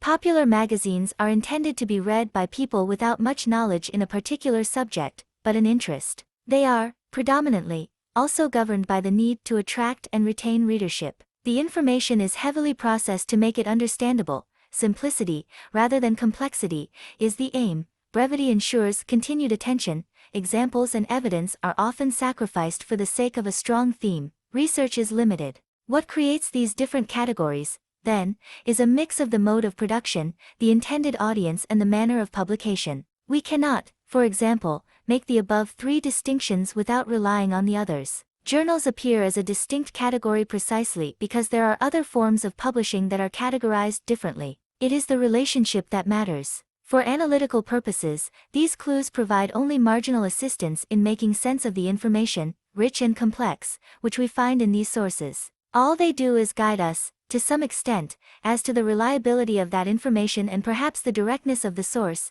See direct and indirect sources later in this chapter. Thus, when we consider a key issue in reasoning, are our premises well-founded? Chapter 5, we can see that this foundation is provided, very often, by the source of the information. Thus, deciding what exactly to find and how to find it may not be helped by these categories, but they are important in finalizing the strength and quality of argument. What we need at this stage are some other ways of thinking about how to find and use information. Exercise 8. 1. Write down all the sources that you can think of, in no particular order. Perhaps start by listing the ones that you use most frequently. Then review the list and see if there are any you have missed. Remember, we are not talking here about specific titles, but types of sources. Thus, do not write The Australian, write newspapers. On the other hand, do not be too general. There is no point in writing books. You need to ask what kind information as it relates to other information. While each topic or subject on which we might conduct research will throw up its own specific relations between individual pieces of information, there are some broadly applicable general possibilities of relation that can assist you in reading critically, that is, reading in a way that makes it possible to argue and explain. We have already encountered the basis for these general possibilities in Chapter 7, when looking at the various ways in which we can reason. Using as my broad example here, the impact of the Internet on Australian society, I will give some examples of how thinking about the relationship of information to additional information might guide our search for more material. Relations of specific and general. We might read in an article about two successful e-commerce ventures in Australia, call them x.com.au and y.com.au. Immediately we need to think, are these two specific examples unusual, representative, evidence of a trend? We are seeing if there is a relationship between the specific claim, X and Y are successful e-commerce businesses, and a more general claim that there are many successful e-commerce businesses in Australia. We need to read additional articles/books to find out if there are many more examples or not. To reverse the example, we might read that, while more men use the internet in Australia than women, those women who are online spend more time communicating and less time surfing the web. We are trying to determine what kind of computer training needs to be given to a group of elderly women at a nursing home who are all keen to get online. Can we relate that general information to the specific case we are investigating? Or, perhaps, we need more detailed information on what older women do, not just women. Again, we go to a source looking specifically for this material, based on the tentative information relationship we have identified. Relations of similarity and difference. We might, for example, discover that there has been a 100% increase in internet use in Australia in the past 2 years. We can immediately begin to think about the following. Was this increase the same, or more or less in previous years? Have there been similar rises in other countries recently? Again, in a more complex example, we read that Australia was one of the countries that most quickly, in terms of time and number of users, adopted video recorders and mobile phones when they were introduced. There is a relationship there. both the internet and VCRs/phones are information/communication technologies. Can we draw some lessons from a comparison? Are they similar enough? Too different? A final example, we read that the internet cannot be easily censored. We then read another article that outlines the reasons why it can be censored effectively. The relationship here is one of difference, two conclusions that are contradictory. We need to ask, how can these two positions be resolved, if at all? Why do the authors have different perspectives on a similar theme? Relations of cause and effect. We hear from friends that many new members of a virtual community to which they belong report initially high levels of enthusiasm, followed by a rapid decline in interest and a return to the activities that previously they pursued. We have also read, in a book on virtual communities, that this effect can be seen in many online communities. We also read, in yet another book on communities in general, that it is not the physical area nor the communication between members that makes a community, but the shared activities which members undertake without realizing they are in a community. A link seems to suggest itself. We need to look for information on the possibility that what causes the failure of virtual communities is, in some cases, the fact that the only commonality of members is the time they spend online doing the community, rather than actually being it. These are, in simplified form, examples of the way we need to make information analytical if we are to use it effectively. Information classified by the topic under investigation.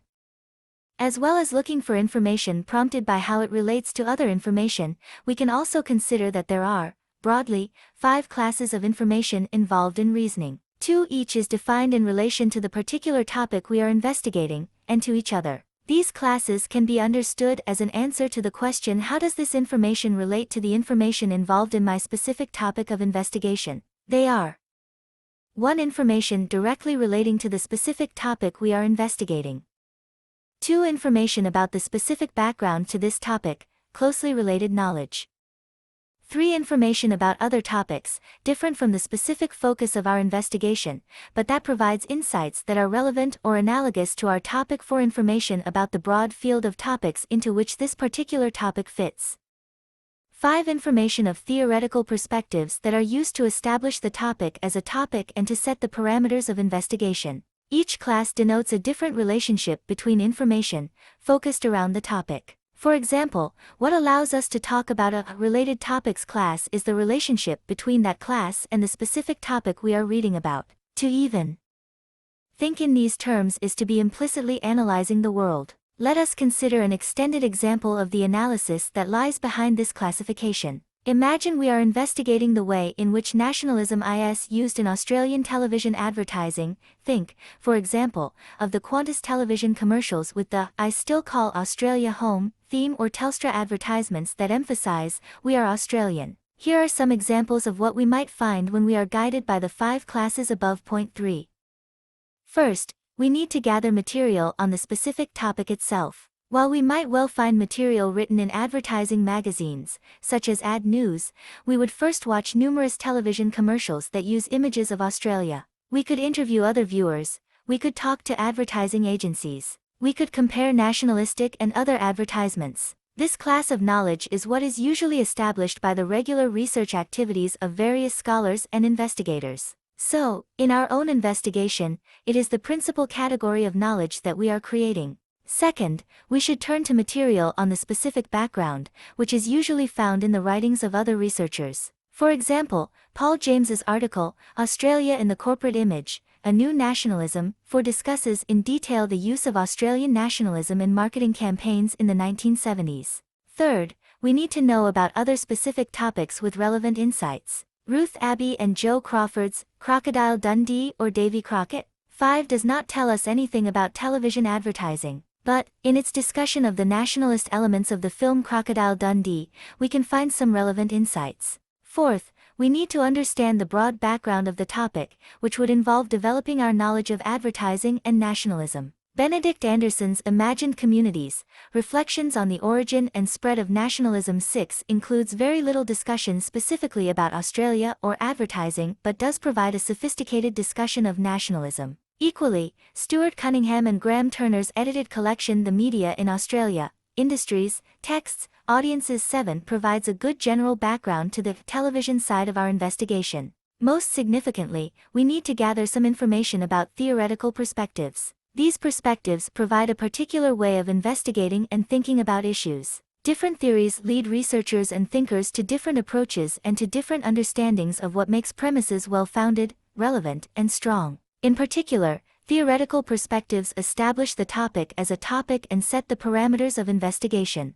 Remember, there are many different ways of understanding the world, which are usually related to various academic disciplines. It was not, for example, until the 1970s that cultural studies, of the popular media, became common. Each theoretical perspective will have different ideas about what exactly is an appropriate topic for investigation and how we should go about it. In broad terms, then, we could think about whether our interest in the topic is, for example, psychological or sociological. We could also think about whether we are developing, for example, a feminist or Marxist critique of this. Use of nationalism. Judith Williamson's classic Decoding Advertisements, Ideology and Meaning in Advertisements 8 provides excellent theoretical material on critiques, rather than description, of advertising. In contrast, Mark Poster's The Mode of Information 9 discusses the difficulties of even engaging in a critical analysis of television in the postmodern age. Neither book makes any reference to Australia or nationalist advertising, but both provide knowledge of the very ways in which we come to think about topics such as nationalist television advertising. 10. Although the most difficult class of knowledge to analyze and engage with, knowledge about the processes of developing or discovering knowledge, what philosophers call epistemological theory, is, in fact, the general key to effective reasoning in any particular situation. Information as it relates to how we are using it. As well as classifying information in relation to the topic we are investigating, we can also think about 4 types of information in terms of how we will use that information in our own reasoning. This typology of information answers the question, how does this information relate to what I am trying to do in my argument or explanation? These 4 types do not coincide in any way with the 5 classes just discussed. We can find information of any type in any of the classes just discussed. All classes can contribute to the information of one type that we are gathering. The 4 main types of information are: 1. General understanding of the context in which we are preparing our reasoning, in effect, the context in which our text fits. 2. Opinions and conclusions from other people's arguments and explanations. 3. Basic details or evidence that we need as the main source of our premises. 4. Values and attitudes, of ourselves and others, that relate to our investigation. First of all, we need a general understanding of the context of our reasoning. It helps us to see the parameters of the topic or problem, the boundaries and overlaps between a particular topic and other related topics. Remember, all topics are, to some extent, artificial delineations within a swirling mass of ideas and events. Topics emerge through the ways that people think about this mass. We cannot impose whatever topics we want onto the world, but equally we cannot rely on the world to throw up topics ready-made. Similarly, general information helps us to see how any topic can be approached from different angles with different questions to be answered. In the nationalism example, you could, for example, ask, why do advertisers use nationalistic images and slogans? Or, why do people respond well to nationalistic images and slogans? These questions address distinctly different issues, since it may be that people do not, on the whole, respond well to such images, but, for some reason, advertisers think they do. This sort of general information helps us think about where and how to search for more detailed information, and to settle upon an aspect of the topic on which to concentrate. For example, in a report to a marketing firm about what people see on television, the main focus would be on the former question, rather than the latter. The context of, for example, a short lecture to high school students would require that we keep the information in our argument or explanation consistent with their expectations and needs. If, on the other hand, we were writing a scholarly article about television advertising, then the different context would require more advanced and complex arguments. We need to gather background information in order to gain a good understanding of the context in which our reasoning takes place. Whatever we may think of a particular issue, we are also looking in our research for different opinions and conclusions. For any particular topic, a range of ideas will already have been expressed, and whatever we are doing needs to take account of them. Reasoning involves acknowledging what others have done and integrating our contribution, no matter how small, with the body of knowledge already assembled. We need to criticize conclusions that we oppose, ponder those that are interesting, and add to any with which we agree. In the advertising example, we find that some critics argue that nationalistic television commercials promote unhealthy competition and suspicion of foreigners. If we agree, then we should seek to substantiate this claim further. On the other hand, if, as part of our analysis, we are seeking to establish a different conclusion, we would not simply ignore this opposing view, but would seek information or give arguments that refute it.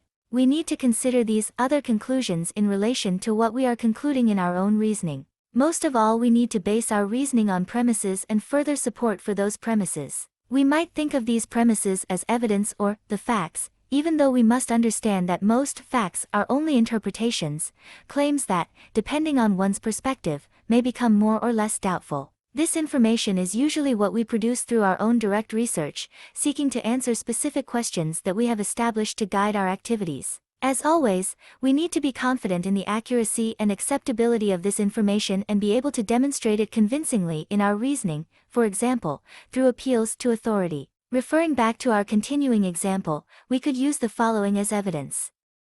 Telecom spent over $1 billion on all advertising in 1994, and most of the commercials had a nationalist theme. Qantas consciously seeks to establish itself as a national Australian airline. Australians see themselves in the mold of Crocodile Dundee in other bush heroes. Yet we could also gather evidence to support any claims we make about the ways that intellectuals have previously written about advertising. For example, if our investigation includes a critique of marketing theorists' conclusions that television commercials are effective, we would need evidence, first of all, that these theorists had made such conclusions. When looking for evidence, then, we are not looking for a specific thing, but simply the material that will become the majority of our premises. Finally, the sort of information that is most important, yet least often considered, is not actually stated in most books and articles. It remains implied, waiting within texts to be inferred by their readers. It concerns the values and attitudes of the authors of what you read and hear.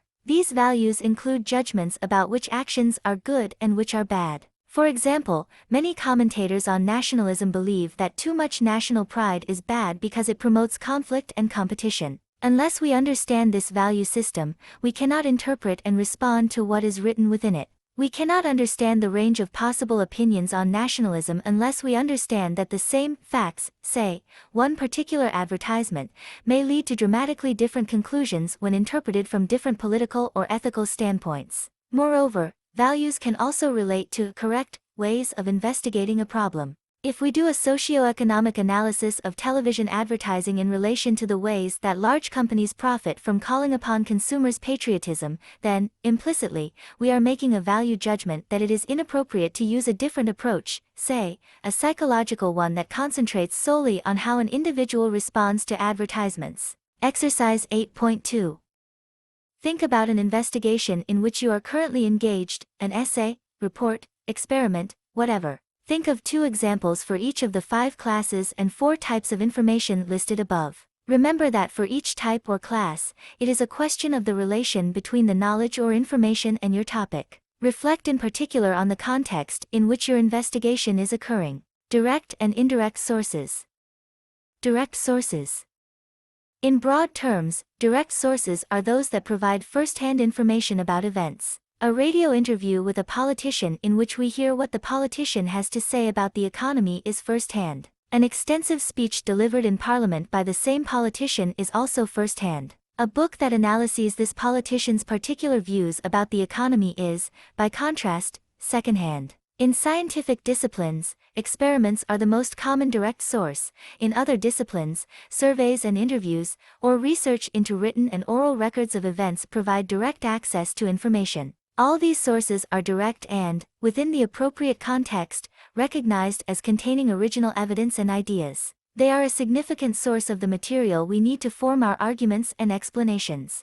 It used to be thought that these direct or primary sources were somehow more factual or descriptive, and that interpretation was added to them by investigators when they wrote about their research, thereby creating a secondary or indirect source, see below. However, direct sources do contain values and elements of interpretation. The importance of the distinction between direct and indirect sources, then, not that one is fact and the other interpretation but, rather, one of context. For example, the comments made by an advertising agency director about nationalistic television commercials must be understood in relation to the person who made these comments, why, when, how, and in what situation the comments were made, and so on. If we do an experiment by measuring the biological reactions of people watching nationalist advertising under controlled conditions, then we, in effect, become the authors of that data, via the way that we establish the experiment. We would need to ask ourselves the same sorts of questions to understand the meaning of the data we gather.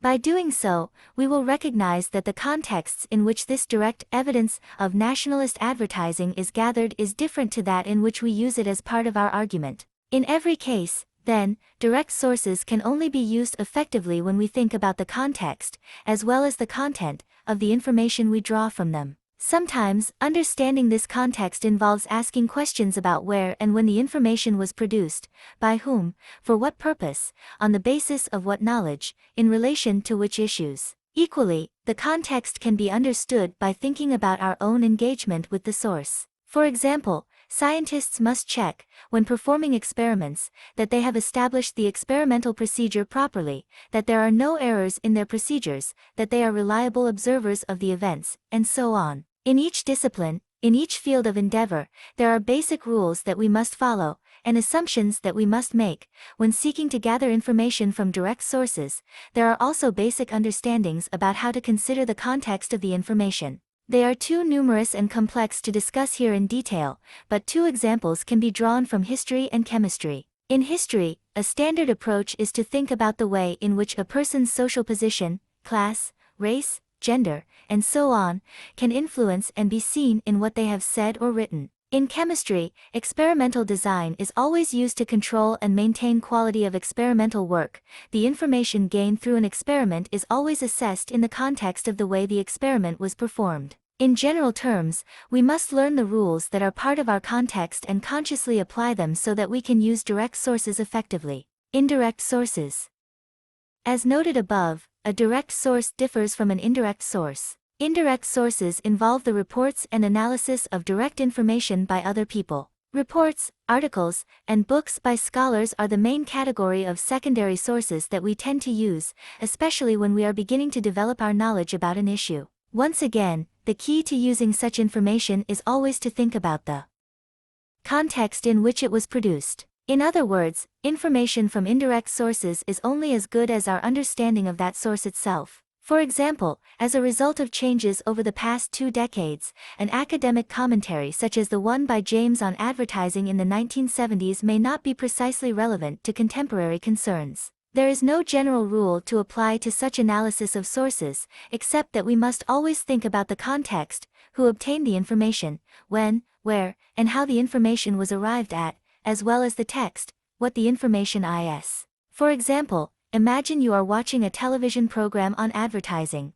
The host makes some comments on nationalistic commercials, saying that they always produce an emotional reaction and that is why they are effective. Is this source useful for an academic investigation? If you answered no, then you would, in some circumstances, be correct. But the important question to ask is, why? Let us contrast this hypothetical television program with a more usual source, academic writing. The trustworthiness of academic writing is based on the idea that the person doing the writing is an expert in that area, through their close study of the topic, their skills as a researcher, their careful, long-term analysis, and their involvement in a system in which articles and books are published only after the scrutiny of other qualified academics to determine if they are right or not. In other words, the claims are trustworthy because an institutionalized method makes them trustworthy. It is a social convention that academic work is regarded as being more sound, if often more remote, than popular work. It is also a worthwhile social convention because there are good reasons to accept this distinction in soundness.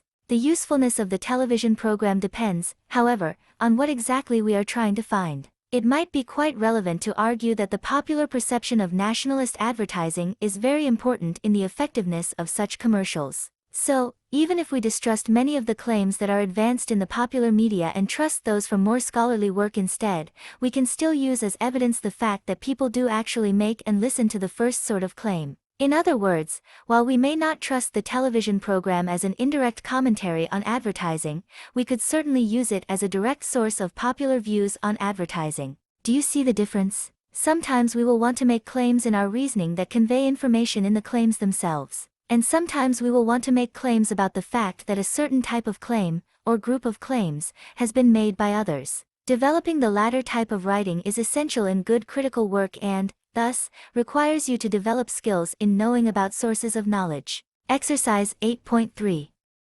Write a short analysis of the different direct and indirect sources that you use most frequently in your current reasoning. What questions do you need to ask about them? What rules and assumptions, stemming from the discipline or profession in which you are working or studying, underlie the identification of these sources? 5 possible outcomes. Finding information effectively is, in large measure, a matter of understanding how that information or knowledge is to be used in your own arguments and explanations. Often we simply want some basic descriptive information to serve as claims in our reasoning without wanting to provide extensive supporting arguments. For instance, we read, in relation to our nationalistic advertisements investigation, that Crocodile Dundee was one of the most popular films ever screened in Australia. We can simply state this piece of information, either quoting exactly from the original or re-expressing the information in our own words, giving an appropriate reference to it. 12. We are simply taking a single claim from our source. We can also take an entire argument or explanation from our source. We could quote such reasoning exactly, but usually, for stylistic reasons, we express it in our own words. For example, James S. article, mentioned above, argues that nationalistic advertisements encourage consumers to purchase a corporation's products because, by being Australian, even when the companies are often owned by foreign interests, the products are assumed to be better than others.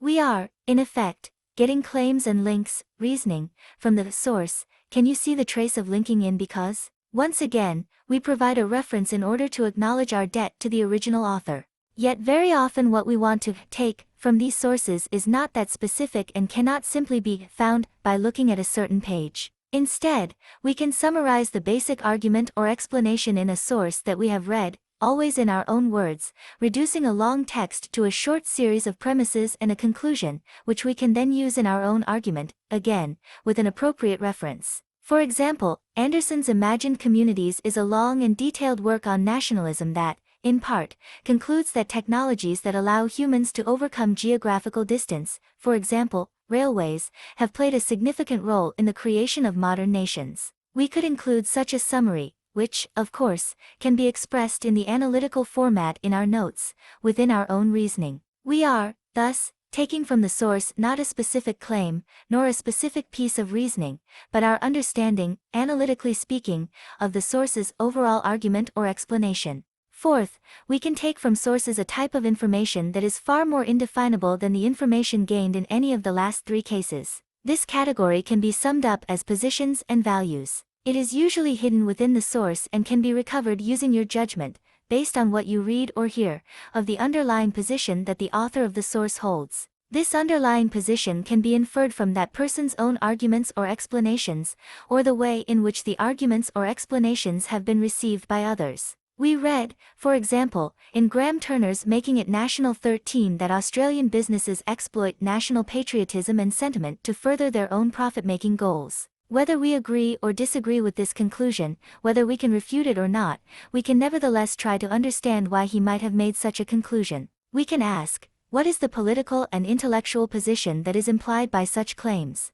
From the overall thrust of Turner's analysis, we judge that he is opposed to unfettered capitalism, seeking instead a greater degree of regulation in the national interest. In making this judgment, we can understand the assumptions that underlie the information in Turner's book, and the context in which it was written and presented to us. Without such analysis, you will always tend to respond to reasoning from your own point of view, without understanding why others might disagree with you. Whether or not you wish to change their minds or accept their right to be different is immaterial. Neither goal can be achieved if you do not know why they believe what they do. Finally, there are occasions on which we take nothing away from what we are reading or observing, except more questions. This outcome may be frustrating at times, but if we are seeking to be smart thinkers, we must be prepared to delve deeply into an issue and not rush too quickly to a satisfying answer. Remember, analysis continues through every stage of research, but smart thinkers are aware of this and draw encouragement from the way in which a book that tells you nothing might prompt the question, why does it not tell me anything? And, further, you can ask if the problem is with the book, with you, or perhaps with your original set of analytical questions. Exercise 8.4. Using a long piece of written work that you are reading at the moment, practice getting each of the 5 possible outcomes just discussed. Make sure that, in each case, you express your answers in the analytical structure format, except, of course, for the last category, for which you will simply have a list of further questions. Review. We have seen in previous chapters how the context in which we create our texts of reasoning are crucial in making successful judgments about the effectiveness of our arguments and explanations. In this chapter, we have concentrated on learning about the process of searching for knowledge in a way that allows us to take the information from one context, someone else's text, and put it into another context, our text. The context influences our interpretation and understanding of information, and so if we do not understand and recognize these contexts, our analysis will not be sound. Knowledge, then, needs to be understood generically, not as specific facts or issues, but as a series of classes and types that relate to our research project. The sources from which it comes, again, must be analyzed for the way they create and constrain that knowledge, rather than as particular books or articles or experiments. Finally, what we take away from these sources can be organized as elements of reasoning, as claims, arguments, or explanations, as assumptions and values, or simply as more questions. Concept check. The following terms and concepts are introduced in this chapter. Before checking in the glossary, write a short definition of each term. Analysis, analytical questions, information, knowledge source. Review exercise 8.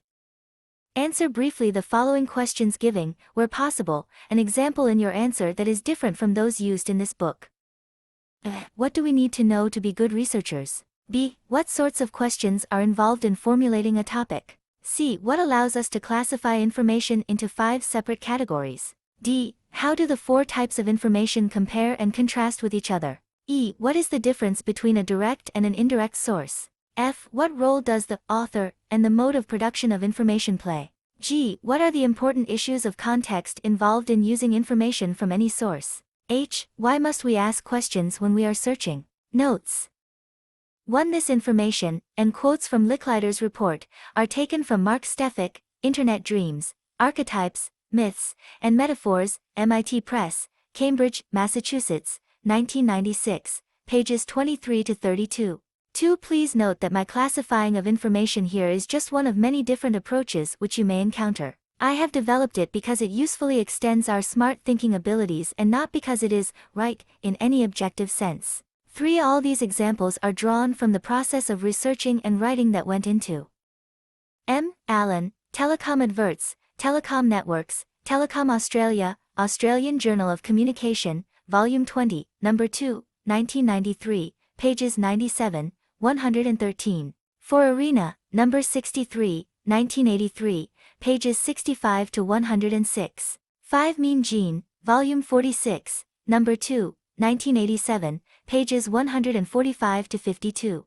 6. Verso, London, 1981. 7. Allan and Unwin, Sydney, 1993. 8. Marion Boyars, London, 1978. 9. University of Chicago Press, Chicago, 1990. 10. These sorts of theoretical insights into the intellectual issues involved in any research or analysis often appear within more general discussions of various topics. These examples simply indicate that the purpose of looking at the 2 books noted was precisely to gain this sort of knowledge. 1. There is, of course, philosophical argument about this issue. See Chapter 9 for a brief discussion of the intersubjective theory of knowledge that underpins this view of direct sources. 12. In this case, the authority is S. Crofts, Reimaging Australia, Crocodile Dundee Overseas, Continuum, Volume 2, No. 2, 1989, page 133. 13. Allan and Unwin, Sydney, 1995. 9. Planning and creating your reasoning. Although, in practice, reasoning, knowledge, research, and analysis are all inextricably bound together, it is also true that, from time to time, we divide our reasoning tasks up in a way that allows us to sit down and prepare an analytical text containing arguments and explanations. What we have learned about reasoning so far makes us much more effective in such preparation, and this chapter briefly discusses 2 ways in which we can go about it. However, always remember that the key to good reasoning is not a method or program of steps to follow but an attitude, a keenness to think things through. The advice that follows is designed principally to jog your mind into this sort of keenness and should be applied judiciously, on the basis of the particular skills and needs that apply to you as an individual smart thinker. In this chapter 1, we will consider some of the key questions that can help us determine the external context in which our argument or explanation fits. Then, revisiting the planning method from Chapter 3, we will look at the questions that are most useful in guiding the reasoning in the text we are preparing. 2. We conclude with a short example of the way that the analytical structure format can be used, not to represent our entire argument and explanation, but instead as a plan of ideas and relationships that can then be used to assist in actually writing the narrative flow of our reasoning. 120. The key analytical questions. Context: analyzing the external dimensions of reasoning. Throughout this book, we have seen how context is all important in determining many of our judgments about effective reasoning. When planning and creating, and then presenting, an argument or explanation, the particular context in which this reasoning occurs must be actively considered. The nature of context, a mass of implied or assumed knowledge and expectations, makes it impossible for us to develop precise guidelines for its consideration. Instead, we must explore the three-way relationship between the person or people creating reasoning, the author, the people receiving this reasoning, the audience, and the knowledge that this reasoning uses and develops. Reasoning is about the use, expression, and formation of knowledge, and involves innumerable judgments about the truth of claims and the truth of the way they link to one another in various reasoned ways. Knowledge does not exist objectively in the world, literally in the objects that claims represent. Rather, it is created intersubjectively, that is, between people such as authors and their audiences, known, technically, as subjects. Knowledge, consisting of claims and their relationships, does have an objective element, since it represents, in another form, the actual reality of objects. However, the medium of that representation, the form in which knowledge is expressed, is language, which, unfortunately, perhaps, is not a perfectly representational medium. Whenever we write or talk about things, objects, we add to or subtract from their essential nature through the particular choice of words we use. Hence claims, and all knowledge built from those claims, are always something more or less than what really happens. All humans share a common reality and appear, through the words they use, when properly translated, to have a common language to discuss and think about it. But remember that language consists not only of the descriptive or denotative characteristic of words but also of their connotative function, the way in which they carry implied meanings. These connotations ensure that we cannot assume that knowledge always and perfectly matches up to reality. Knowledge will always be constrained by and, in part, created from the words in which it is expressed. Moreover, the implied values and assumed knowledge that make words meaningful exist through the interactions of people, the authors and audiences of reasoning. That is why knowledge is intersubjective. Moreover, it is not simply a question of thinking about individuals. Who we are as subjects depends very much on the culture and society in which we grow up and, indeed, the knowledge that we already possess. Hence, whenever we think about ourselves as authors of reasoning or about our potential audiences, we are thinking about cultural and social assumptions and expectations about knowledge and reasoning. The aim here is not to gain a detailed understanding of the philosophical arguments for or against objective or intersubjective knowledge. It is to understand that all reasoning involves people and that, hence, knowledge and reasoning can never completely escape the influence of the social contexts in which those people exist and operate. Even if philosophical ideas about intersubjectivity are unfamiliar, their practical effects should be apparent. Have you ever been in a situation in which, despite the apparent logic and certainty of your argument, those listening to you have failed to agree with your conclusion? Have you ever been asked to learn something without understanding why you are learning it? Have you ever written a report or essay and been pleased with what you have done, only to be told by its readers that you have not done what was required of you? These situations come about when the author and audience of reasoning fail to work within a shared context of assumptions and expectations. This context can be understood by thinking through the following questions about our own work, many of which we encountered in Chapter 8 in relation to others' reasoning. Forget, for a moment, what we are reasoning about and think instead about the following questions.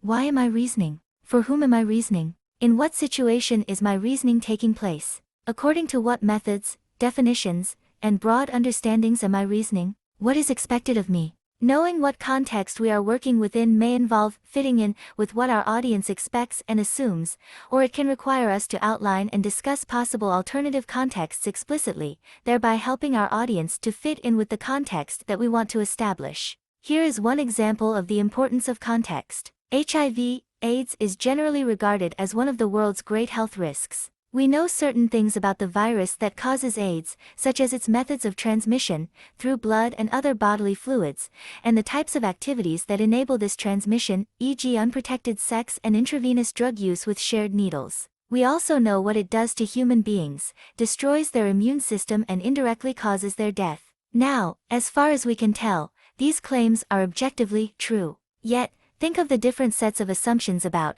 say, how to stop unprotected sex that would not be shared by a Western health expert and, say, a group of politicians from a conservative Islamic community. The Westerner, with a background of social freedom and individual choice, would be full of ideas about advertising campaigns and other strategies to encourage people to use condoms. The Islamic community leaders would be bemused by this approach, even actively hostile, since their framework of assumptions does not include such liberal attitudes to sex, nor does it include the use of condoms. Neither party is wrong here. It is neither rational nor irrational to hold either of these two sets of assumptions, as long as each fits in with the accepted practices of the community to which it belongs. Yet the possibility for misunderstanding is great, unless both parties make an effort to understand the assumptions of the other and try to find some common ground from which to engage in the specific argument about HIV. While the final resolution of such a clash of frameworks does not necessarily mean sticking with one's original assumptions, effective reasoning requires that the difference be acknowledged and explained properly before any moment of resolution. Exercise 9.1. In relation to an issue that you are working on at the moment, write down a series of questions that will help you to establish the external dimensions of your topic, how it relates to the general audiences and knowledge of your reasoning. Text: the internal dimensions of reasoning. Chapter 3 introduced the idea of a particular planning method, which revolves around the use of the analytical structure format. Here, as a reminder, are the 5 steps involved in this method. I decide what your conclusion will be. Write this claim out carefully, expressing exactly what you mean. Number it, L. 2. Then think about the reasons that you are giving for this conclusion. These reasons must be written as proper claims, this time serving as premises that either explain how that conclusion comes about or show why it should be accepted. Try to keep related premises together, but as the diagram will show these relationships clearly, it is not essential to group them perfectly. Write them out, making sure that you do not use pronouns but express each claim so that it makes sense in and of itself. Number them from 2 onwards. Focus on giving the main reasons for the conclusion at this stage. 3. Begin to draw the diagram to show the relationships between the claims. 4. Stop and think, are you missing any claims? Do you need more premises? Have you got the relationships the way you want them to be? 5. Make changes if required, adding claims and redrawing the diagram if need be. We can learn more about each step in the process by thinking through some of the questions that we might ask to guide us in completing each step effectively. The following discussion does not, of course, cover every aspect of all situations, but will give you a general overview of the sorts of smart thinking moves we can make in planning and creating our arguments and explanations. Moreover, although this overview is broken up into specific advice about each step of the process, the actual application of the ideas discussed will obviously occur in a variety of ways, at a variety of different stages of your research and analysis. In practice, no step is isolated from the others, even if, in theory, we can distinguish them in order to learn more about them. First, think about the conclusion, which is a specific statement of what we are going to be reasoning towards. It will relate to the general topic with which we are concerned but must be much more precise. Ask yourself, what is the conclusion? What are its specific elements, meanings of words, key ideas, values, scope, and certainty? Is it about the present, future, or past? Does it require an argument or an explanation? How does it relate to existing conclusions about this topic? Is it opposing them, supporting them, extending them? Is the conclusion well formed? What sorts of evidence will be required to support such a conclusion? Is there more than one conclusion involved here, and can they be combined in some manner? In particular, be clear about the following question. Is this conclusion directly about some event, decision, or issue, or is it about the way others think and write about such events, decisions, or issues? Take, for example, the following conclusion. 1. The Olympic Games are organized and run for the profit of the large corporations who televise, sponsor, and advertise the games. This conclusion is distinctly different from the normal conclusions we draw about the games but is not completely new. There are some important issues here, for example, issues relating to how these corporations might have gained control over an apparently international event. Another issue would involve considering why the profit aspect seems to be ignored by much reporting on the games. Much evidence will be needed to explore and explain these issues. The claim will definitely require an argument to support it because, as far as I can tell, this claim is not widely accepted. It will necessarily involve discussion of others' opinions but is not, of itself, a conclusion about someone else's view. Second, think about the main reasons. Make some initial statements of these reasons, answering questions such as: why does or should the event or idea under discussion occur or be believed? When does it occur? How does it happen? What does it mean that this event or idea occurs or is believed? What are or should be the consequences? Then, considering each reason in turn, think about the complexities of the reasons, expanding them into a chain of premises that not only expresses the reason fully but also clearly explicates how the premises relate to the conclusion. Ask yourself: do the reasons need any definitions or framing premises? Is the relevance of the premises to the conclusion well established? Do the premises cover all the aspects of the conclusion? Are these premises well formed, with particular reference to the internal connections which they make? Are they well founded? If not, then what support can they be given? Are enough reasons given to meet the requirements for breadth? Are they expanded sufficiently to give depth to the argument/explanation? Is each idea in the conclusion referred to in some way in these premises? Are the premises grouped together properly? Just one example would be to state the following reason. The Olympic Games are now very expensive to organize. This might break down, on further analysis, into claims such as: 2. There are more sports, more athletes, and more coaches than ever before. 3. Hosting all these events and people is very costly. 4. Non-sport costs, associated with security and entertainment, are now much more prominent. There are, of course, many more possible premises. Third, think about the analytical relationships between the premises and the conclusion, as seen in the diagram. Here, we can think about the sort of reasoning that is being used.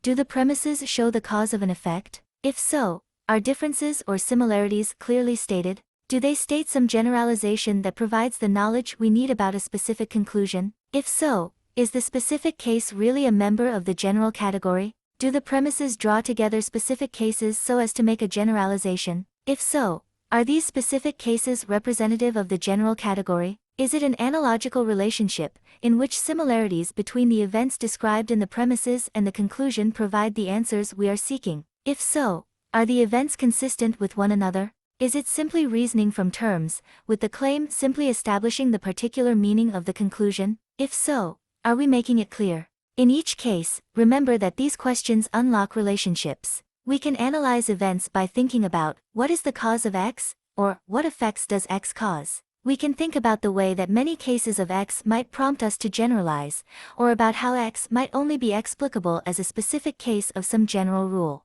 Continuing the previous example, the premises concerning cost are about the cause of the increased commercialism of the games. Because of the need for money to fund the games, a result of these costs, there is no way they could be staged without corporate funding. Good reasoning would involve checking to see if it really is the case that increased costs is the only factor. In doing so, we might find that government funding of the Olympics has declined in the current era of low public financing and increased privatization. 5. There is no other source of funds for the Olympics. As we know, premises are, by themselves, unlikely to be well-founded without some authority or further reasoning. So, at this stage, we can also add further layers to our diagram, providing more claims that show or explain our premises. We can add as many layers as we wish, though for practical reasons we might wish to stop at 3 or 4 layers, see below. In each case, remember that we are using the claim at the bottom of each vertical arrow as a conclusion, and so all of the thinking moves involved in making good links between the main conclusion and its main premises also apply to these relationships. Again, claim 4 of the Olympics example, non-sport costs, associated with security and entertainment, are now much more prominent, would need to be properly supported by its own explanation, which would involve a similar process in which we think of a reason and then break it down into specific claims. These supporting claims might be: 6. The Olympic Games are now a prime target for terrorists. 7.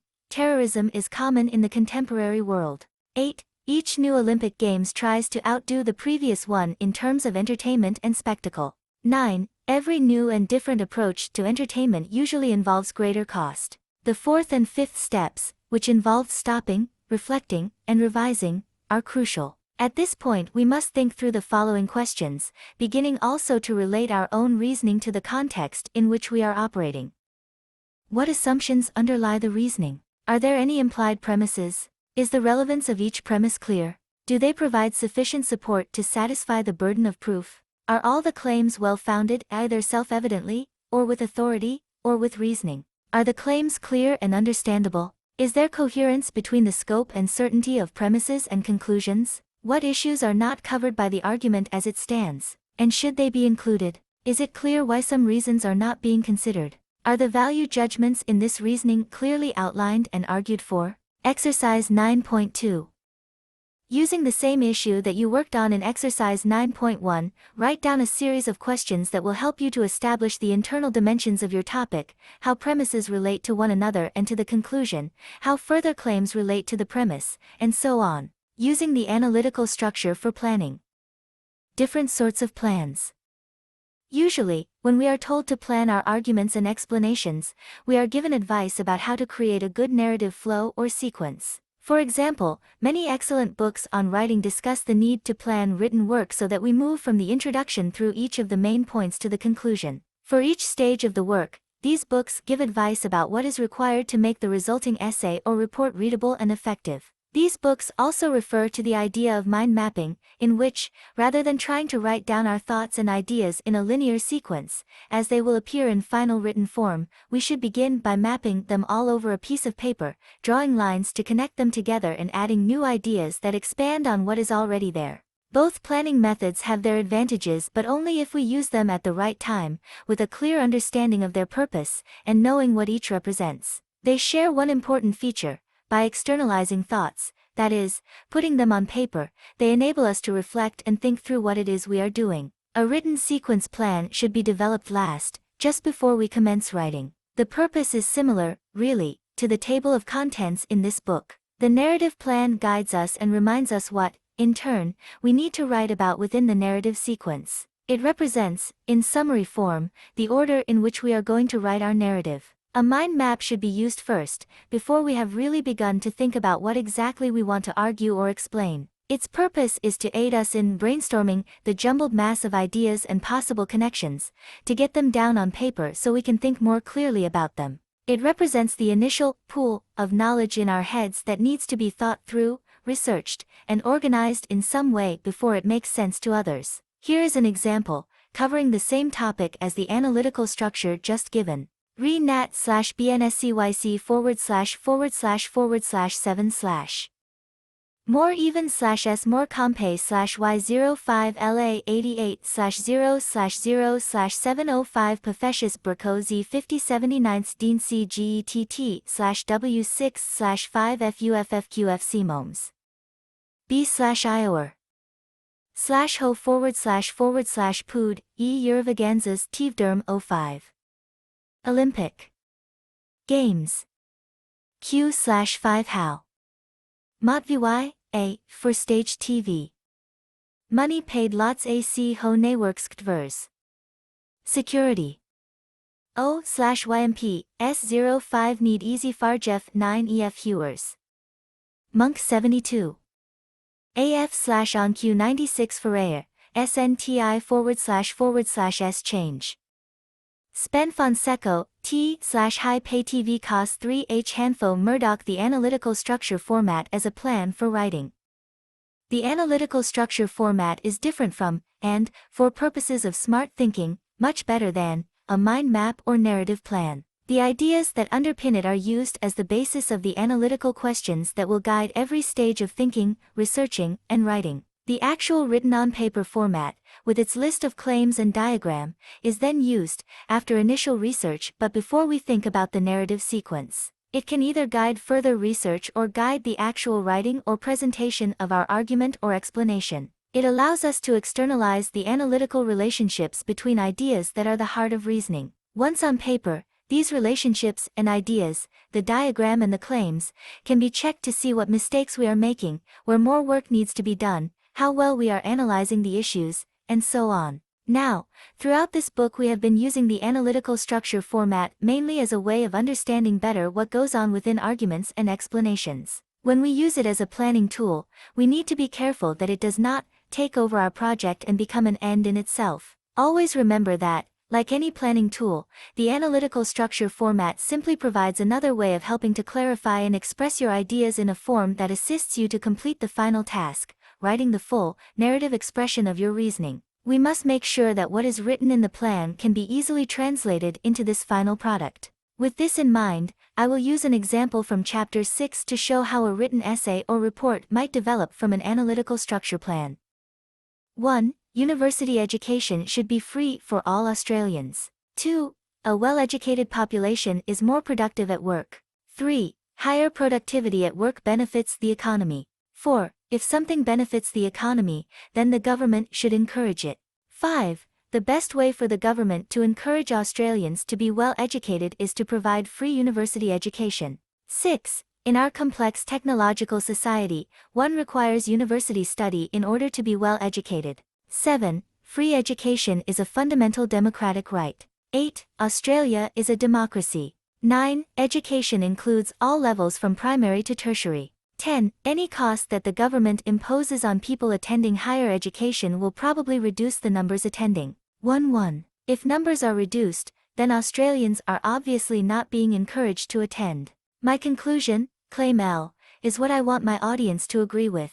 Hence, I will state it clearly in the first paragraph of my narrative flow, although there are also times when it is better to leave the conclusion claim until later on in the narrative flow.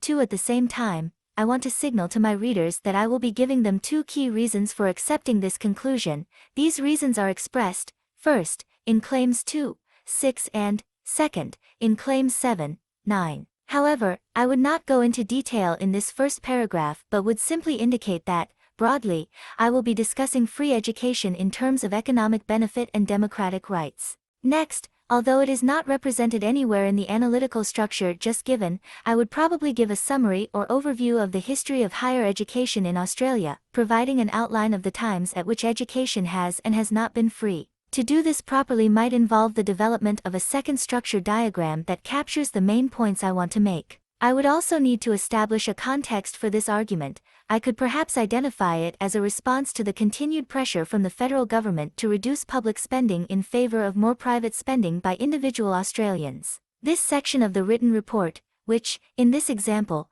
would be between 10 and 12 pages, or 3,000 words, in total, might be between 2 and 3 pages long. Then I would begin my actual analysis by discussing the second of my 2 reasons, the democratic rights one, since it is, for me, more significant than the economic benefit reason. I would begin by writing about Claim 8, Australia is a democracy, and would not expend too much effort on showing why I made this claim, since it is generally accepted. Probably a paragraph would be sufficient. My discussion of Claim 7, free education is a fundamental democratic right, is a different matter. I could expect to write between 4 and 5 paragraphs exploring every aspect of this claim, in effect developing an argument for its acceptability. I would need to consider the issue of rights and what they mean, whether or not free education is a fundamental right or just an added benefit where it is possible. You can see how it may well be necessary for me to stop and, thinking through my argument, develop another analytical structure in which Claim 7 is the conclusion.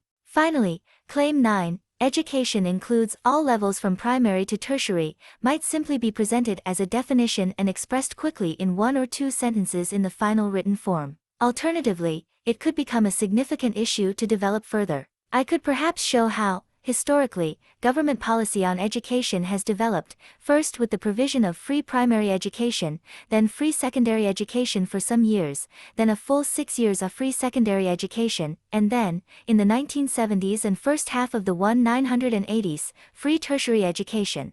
Such a discussion might help me, later, to show the truth of Claim 6. In our complex technological society, one requires university study in order to be well educated.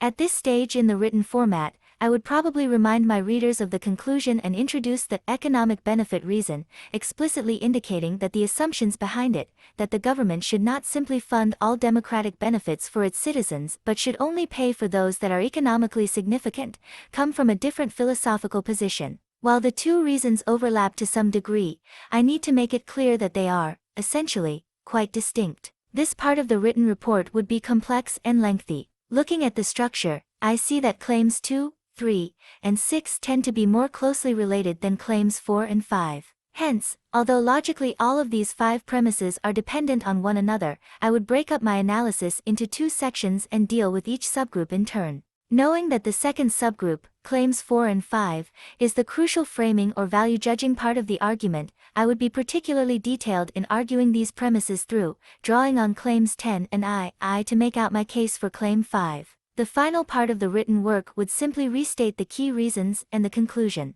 Here is the narrative sequence in plan form to emphasize the difference between these two planning tools. Introduction. Give main conclusion, L, and key reasons, economic benefit, 2, 6, and democratic right, 7, 9. Main body, background. Give background on history of education in Australia with respect who paid and why. Provide context, the current situation that leads to this argument. Main body 2, develop democratic right reason. Write I paragraph on 8, 4, 5 paragraphs on 7, 4, 5 paragraphs on 9. Main body 3, develop economic benefit reason. Distinguish this reason from previous one, signal 2 related aspects, 2 paragraphs. Write 2, 3 paragraphs on 2 and 3, 2, 3 paragraphs on 6, relate back to second section. Write 4, 5 paragraphs on 5, including discussion of 10 and IL, 2, 3 paragraphs on 4. Conclusion. Sum up the 2 reasons and restate L. Exercise 9.3. Apply the questions developed in the first section of this chapter to the argument just outlined about higher education in Australia. What do you think of the reasoning? Is it strong, weak? Can it be improved, challenged? Write additional claims, with appropriate diagrams, that either improve on, counter, or further explore the issues raised in this argument. Then think about the general use of these analytical questions and structures in relation to your own reasoning. How can they help you to be a better smart thinker? Review. Since reasoning is about knowledge, we must think about the epistemologies, philosophies of knowledge, that underpin the relationship between text and context. Questions can reveal the external boundaries of our topic and how it relates to other topics, knowledge, or audiences. Questions can also reveal important aspects of our topic itself. The questioning process is not a once-off task that we complete and then forget. It is a continuous process that relates specifically to the way in which we set down our ideas in the analytical structure format.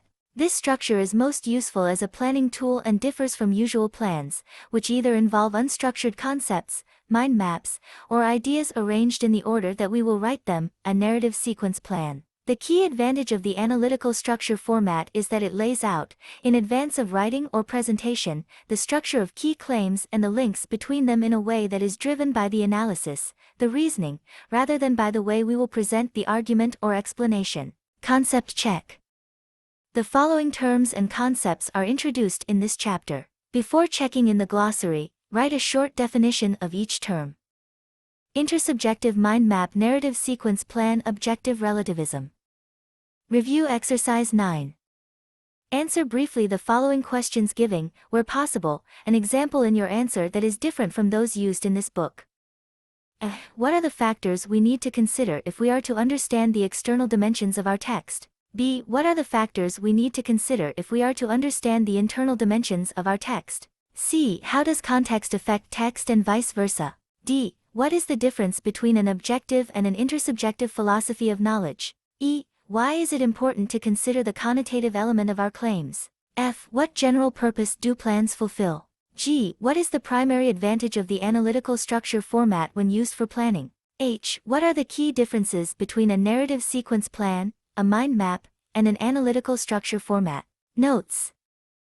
Some philosophers would maintain that knowledge can be objective, in those circumstances in which the knowledge is not affected at all by human subjectivity. I would contend that, while theoretically possible, this objective status is never reached in practice. Although we may, as thinking human subjects, be able to utilize methods and approaches that eliminate all possibility of subjective bias, and most academic disciplines have a wide range of such methods and approaches, the very use of these methods and approaches itself creates a subjective element. For example, within Western scientific medical practice, knowledge of diseases may be objective, however, from a different viewpoint, such as, for example, traditional or folk medicine, the very decision to use a scientific approach is itself a subjective element. Moreover, the human subject is created in part by what he or she knows. To say that knowledge is intersubjective means all knowledge is interrelated and that the specific pattern of relationship will depend upon who, when, where, and how subjects express and receive knowledge. 2. Remember that we often refer to the last paragraph of an essay or presentation as the conclusion. Here, of course, because we are talking analytically, the conclusion is the key claim that we want our audience to accept. 10. Bringing it all together. Narrative and structure. In this final chapter, I provide a fully worked example of a substantial written argument, which I have cast and commented upon, so as to demonstrate the way in which the main form in which we encounter reasoning, the narrative flow, is perhaps better understood as an expression of an underlying process of linking premises and conclusions. This longer example also demonstrates in more detail how you might end up writing something based on an analytical structure, pointing out the subtleties of expression that provide a structure and meaning surrounding that logical core. First, read the example, which is an argument I use to convince students of the need to reference properly when they write essays. Second, read carefully my analysis of the logic, broken down paragraph by paragraph. You might even want to try casting it yourself. Third, look at the way I try to capture the essence of the text in a simpler argument. Finally, consider my overall assessment of the 10 paragraphs that make up this text. Example text. The value of referencing. One of the problems that confronts teachers of first-year university units each semester is the need to ensure that students learn, quickly, the methods and skills of correct referencing. In some courses, students are very much left to fend for themselves, relying on, perhaps, the services of the university library, advice offered by individual staff members, or simply muddling through on the 134.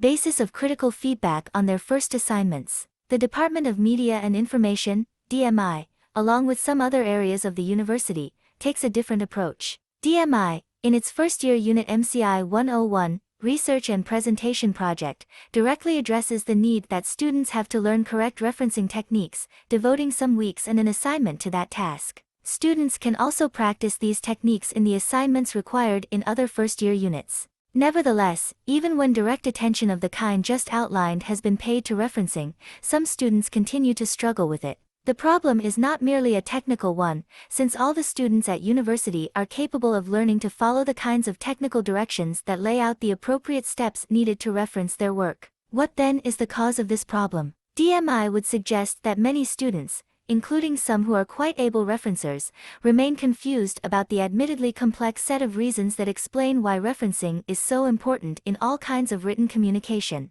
This paper will outline these reasons before ending with a short exploration of why they might be hard for some students to grasp. As just indicated, there are 3 main reasons why referencing is important in essays, reports, presentations, theses, articles, and all the other kinds of scholarly writing in which students engage both at university and then, as graduates, in their professions. Without seeking to assign a priority to any of them, they are, first, that referencing enables a reader to seek out more information on the topic of the written work, based on the references given. Second, referencing acknowledges authors' ethical and academic debt of thanks to those sources which they have used to create their own source of information. And third, referencing provides a method by which authors can establish the validity and strength of their claims by relying on the authority of the source to which they are referring. Let us examine these reasons in more detail. The process of effective scholarship, finding, analyzing, and communicating information, involves an almost constant acquisition of ideas, knowledge, views, and general contextual understanding. One method of finding the material from which to acquire this information, used mainly at times of intensive research, is to follow the leads provided in an article or book via the references to find, quickly and with a high degree of reliability, additional valuable, relevant sources of information. A well-constructed piece of scholarly writing will contain both information in its own right and information that assists readers in further information acquisition. Thus, an author needs to see referencing as a service to the reader of their work and, using the kinds of standard methods that are available, such as the APA system, make sure readers are easily able to go from their text to others via those references. The second reason noted above was that authors owe a debt to those writers who have provided them with information, inspiration, and ideas. This debt is both scholarly and ethical. What do I mean by assigning two different aspects to this notion of debt?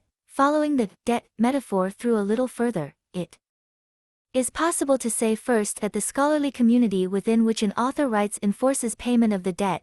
Their readers will check their work, either consciously or not, for evidence that proper referencing has taken place. Second, it is enforced, or at least made possible, by the ethical behavior of individual authors who, privately, must recognize they need to acknowledge those other writers who have helped them. Without referencing, the system of mutual obligation on authors to use each other's work, to link new pieces of work to those already published, and to rely on one another's specific expertise would collapse. Thus, referencing is important, even if the references were never actually followed up, though, of course, they regularly are. The third reason why referencing is so important is, perhaps, the most difficult to grasp. References allow an author to obviate the need to detail and support every single premise in their arguments and explanations by relying instead on the authority of the source from which they obtained the information they are presenting. See Allan, Smart Thinking, Chapter 6 for more explanation. Put simply, references are part of the way one writes a convincing argument or explanation. Since good writing always seeks to be convincing, even if to only a small degree, then it is easy to see why the quest to teach students to be good writers must also involve teaching them to reference effectively. These three reasons can be summed up as follows. Each newly produced essay, article, presentation, or whatever, is always based substantially in existing published or presented material and becomes a part of the ongoing, knowledgeable conversation expressed through that material. Written work needs good referencing so as to refer its readers elsewhere, to repay the debt to other writers, and to reinforce its own arguments.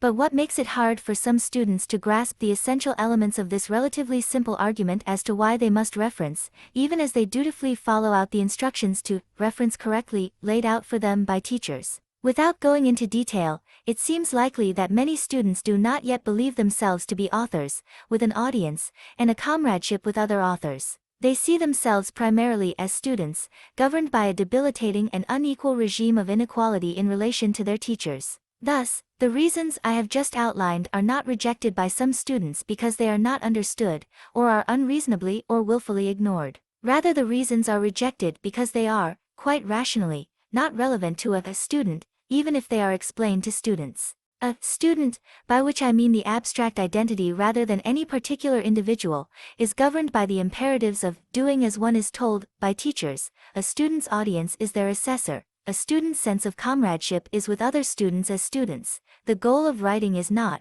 usually, contributing to human knowledge, but getting a good mark. Students in general then fail to understand the need to reference because they do not see how the very sensible arguments in favor of referencing apply to them. Thus, in terms of the cultural understanding of student identity, of who students believe themselves to be, we can see that students probably fail to reference effectively because they are not motivated by genuine self-interest as writers, but instead by the dubious and failure-prone motivation of obedience. The problem with which I began this paper, namely the need to ensure that students learn, quickly, the methods and skills of correct referencing, is often addressed at university simply in a technical fashion. But, in light of the very brief analysis of the student as student, rather than student as writer, that I have just proposed, the real solution lies in a combination of effective technical help and, at least as importantly, a conscious and supportive effort to encourage students to think in new ways about themselves and the relationship they have to their teachers.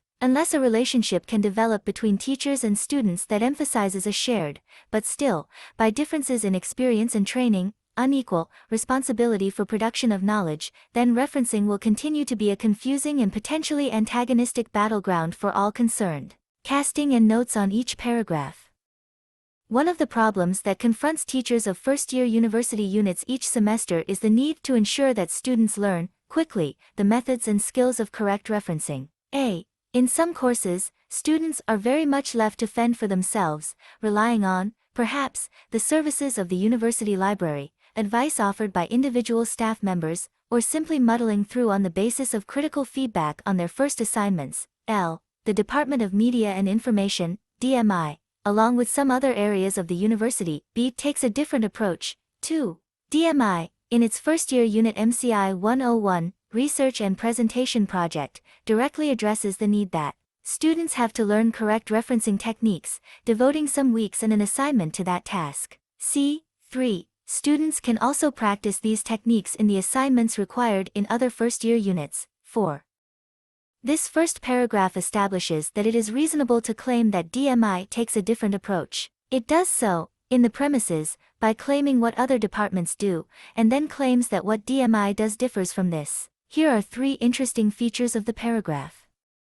The first sentence is not part of the argument directly. However, this sentence does contribute. When Claim 2 says, takes a different approach, the question that needs to be answered is, a different approach to what?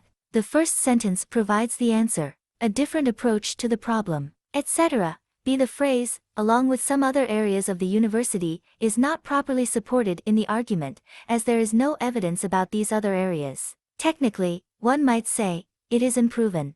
The phrase, devoting some weeks and an assignment to that task, might be thought by some to be a separate claim, embedded in Claim 3. Possibly, but I would see it as detail which expands on and makes sensible the part of Claim 3 that says, directly addresses. The detail shows how it is direct. By way of example, here is the basic analytical structure that might be seen to lie beneath this narrative flow. 2. The Department of Media and Information takes a different approach to some other parts of Curtin University in solving the problem of ensuring that students in first-year university units each semester learn, quickly, the methods and skills of correct referencing.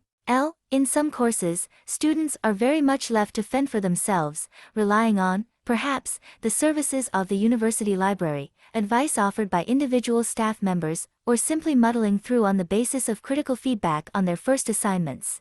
3. The Department of Media and Information uses its first-year unit MCI 101, Research and Presentation Project to address directly the need that students have to learn the methods and skills of correct referencing by devoting some weeks in class and an assignment to that goal. 4. Students in the Department of Media and Information also practice the methods and skills of correct referencing learned in MCI 101, Research and Presentation Project in the assignments required in other first-year units that they are studying at the same time. Moving on to the second paragraph. Nevertheless, even when direct attention of the kind just outlined has been paid to referencing, some students continue to struggle with it. 5. The problem is not merely a technical one. 6. Since all the students at university are capable of learning to follow the kinds of technical directions that lay out the appropriate steps needed to reference their work. 7. What then is the cause of this problem? FDMI would suggest that many students, including some who are quite able referencers, remain confused about the admittedly complex set of reasons that explain why referencing is so important in all kinds of written communication. 8. This paper will outline these reasons before ending with a short exploration of why they might be hard for some students to grasp. This paragraph is complex. For one thing, it does not have a clear conclusion. It is both structuring the paper and also advancing an argument for that structure. I would imagine the implied conclusion, marked here as X, to be something like, the cause of the problem is that students remain confused about these reasons. There are also a number of assumptions made which mean there are implied premises. Here are 3 interesting features of the paragraph. This interparagraph reference clearly demonstrates how the analytical structure cannot be easily read off the words in front of us, but depends on the surrounding narrative flow. Since tells us that, even though we might ourselves not imagine the claim following it is a premise for the claim that precedes it, we have no choice but to diagram it in this way. The author intends that we use the claim 7 as a premise for 6, and we diagram as the author intended. This question is not a claim, but prompts us to think about the implied conclusion. Here is the analytical structure of the first argument in this passage, what we can call a sub-argument because it is subsidiary to, but part of the overall argument in the paragraph, but this time making explicit the implied premise. See how obvious it is. 5. Nevertheless, some students continue to struggle with the methods and skills of correct referencing even when direct attention has been paid to learning it, as for example in MCI 101, Research and Presentation Project. 7. All students at university are capable of learning to follow the kinds of technical directions that lay out the appropriate steps needed to reference their work. If everyone can follow the technical directions, then some people's failure to follow them indicates that technical matters are not the problem. 6. The problem of some students struggling with the methods and skills of correct referencing is not merely a technical one. The third paragraph is not reasoning. As just indicated, there are three main reasons why referencing is important in essays, reports, presentations, theses, articles, and all the other kinds of scholarly writing in which students engage both at university and then, as graduates, in their professions. Without seeking to assign a priority to any of them, they are, first, that referencing enables a reader to seek out more information on the topic of the written work, based on the references given. Second, referencing acknowledges authors' ethical and academic debt of thanks to those sources which they have used to create their own source of information. And third, referencing provides a method by which authors can establish the validity and strength of their claims by relying on the authority of the source to which they are referring. Let us examine these reasons in more detail. It identifies the three reasons and then says that the paper will examine them. Since there is no attempt to argue or explain why there are three reasons, or why the paper is looking at them in detail, and so on, there is nothing to be cast.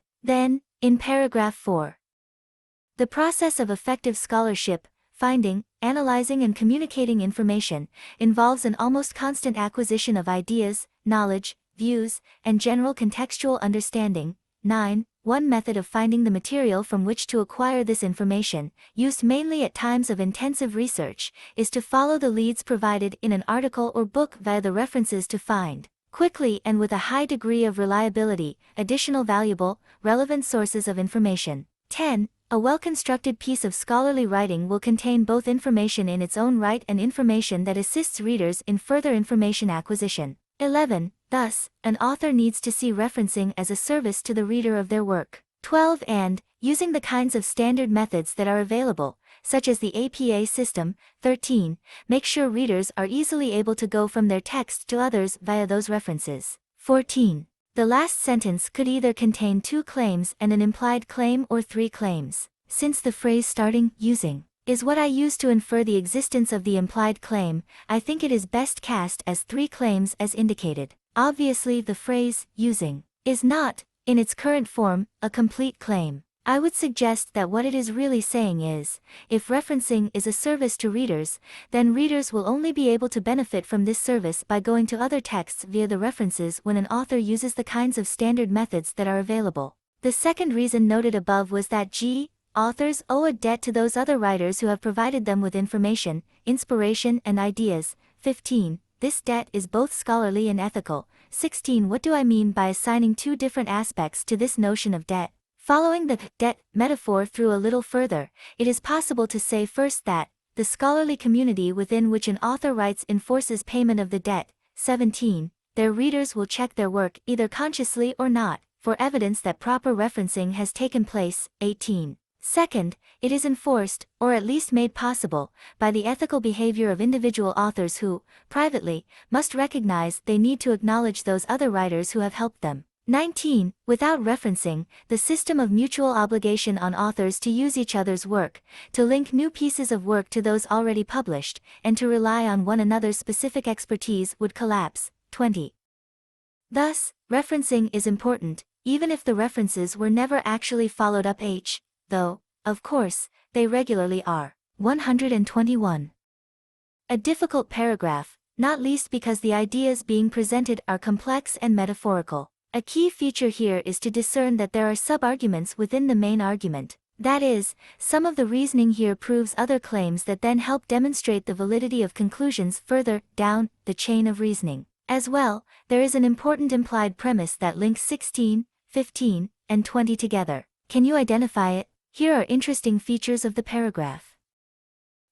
In both cases, the extra words here are not part of the claims which follow them. They help readers follow the narrative flow but are not, analytically, significant. We have looked at how claims contain elements that indicate scope. Normally we see these elements limiting the scope. However, in this case, the phrase even if extends the scope of the claim, attempting to counter any challenge to the logic by people who say, but references are not always checked. Moving on. The third reason why referencing is so important is, perhaps, the most difficult to grasp. References allow an author to obviate the need to detail and support every single premise in their arguments and explanations, by relying instead on the authority of the source from which they obtained the information they are presenting. See Allan, Smart Thinking, Chapter 6 for more explanation. Put simply, references are part of the way one writes a convincing argument or explanation. 22 Since good writing always seeks to be convincing, even if to only a small degree. 23 Then it is easy to see why the quest to teach students to be good writers must also involve teaching them to reference effectively. 24.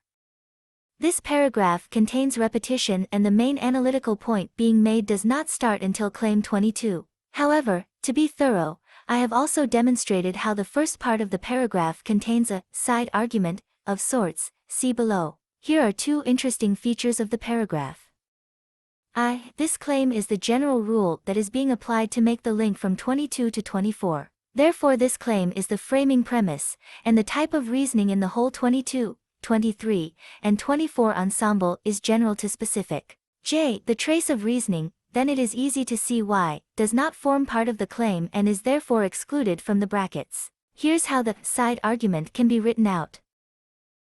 References allow an author to obviate the need to detail and support every single premise in their arguments and explanations. References allow an author to rely on the authority of the source from which they obtain the information they are presenting. Relying on the authority of the source from which authors obtain the information they are presenting obviates the need to detail and support every single premise in their arguments and explanations.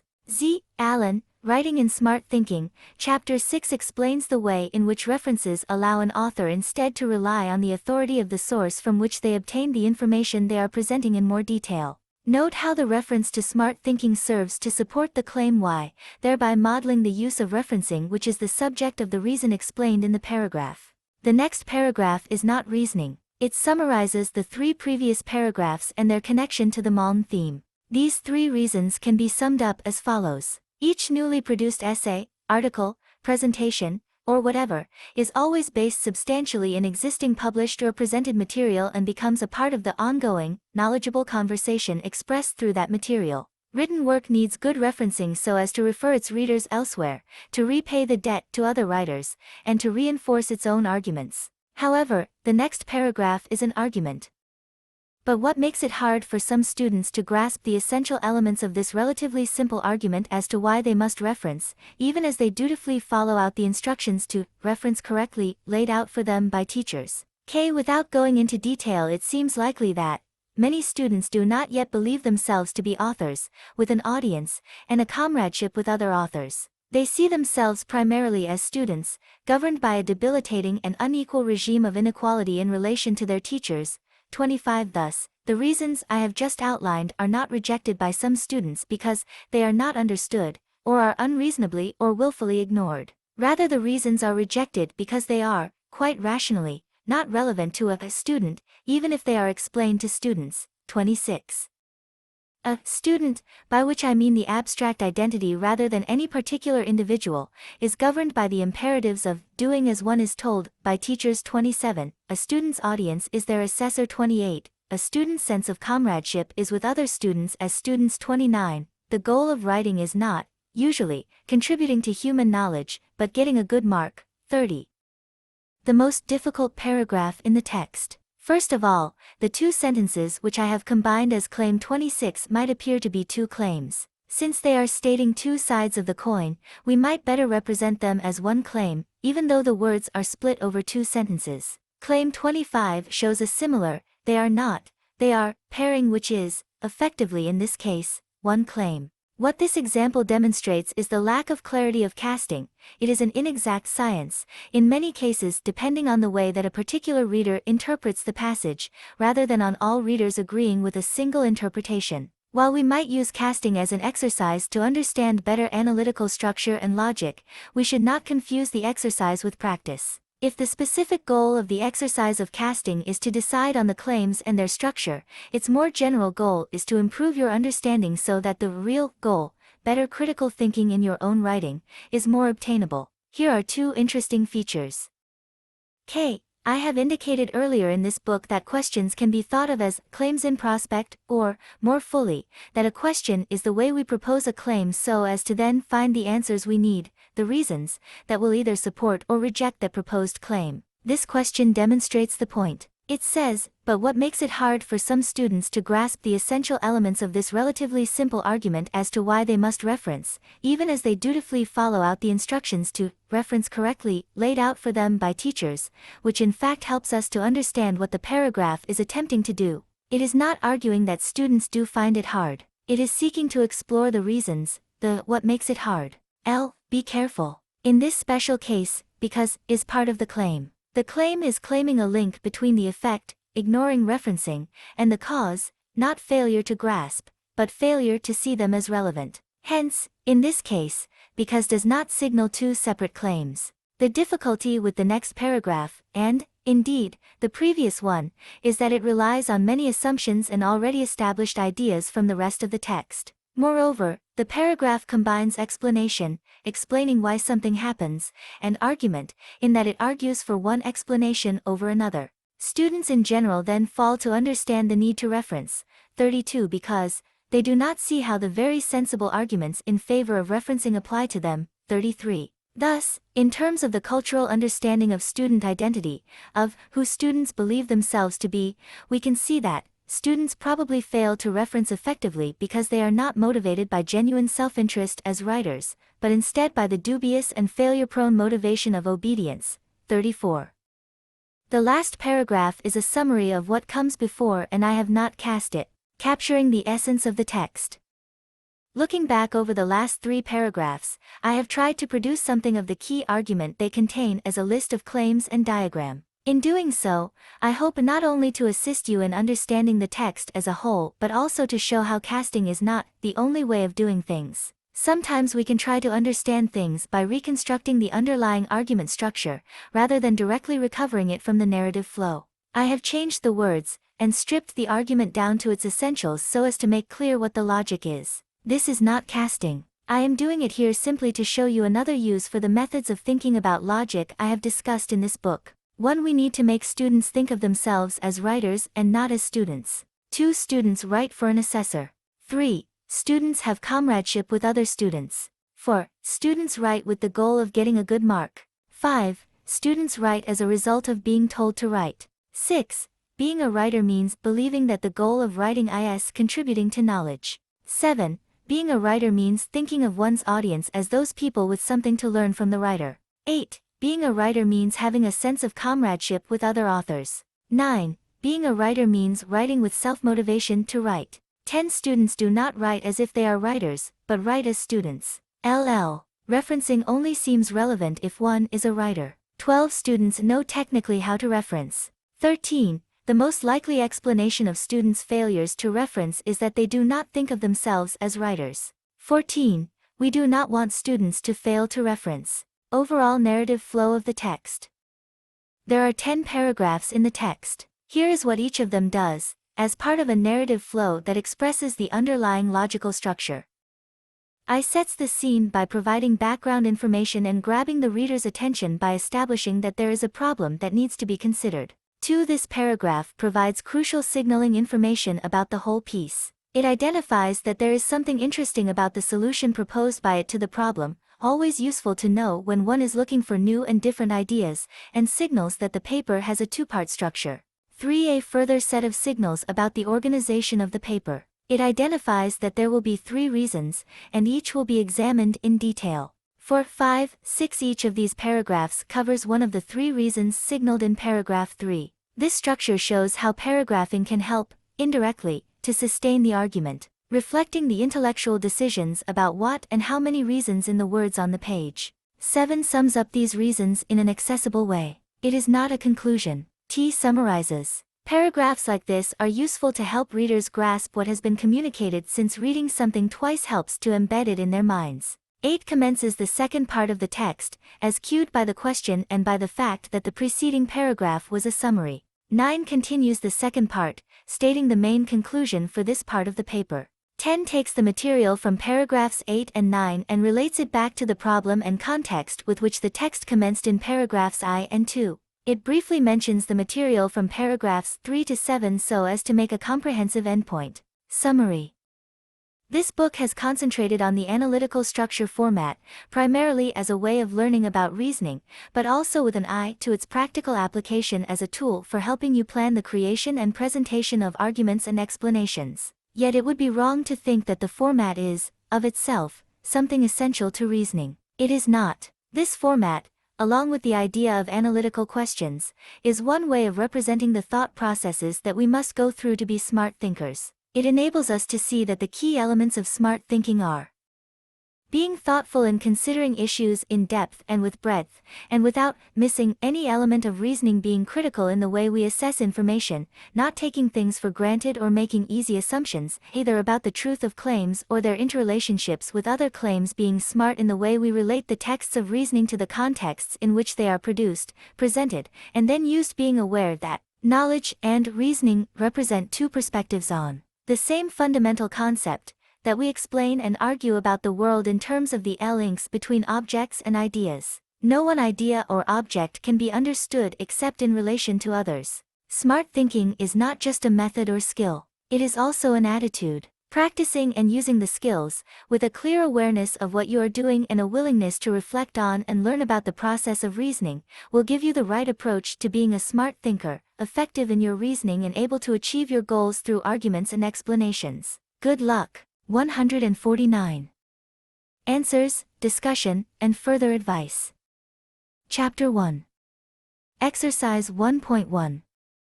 Asking questions, of ourselves and others. Your questions are designed to tell you what you do not already know and guide you in what to find out, but they also draw out hidden aspects of a problem, and, because questions are like claims, see Chapter 2, they provide possible conclusions for your argument. You will find that questions are essential to good reasoning, and in Chapter 9 we focus on the questions you need to ask. Seek out information. Smart thinking requires information. It also helps us when dealing with information by letting us sift through for the essential things we want to know. Chapter 8 provides guidance on how to search for and recover information analytically, that is, as part of the reasoning process. Make connections. This activity is crucial. If you are not doing this, you are not thinking smart. It is like doing a jigsaw puzzle. If you put the pieces together in the right way, you come up with the right answer, the picture, at the end. The connections we might make between separate pieces of evidence or ideas are demonstrated most clearly in Chapters 3 and 4.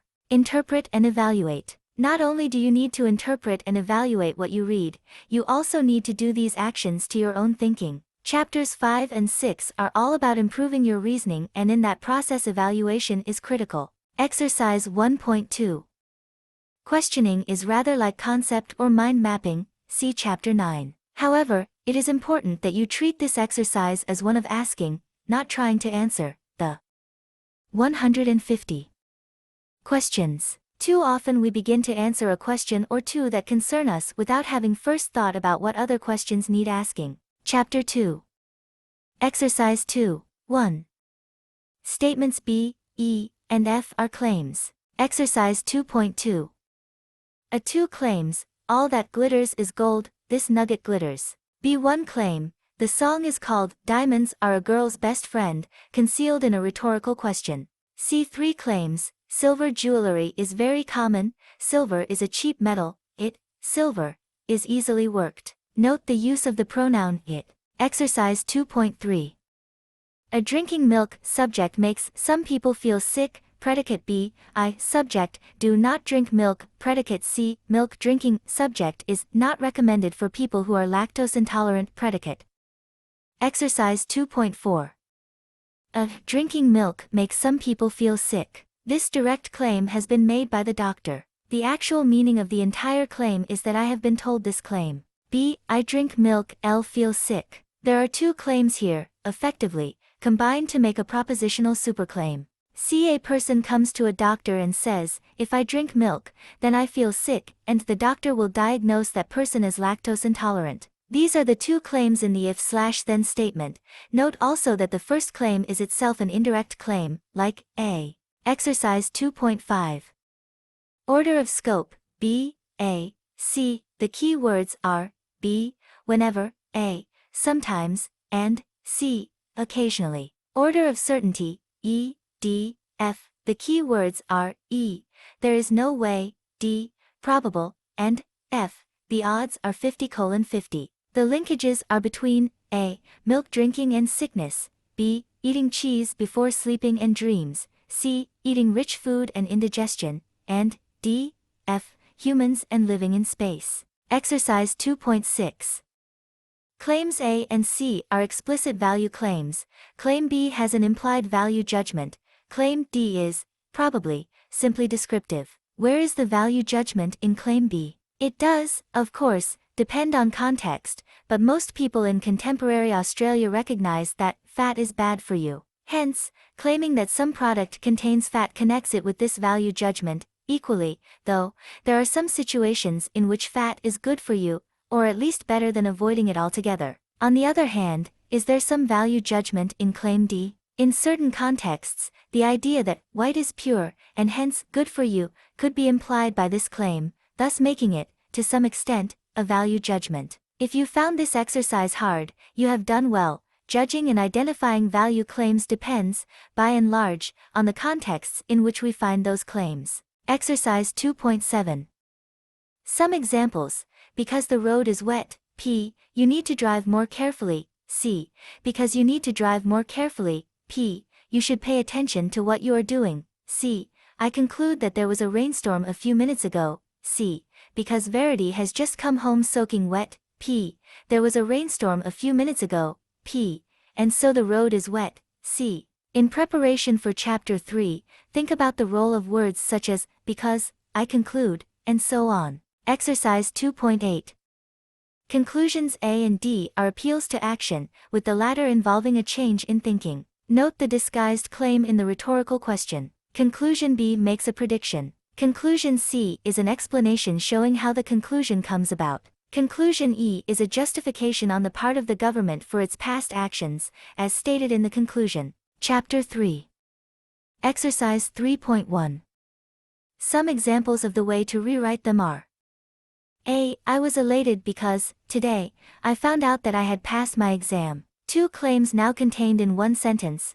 B. I felt ill and so I went home from work. Still two claims in one sentence but different way of signaling the conclusion. So, C. Thinking helps us to do better at work, and thinking improves our performance at university. So we better learn to do it, changing where the nouns and pronouns fit, and the order. D. John is a fully qualified lawyer because he passed his final exams. Change of order. Many tourists come to Australia because Australia has great natural beauty and a marvelous climate. Change of order. Exercise 3.2. Here are two possible answers, with the linking words in italics. I. You should drive more carefully because of the fact that wet roads increase the risk of accident and the road is indeed wet. The word indeed may or may not be some sort of signal that this claim is a premise linked to the conclusion. It suggests that the truth of the claim, the road is wet, is very obvious. In reasoning we use better known or accepted claims as the premises to prove a less obvious one. 2. Can you not see that you should drive more carefully? I mean the road is wet and we know that wet roads increase the risk of accident. The conclusion has been expressed as a rhetorical question. As a standard claim, it would read: You must see that you should drive more carefully. Exercise 3.3. The order of the claims in the structure is more logical, especially when cross-referenced to the diagram, which shows the sequence of arguments. The claims are written without pronouns, so each is meaningful in and of itself. The arrows and other symbols in the diagram show the specific links between claims, rather than being hidden in the narrative flow. The claims in the analytical structure are self-contained. You don't need to read any other claim to know what each means, whereas in the narrative flow, you do. Exercise 3.4. A. I should not buy a car at the moment. L. I have just lost my driver's license. 2. And, besides, I cannot afford it. 3. There are no link words that might signal the conclusion or premises. However, of the three claims, claim I is the obvious conclusion. If claims 2 or 3 were the conclusion, then the argument would make very little, if any, sense at all. In this case, the premises do not add together. While the word and might suggest they do, either premise on its own would be sufficient to support the conclusion. Hence they are independent of one another in the diagram. See Chapter 4. B. Nicole Kidman is an international movie star. 1. And I know that, as a general rule, international movie stars get paid a lot of money. 2. Therefore it is obvious that Nicole Kidman is well paid. 3. This example should be easier than the first. This time there are two linking phrases, which clearly show the conclusion and one of the premises. Claims I and 2 are dependent on one another, meaning they must be grouped together. See Chapter 4. C. I have not got a university education, whereas several of my colleagues do. 1. All of them have recently received promotions, but I did not receive one. 2. Given that, we are all roughly equal in our job performance. 3. I would have to conclude that a university education really helps one to get ahead in a career. 4. It is equally acceptable to separate claims I and 2 into 4 claims, that is, I have not got a university education, as the first, several of my colleagues do, have a university education, as the second, and so on, but it does not clarify the analytical structure. The trick here is to avoid being fooled by the punctuation. The first 3 claims are all dependent premises, despite being spread over 3 sentences and despite the lack of clear signals for the first 2 claims. See the section Special Function of Premises in Chapter 4 for a discussion of how one claim.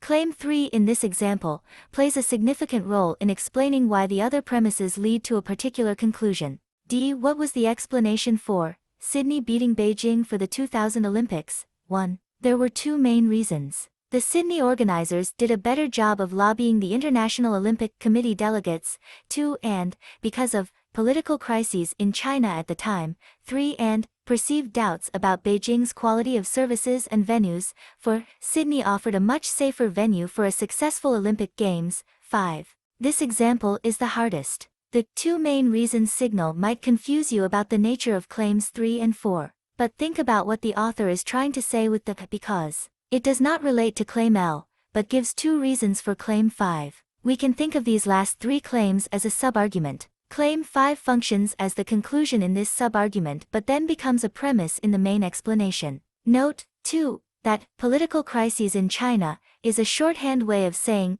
there were political crises in China at that time, and similarly for claim 4. Read further in Chapter 3 for a discussion of the role of these subarguments inside a main argument or explanation. Exercise 3.5.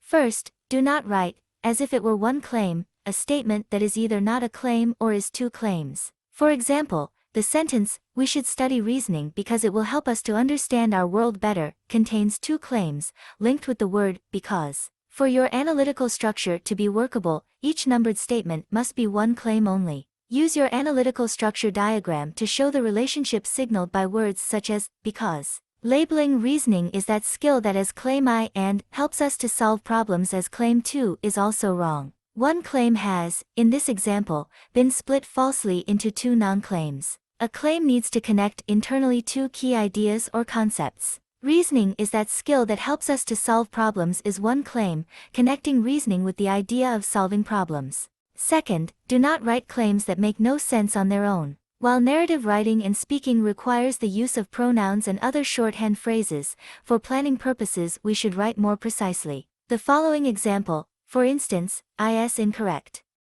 1. Matthew Allan is the author of a book on reasoning. 2. He works at Curtin University. 3. This is a short, practically oriented book. Using he and this are confusing. You need to use the appropriate nouns, as in the following example.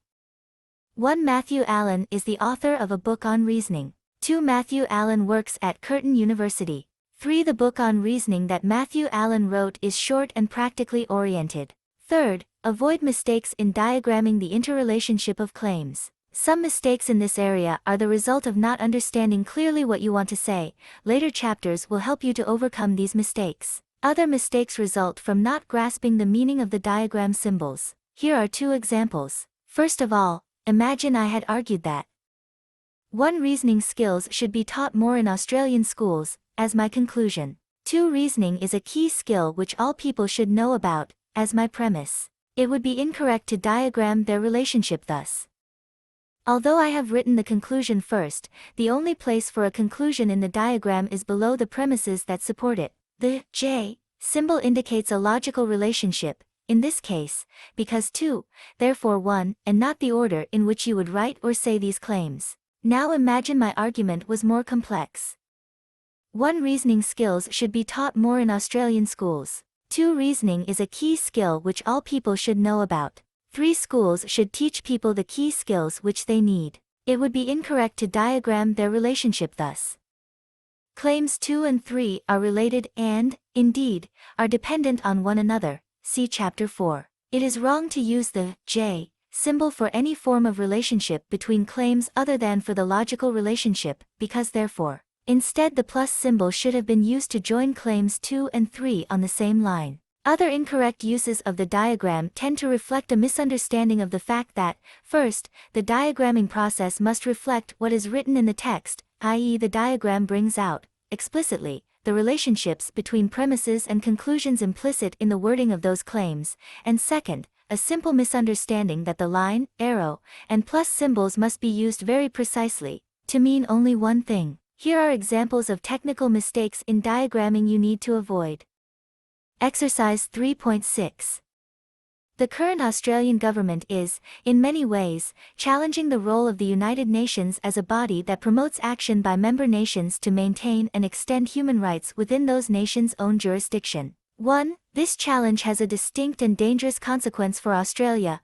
2. Quite apart from arguments about its dubious morality, because the challenge puts Australia in conflict with most other nations of the world over human rights. 3. And Australian trade and foreign relations are likely to suffer in the long run, for by definition, this long-run result is dangerous. 5. 1. Believe that the government's role should be to work to avoid danger. 6. And therefore I believe the government's current approach to the UN over human rights is incorrect. 7.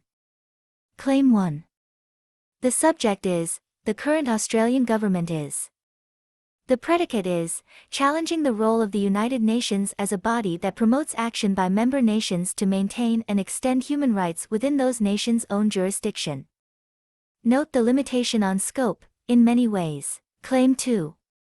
The phrase in parentheses could be included in the claim. My answer excludes it because the words, quite apart from, imply that there are other issues here that are not being discussed. Therefore it is not part of the overall logical structure. However, one could also read it as a limitation, of sorts, on the scope of Claim 2, within this argument. The subject is, this challenge, note this, linking back to the predicate of Claim L. The predicate is, has a distinct and dangerous consequence for Australia, Claim 3. The subject is, the challenge puts. The predicate is, Australia in conflict with most other nations of the world over human rights, Claim 4. This claim is a contracted claim. What it really says is, if Australia is in conflict with most other nations of the world over human rights, then Australian trade and foreign relations are likely to suffer in the long run. One can see how the predicate of Claim 3 is positioned as the first part of the if/then claim, allowing the consequence of the challenge, the damage to trade and foreign relations, to be established. The subject is, if Australia is in conflict with most other nations of the world over human rights. The predicate is, then Australian trade and foreign relations are likely to suffer in the long run, Claim 5. By definition, could be included in this claim or not. It is, in some ways, a certainty element. It is saying, definitely. Alternatively, as I have done, it can be excluded as simply indicating the kind of claim being made, definitional. The subject is, this long-term result. The predicate is dangerous. Note the way this clearly links to the predicate in the subconclusion, Claim 2. Claim 6. I believe should be excluded here, though it does not really matter if you included it. If one is arguing, then it is taken that the claims on which you rely are those one believes. However, had the claim been about another person's beliefs, the correct answer would have included those words. The importance of Claim 5, which first raised danger, and then the way danger is included in Claim 2 starts to become clear here. The subject is, the government's role. The predicate is, should be to work to avoid danger, Claim 7. I believe can again be excluded here. If one is arguing, then it is taken for granted that the claims on which you rely are those you believe. However, had the claim been about another person's beliefs, the correct answer would have included those words. The subject of this claim is more detailed, so as to remind readers of the very first claim made. The subject is, the government's current approach to the UN over human rights. The predicate is incorrect. The first part of the argument, 3 plus 4 plus 5, plus 2. Claim 2 is presented, because and then some more claims. As a result, these claims are functioning as the premises for 2. Claim 2, therefore, functions as a conclusion to 3, 4, and 5 and then as a premise in the rest of the argument. Note the use of a proposition here, claim 4. If X happens, then Y happens, X is happening, therefore Y will happen. The second part of the argument, 1 plus 2 plus 6, yen 7. Generally governments should work to avoid danger, the arguer is saying. In this specific case the government is not doing that. Therefore the government is wrong in this specific case. Chapter 4. Exercise 4.1. Here is one possible answer. I have marked the main elements of interconnection with letters. Australia should, A. Continue to spend a proportion of its national budget on foreign aid, B. 2. Australia is morally obligated, C. To provide foreign aid, B. 3. If a nation is morally obligated to act, C. Then it should, A. Exercise 4.2. Here is one possible answer. Each premise functions as a different reason for the conclusion, one concerns economics and the other morality, unlike the previous exercise, in which two premises work together to provide just one reason. Australia should continue to spend a proportion of its national budget on foreign aid. 2. Providing economic aid is a prudent economic investment. 3. Australia is morally obligated to provide foreign aid. Exercise 4.3. If one is sick, then one should not come to work. B. When someone abuses your trust, they should be punished. Another way of saying, if someone abuses your trust, then they should be punished. C. All human life is worth protecting. In each case, notice how these premises tell us why the particular evidence given leads us to the stated conclusion. On that basis, here are the missing framework premises for the answers to exercise 4.2. I claim 2 needs claim 4. All nations should make prudent economic investments. Alternatively, if an action is economically prudent, then it should be pursued. 2. Claim 3 needs claim 5. A nation should act on its moral obligations. Alternatively, if a nation has moral obligations, then it should act upon them. And the diagram for these claims is Exercise 4.4. Here are 4 definitions. Which example relates to which method? Studying critical thinking is like learning to play a difficult sport well. You have to break it down into its components and practice each one. By studying critical thinking, I mean learning to use reasoning for arguing and explaining and then learning about the context in which reasoning occurs. C. Studying critical thinking is not the same as studying moral reasoning. D. Studying critical thinking means, for example, reading a book like this one. Exercise 4.5.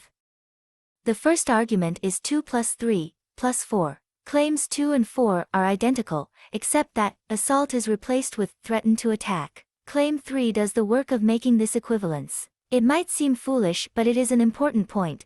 You do not actually have to touch someone to be charged with assault, the threat is sufficient. In this case, one might assume the audience did not know this point and the arguer was making it clear to them. The second argument is 5, plus 6. In a way claim 5 is actually saying a very similar thing to claim 6. However 5 relates to a specific survey, 6 concludes a general position on the basis of that survey. For example, the link is made in the consistency between 5 and 6, 150 out of 200 becomes the generalization most, which is reasonable. The third argument is 8 plus 9 plus 10, plus 11. This is a very good example of a framing premise, which in fact is concerned with establishing the causal relationship, see Chapter 7. Claim 10 ensures that the change in state reported in 8 and 9 does therefore support IL. Note how, in 9, it is not saying the assault caused, which would be circular, rather, it is simply identifying a time period in which Michael became depressed.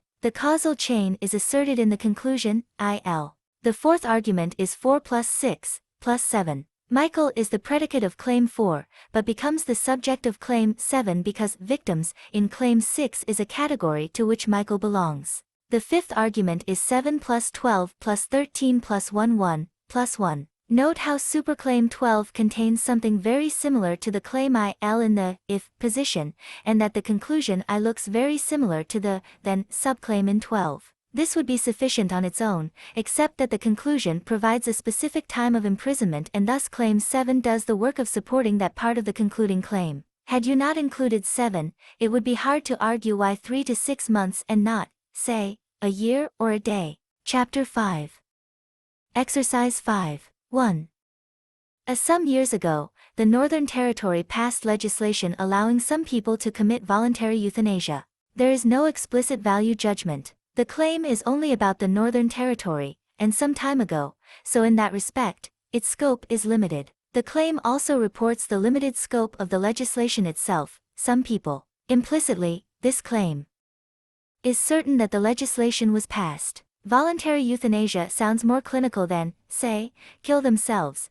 While it might appear to be a more neutral term, in fact it probably connotes some sense that the act is more legitimate. This example should alert us to the value judgments concealed within attempts to be value-free. Most religious leaders at the time, and now, claim that legislation permitting voluntary euthanasia is immoral. This statement proposes simply that religious leaders have claimed the legislation to be immoral. As a result, the claim itself, as it stands, is not necessarily making a value judgment. However, we would have to look at the way it is used in an argument or explanation. The scope is defined by the word most, with the claim also reporting the certainty of the original claim, that the legislation is immoral, which implies a 100% certainty. This claim, which is indirect, is certain of itself. The connotation that most springs to mind is that of leaders.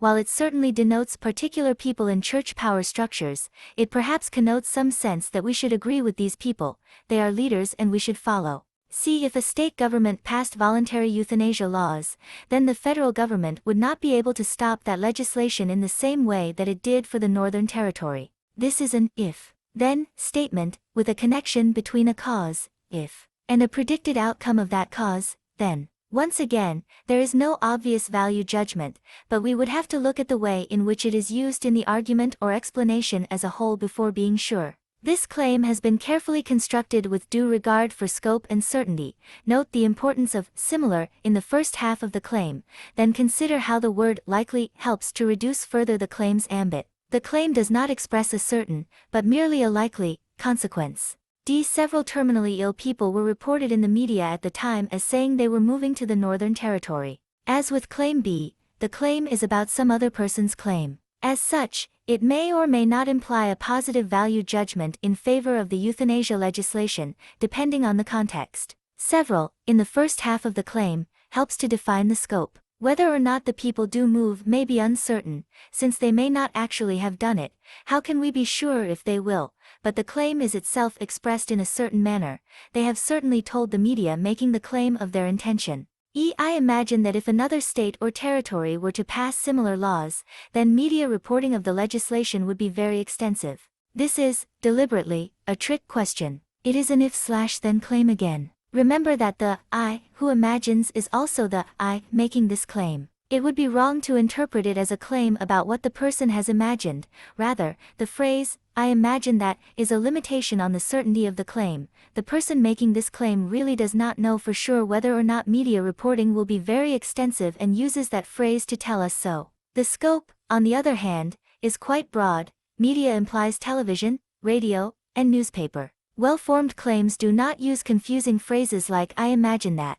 Media reporting may well have considerable connotative aspects, depending on who was reading the claim. Some politicians argued that media reporting at the time of the Northern Territory legislation encouraged some terminally ill people to move there. An indirect descriptive claim with no real connotations, which are however very evident in the original claim. Exercise 5.2. Generally speaking, I would judge that claims B, E, and F would be self-evident to a general adult audience. They would, in effect, provide or hint at their own argument for foundation. Claim D is not self-evident because it is an explicit value claim. Few, if any, value claims can ever be safely regarded as self-evident because there are so many competing value systems at work in the world, and within Australia. Claims A and C involve strong implied values that would, among some members of the Australian population, create sufficient doubt for the claims not to be self-evident. Finally, the main reason for regarding a single claim to be self-evident is that all opposing claims are already disproved and/or the general knowledge of the broad community is good enough to provide a convincing argument for the claim, as, for example, in Claim F. If the idea of a general adult audience posed problems for you, then that's good. Reflect on the need to have a well-developed understanding of which claims may or may not be regarded as self-evident. Exercise 5.3. To support Claim A, we could try a scholarly work on recent political history. Alternatively, members of a communist or ex-communist country might provide support from their experience. Personal memories might be relevant authority for Claim B. Other good sources of authority would be a history book or, to be precise, the government legislation enacted in that year that authorized the introduction of television. See Chapter 8 on direct sources. Claim C would, again, draw upon historical or political books for authority. Claim D is probably too contentious for an authority to be widely available or accepted. Perhaps we could use a report by social, medical, or legal experts. Claim E, on the other hand, could again be sourced from a political or history book. Note, however, possible disagreements about the term main. A doctor or a medical textbook would be two sources of authority for Claim F. Exercise 5.4.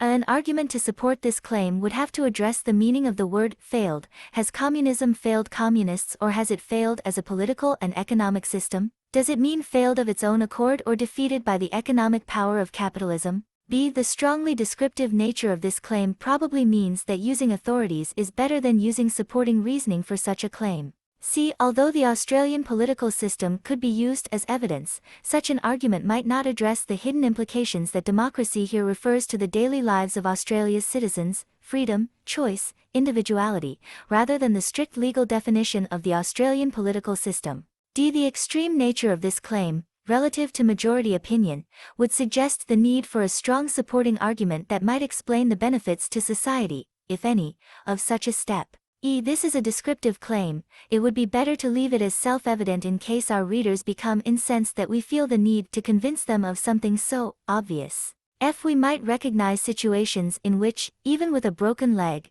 immediate medical treatment is impossible or inappropriate. Any argument would have to take such considerations into account. Note my advice that claims B and F do not require argument but, instead, reference to authority. Deciding when not to reason directly for a claim is part of the smart thinker's bag of tricks. Generally speaking, these 6 claims need to be assessed, first of all, in relation to the events, situations, or decisions that they represent. Such an assessment is the traditional objective judgment of truth. If the objects described or stated in the claim are truly represented, then the claims are acceptable. But, it is not enough to assess in this manner when thinking about communicating an argument or explanation. Reasoning is a social act, which requires us to think about the contexts in which we might provide arguments and explanations.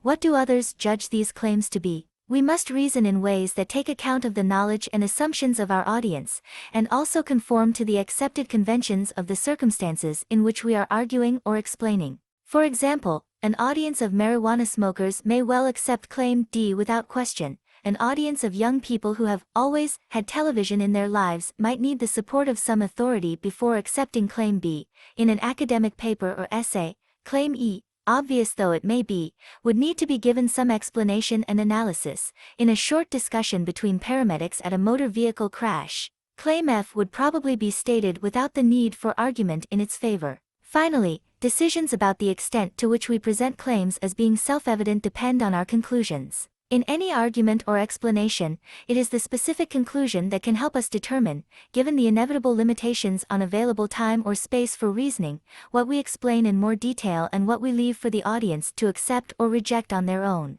See Chapter 9, Chapter 6. Exercise 6.1. For conclusion A, one reason might be, I want to improve my reasoning skills. To unpack this reason requires that you consider why reading a book on critical thinking would help you to do this. In doing so, you address each of the issues raised by the conclusion. For example, in the form 2 plus 3 plus 4 dash plus L. 1. I am reading a book on reasoning. 2. I want to improve my reasoning skills.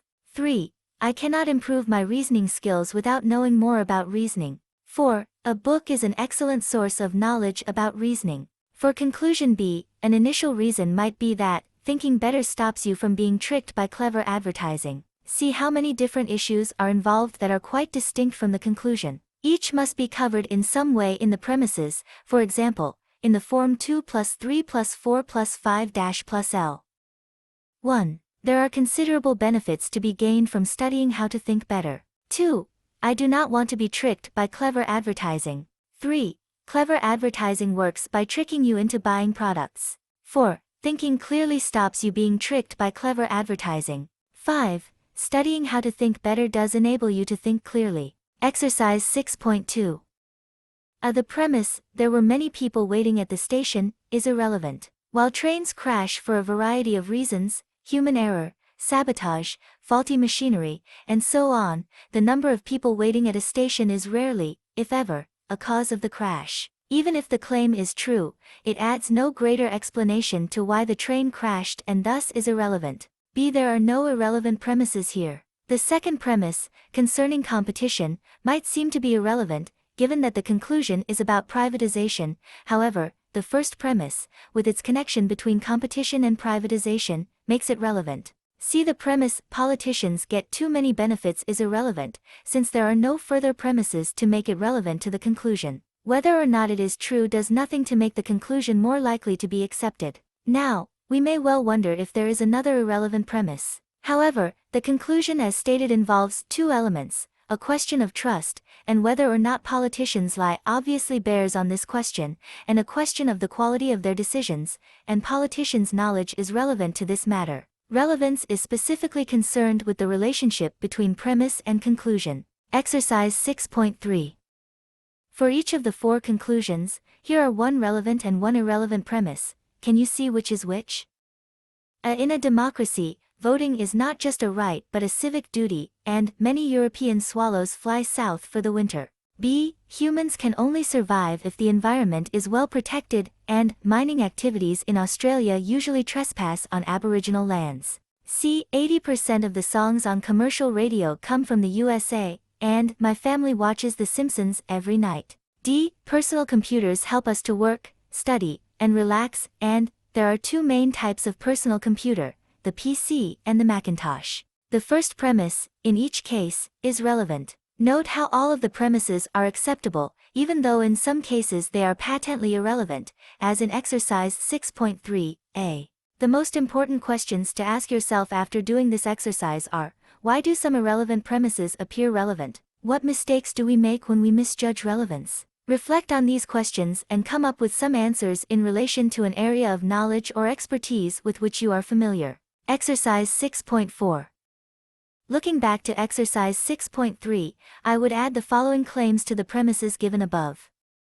If something is a duty, then it is acceptable for it to be compulsory. B. Economic development is pointless if humans do not survive. C. American songs are culturally loaded with American values and opinions. D. The help given by a personal computer is only available if you actually own a personal computer. Can you see here how errors in relevance are usually associated with picking the wrong dependent framework premise? When we think that a premise is relevant to a conclusion and, on reflection, we decide that it is not, usually we are changing our minds about the framework premise that goes along with it.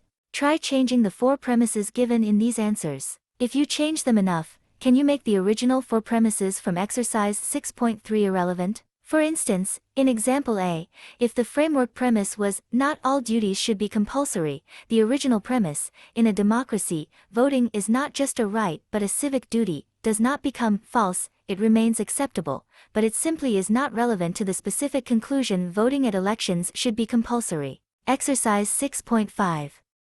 Claim 2 requires a claim such as, we should understand what is happening now. In the context of a class of first-year university students, caught up in their own concerns, and finding and discovering themselves at university, I would probably explicitly establish this relevance, allowing me to argue for the truth of this additional framing premise, which is in itself doubtful for these students, in my experience, and also to show clearly the relevance of the first premise. I would not, however, make such an explicit argument for an audience of academics who themselves study the contemporary world. Claim 3 requires a claim such as, stories of the fight for democracy and justice in the past can help us to maintain and improve democracy and justice in the present, which, one assumes, is what we want to do. In the context of writing an article for a readership of left-wing historians, for example, a group whose professional life involves precisely the activity that this premise describes, I would not include this claim explicitly. For non-historians, however, I would explicitly include it to make my argument clear. Claim 4 requires a claim such as, it is important to learn how to write essays. Professional historical researchers, although they know much about history and, on reflection, would accept this new claim, would not, in my experience, immediately see the relevance of Claim 4 to the conclusion and would thus need the additional claim to make the relevance explicit. In the context of talking to high school history teachers, however, I would probably not include it explicitly. Exercise 6.6. Context basically involves both audiences and knowledge. In a sense, we know and think about audiences in terms of what they know and what they expect us to know. We know that reasoning is about linking claims together in various ways. We will do this in our own reasoning, but when our audience hears or reads it, they will themselves immediately connect what we have presented to their existing knowledge. If they know something that we have not included and make connections that run counter to our general argument, then we will fail to convince them. If, at the moment, you are studying or working and must regularly produce reasoning in some form, reflect on any stated, explicit requirements that you must meet in this presentation. Try to determine what underlying assumptions about reasoning these requirements express. See also chapters 8 and 9. Exercise 6.7. The scope and certainty involved make it a strong conclusion. However, the particular burden of proof involved in proving this conclusion would be affected by the audience and by its existing commitments to, and understanding of, the claim. Serving military officers, for whom national service involves considerable disruption to their preferred volunteer armed forces, would need more convincing than, say, a conservative group of older veterans who themselves had undertaken national service. Words like one option and some limit the scope considerably and make it a mild conclusion. Yet the burden of proof involved in proving this claim to a group of peace activists, for whom military service would never be an appropriate option, would still be very high. See, this is tricky because the claim is stated with certainty but is of fairly limited scope, not advocating service, but an inquiry. Moreover, the word possibility suggests that the inquiry may not conclude that military service should be introduced. It is strong, but only in the precise context of the establishment of an inquiry. Note that, from the perspective of someone who has already made up their mind that national service should be introduced, a commitment to establishing an inquiry will seem like an opposing conclusion, especially in a context in which it is often assumed that the purpose of inquiries is simply to postpone indefinitely difficult decisions such as this. Chapter 7. Exercise 7. 1. Here are 5 examples, one of each type. In each case, Claim 1 is the conclusion, and the other claims are all dependent premises in one group. Reasoning from cause. 1. Cigarette smoking is the most significant cause of lung cancer. 2. Almost all people with lung cancer have been exposed to cigarette smoke. 3. Few lung cancer sufferers show any evidence that other causes are responsible for their disease. Notice how the 2 premises establish the common element, smoking, and also assert that no other factor is usually involved. Reasoning from generalization. 1. Julio is not likely to live for much longer. 2. Julio has lung cancer. 3. Very few lung cancer patients survive their disease for more than a year. 4. Julio has been ill for over 6 months now. Claim 3 acts as the framing premise, showing why Julio's illness and its length lead to the given conclusion. Reasoning from specific cases. 1. Smoking should be banned in restaurants. 2. A recent representative survey of Australians found that most of them believed smoking should be banned in restaurants. 3. In a democratic country such as Australia, the wishes of the majority should be implemented. Many arguments from specific cases establish factual claims, but, with the appropriate framing premise, they can also support an explicit value claim. Claim 2 is written as a summary of the survey subjects' views, representing the hundreds of individual opinions expressed in that survey. Reasoning from analogy. 1. Cigarette smoking that does not harm other people should not be banned. 2. Cigarettes and alcohol are similar in that they are addictive, potentially disease-causing substances. 3. Society condones the drinking of alcohol as long as it does not cause harm to other people. For it is good for societies to treat similar situations in a consistent manner. The strength of this analogy depends on the similarity of drinking and smoking in relevant respects. Claim 2 seeks to establish this similarity, while Claim 4 asserts that the similarity should be interpreted within a framework of consistency. Normally we would leave out this claim. See Chapter 5 on implied premises. Reasoning from terms. 1. Cigarette smoke includes smoke inhaled both actively, from one's own smoking, and passively, from others' cigarettes. 2. Cigarette smoke can enter the lungs actively when a person is smoking. 3. Cigarette smoke can enter the lungs passively when a person is inhaling others' smoke. For whichever way smoke enters the body, there is no qualitative difference in its effects on the lung.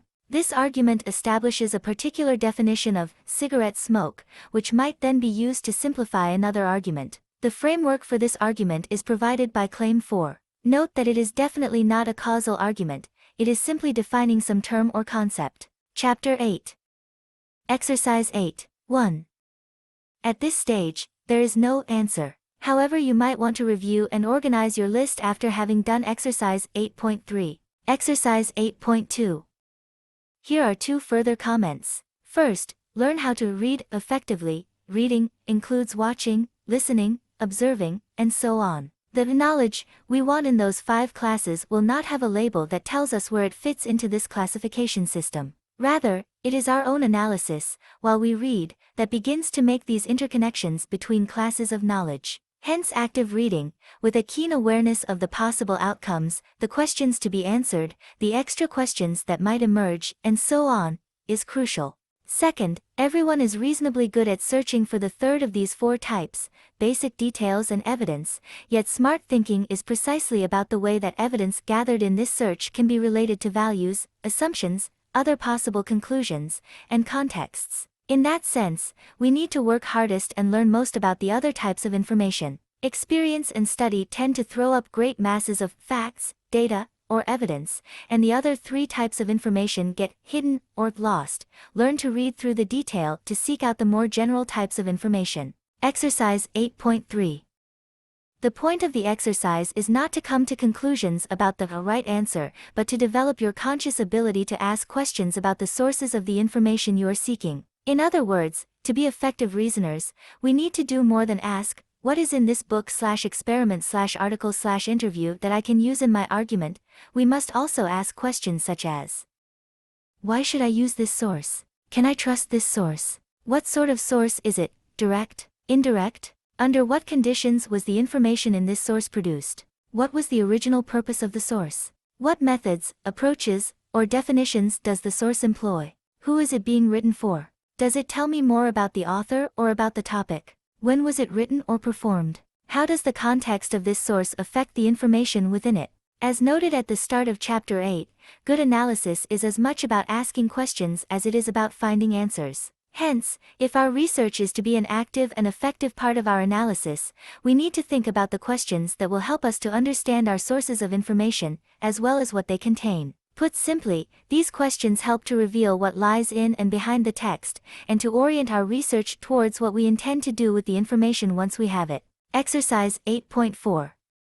While we are usually more than capable of taking single claims and whole arguments or explanations from what we read, and probably are learning the art of coming away from research with more questions, the 3rd and 4th categories are tricky. Summarizing an entire piece of written work does not involve noting down individual bits and pieces, key points, facts, main conclusions, but requires that you understand the entirety of the work and then, in your own words, write a short argument that sums up what the author is saying, perhaps using the analytical structure format. Identifying the assumptions and values that underlie a text is equally tricky and demands, at the very least, that you think carefully about the sorts of questions covered in Exercise 8.3. Chapter 9.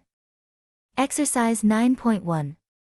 The main aim of this exercise is to make you think about the following crucial philosophical idea: how you study a topic, for example, the methods used, your definitions and founding assumptions about the nature of that topic, the way that the topic is isolated from other possible topics, or other possible ways of studying the topic, will always influence the results you get. We tend to think that knowledge becomes objective when we put aside our personal biases, assumptions, and beliefs, and seek the truth in a disinterested manner. However, the main external influence on our reasoning is not our emotions or subjective prejudices, but the inbuilt bias of the methods and theories we use. Of course, that said, many disciplines, especially in the sciences, work from a different philosophical assumption, that the methods used are neutral, that they have no influence on the outcome of the research and analysis, and hence that knowledge is not intersubjective.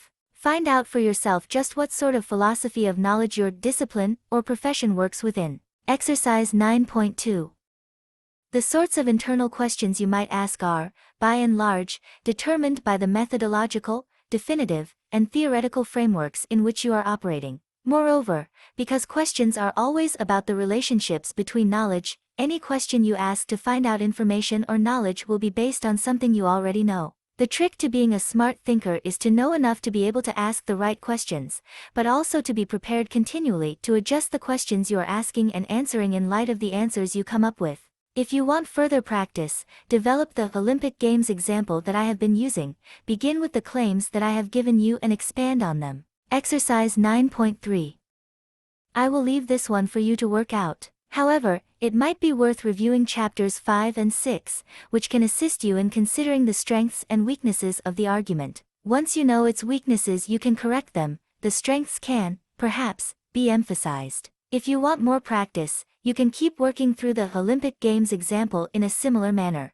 Glossary of key terms and concepts. These key terms summarize and draw together various points and concepts discussed in the text. Each includes a reference to the chapter in which they are first discussed. Many are generally applicable throughout the book. Analogy, reasoning from. The conclusion is established by comparing similarities between like objects in the premises. The key questions to ask are about the similarities and differences between the known case and the case under discussion. See Chapter 7. Analysis. The process of thinking through the connections and interrelations between individual bits of information, be they facts, values, opinions, possibilities, predictions, or whatever. Arguing and explaining are about communicating your considered view of these connections, in relation to a particular topic. Analysis is the process of finding out about, thinking through, and reflecting upon the connections in preparation for communicating. Compare with analytical questions and analytical structure. See Chapter 8. Analytical questions. Any questions designed to guide our research or reasoning by suggesting possible relations between claims. Questions can either relate primarily to our own text or to its connections with the surrounding context. See Chapter 8. Analytical structure.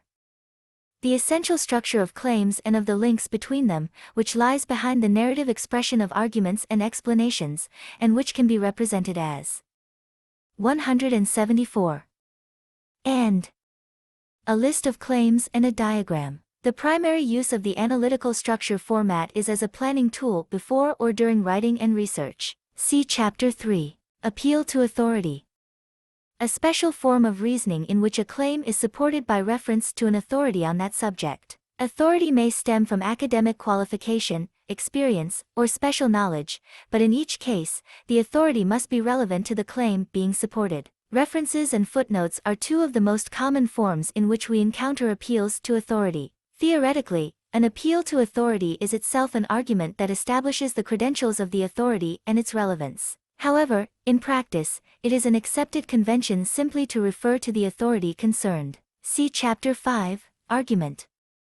Reasoning that seeks to establish the truth of a doubtful claim, which is its conclusion. It does not, in this context, mean a disagreement, but the process of arguing tends to involve assertions and counter-assertions. Arguments are required where the proposition claimed in the conclusion is in doubt or is presumed doubtful for argument's sake, as we often say. An argument is not the same as a theme or topic. Themes or topics are the broad areas of interest and investigation within which arguments or explanations occur. Compare with explanation. See Chapter 2. Assumption. In relation to the particular structures of reasoning, any claim or link that is not explicitly expressed can be said to be implied or assumed. These implications are the result of our assuming that the claim or link is obvious. Such assumptions impede our ability to think clearly about the possibility that we might be wrong, or that other connections or claims are involved. More generally, an assumption is any unconscious or unexamined idea in the context of reasoning. Compare with context. See Chapter 2. Audience.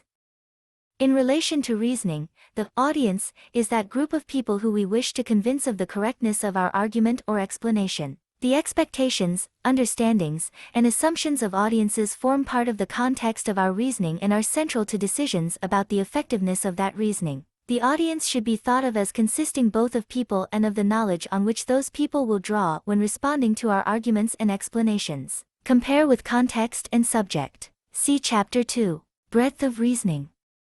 Good, effective arguments and explanations reason broadly, including a number of alternative and distinct reasons. See Chapter 6. Burden of proof. In any situation involving reasoning, we can discuss the degree of support needed for a conclusion to be acceptable in terms of the burden of proof on the person presenting the argument or explanation. Burdens of proof are usually implied and contextual. See Chapter 6. Casting. Casting is a process of looking at someone else's argument or explanation, in the narrative form, and then recovering from that form, an analytical structure which is done best by marking claims and traces of reasoning in the text, and then drawing a diagram to show the interlinkage of those claims. Casting is most usefully used as a way of building your understanding of reasoning, so that you can use the analytical structure format from scratch for your own arguments and explanations. See Chapter 3. Cause, reasoning from. The conclusion proposes the relationship between cause and effect. The premises give evidence about the cause or causes and show why it is that the effect relates to that cause or causes. The key questions to ask in relation to reasoning from cause concern similarities and differences that might reveal the causes. Care is needed to avoid assuming a causal relationship when two events are simply coincidental or are both effects of an underlying cause. See Chapter 7. Certainty. The measurement of probability involved in a claim, an important property in well-formed claims, useful in assessing the degree of support necessary for a particular conclusion. A conclusion and its premises are said to be coherent in certainty when there is little variation in the measure of probability that all the claims make. The certainty component of a claim is often implicit but, in good reasoning, should be stated explicitly. Compare with scope. See Chapter 2. Circular reasoning. A false form of reasoning in which the premises appears to be different from the conclusion but which in fact is a restatement of that conclusion. You cannot reason for a claim by using the same claim again. See Chapter 4. Claim. A claim is a statement that represents some event or idea about the way the world is or should be. It is distinguishable from other statements because, when considering a claim, it is possible to ask, is this statement true or false? In relation to value claims, true or false may be better expressed as sound or unsound. See Chapter 2. Complex structure. Arguments and explanations are complex when they involve more than two layers of claims, that is, when they have premises that lead to a conclusion, and claims that establish the acceptability of those premises. A complex structure is built up from a series of overlapping simple structures. See Chapter 3. Conclusion. In general terms, a claim that is being argued for or explained by the premises. The term conclusion is only meaningful in relation to premise. A conclusion can also be a premise to a further conclusion. These overlaps in function, claim as both premise and conclusion, can be seen in complex structures. Do not confuse with the more common use of conclusion to mean the last part of an essay or presentation. See Chapter 2. Connotation. Words and statements have a denotative function, they denote or describe something, but they also carry with them varying connotations or hidden meanings about the objects and events they denote. Connotations do not spring from a word on its own but from the interrelations between words, and from the ways in which words are used and understood by authors and audiences. A text will always contain many connotations, which spring from the ways that audiences use their existing knowledge and expectations to interpret the words in the text. Obviously, if you and your audience share the same background or context, those connotations are less likely to cause misunderstandings. See Chapter 2. Consistency. In an analogy, there is always a need to assess the degree of consistency between the like objects being compared or between the actions or ideas associated with those objects. Often, errors in analogies stem from assumptions of consistency that are not sustainable upon further analysis. See Chapter 7. Context. The context in which reasoning takes place involves innumerable factors. They may include the audience, its knowledge, expectations, beliefs, relationship to the author of the reasoning, the conventional rules of presentation for particular knowledge groups, the goals authors are trying to achieve by reasoning, the other knowledge, assumptions, possible alternative arguments and explanations, and so on, that may bear upon our reasoning. Compare with audience and assumption. See Chapter 2. Deduction. Deduction occurs only in those arguments where the premises implicitly outline a logical relationship that is expressed explicitly in the conclusion and where, if one accepts all the premises as true, one cannot then deny the conclusion. Essentially, this form of reasoning is simply a way of moving the key moment of proof from the final stage of the argument to the point where one is providing arguments in support of the premises. The opposite of induction. See Chapter 7. Defining premise. A claim that, when serving as a premise, functions to define some term that is important to the whole argument. A defining premise must be used in a chain with other premises. Compare with dependent premise. See Chapter 4. Dependent premise. Premises are said to be dependent when they form a chain that, when taken together, provides a reason for a conclusion. Unpacking a reason leads to the proper development of such chains. They should be grouped together above a horizontal line, underscore, in the structure diagram. See Chapter 4. Depth of reasoning. Arguments or explanations are deep when they explore all the subtleties of their reasons, unpacked into chains of dependent premises, possibly with further support for each of these premises. See Chapter 6. Descriptive claim. A claim that describes without judging what is good or bad about the object being described. Descriptive claims that are completely free of value judgment are few in number because of the way in which all words, when written and read in context, can imply certain values. Values are often a significant aspect of the connotation that accompanies the obvious meanings of words or claims. Compare with value claim. See Chapter 2. Effective reasoning. Effective reasoning does not necessarily guarantee that our conclusions will be proven correct or that the explanation for them will be accurate. However, consciously thinking about making our arguments and explanations more effective, first, provides us with a mental framework for better analysis and, second, ensures that, when we communicate with others, our reasoning is as convincing as it can be. See Chapters 5 and 6. Exclamation. A statement that is exclaimed, that is, expressed with surprise or emotion. Many exclamations do not make statements that can be assessed as true or false, or as reasonable or unreasonable. Hence, many exclamations are not claims. See Chapter 2. Explanation. A type of reasoning that seeks to explain, by means of premises, why a particular circumstance or idea has come about. This idea or circumstance is reported in the conclusion. Compare with argument. See Chapter 2. Framing premise. A claim that, when serving as a premise, functions to establish why it is that the other premises supports the conclusion. A framing premise must be used in a chain with other premises. Compare with dependent premise. See Chapter 4. Generalization, reasoning from. The conclusion is about a specific case, the premises show that the case fits some general category, and they state the particular property or consequence that pertains to all members of the general category. The key questions to ask about a particular case are, does it fit this generalization? And, if so, what general knowledge thereby applies to this case? See Chapter 7. Implied premise. A premise not explicitly stated in an argument or explanation that, nevertheless, can be inferred by a reader as being necessary to make sense of the reasoning. Implied premises are often associated with the use of apparently independent premises. Compare with assumption. See Chapter 5. Independent premise. A single premise that expresses a reason for a conclusion on its own. An independent premise is likely to be a sign that there are implied dependent premises. See Chapter 4. Induction.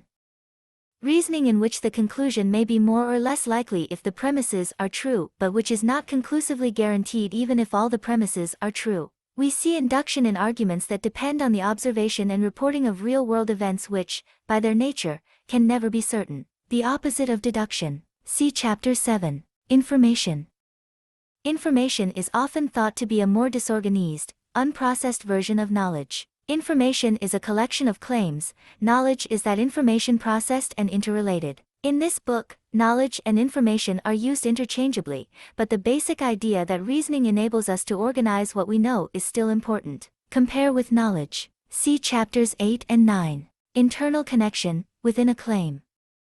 The key property of claims that allows them to be used in reasoning to express complex ideas. Internal connections provide the basis for the external links between claims. Compare with dependent premise. See Chapter 2. Intersubjective. Knowledge is said to be intersubjective when the decisions about the truth of claims and claim relationships are made by subjects, that is, people, in this case the authors and audiences of reasoning. Compare with objective and subject. See Chapter 9. Knowledge. Knowledge, which we might also call information, is the stuff of reasoning. Knowledge is always relational. First, knowledge is about claims and the links between them. Second, knowledge is created and maintained intersubjectively, that is, between audiences and authors. Classes of knowledge and types of information, see Chapter 8, are ways of thinking about the generic relations of knowledge to our particular topic when researching. Compare with objective. See Chapters 8 and 9. Link words. The traces to be found in natural language of the mental processes of reasoning, a useful but unreliable guide to the exact connections between claims. See Chapter 3. List of claims.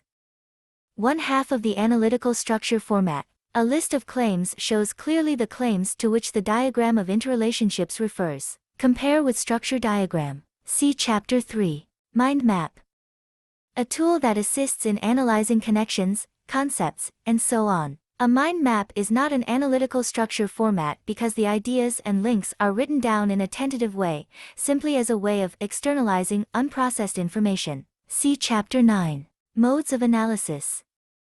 Direct analysis concerns, as much as possible, the particular topic of an argument or explanation. Indirect analysis concerns what others think and write about that topic. Hypothetical analysis involves the explicit consideration of possible, rather than actual, situations and the open discussion of assumptions. All three modes are interrelated and are usually used in concert. For example, if I were to discuss the way people write about reasoning, that would be direct. If I then considered philosophical arguments about the way people write about reasoning, that would be indirect. Compare with source. See Chapter 5. Narrative flow.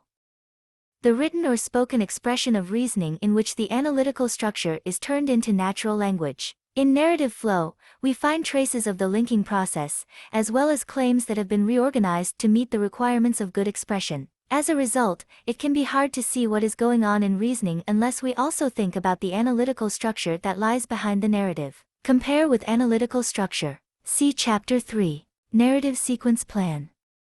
A plan for writing or presenting in which ideas are listed in the same order that they will appear on the written page or in the presentation. The links between the ideas are, thus, indications of the flow, rather than the analytical structure. Such a plan is useful because it externalizes the order in a way that allows you to check it and revise it. See Chapter 9. Objective. Some philosophers regard knowledge and judgments as objective when they appear to relate solely to the object that they make claims about, which may be a thing, event, circumstance, or whatever. An objective claim is usually considered to be a true claim. Other philosophers argue that no claim can ever be solely about the object since language is an intersubjective medium, full of connotations and hidden implications, which make it impossible to be objective. According to this view, the truth of claims is settled intersubjectively, through a complex process of social interaction that draws in part on objective knowledge but is different from it. Compare with knowledge. See Chapter 9. Order. A type of statement that is not a claim but that demands obedience from its audience. See Chapter 2. Premise. In general terms, a claim that is used to argue for or explain another claim, the conclusion. The term premise is only meaningful in relation to a conclusion. See Chapter 2. Propositional logic. Occurs when an if/then statement, or its differently worded equivalent, is used to propose, in the premises, a relationship between two states of affairs, or events, or matters. Normally the other premise in such arguments is the if component of the proposition, permitting the then component to be the conclusion, often associated with deductive reasoning. See Chapter 7. Purposes of reasoning. The purposes of reasoning are what arguments and explanations seek to achieve. Arguments predict future events, establish what is or was the case, or show why a certain action should occur. Explanations explain why something happened or is happening, or they justify why someone did something. See Chapter 2. Question. A type of statement that is not a claim but that genuinely seeks information. A question can imply some relationship. Compare with analytical questions. See Chapter 2. Reason.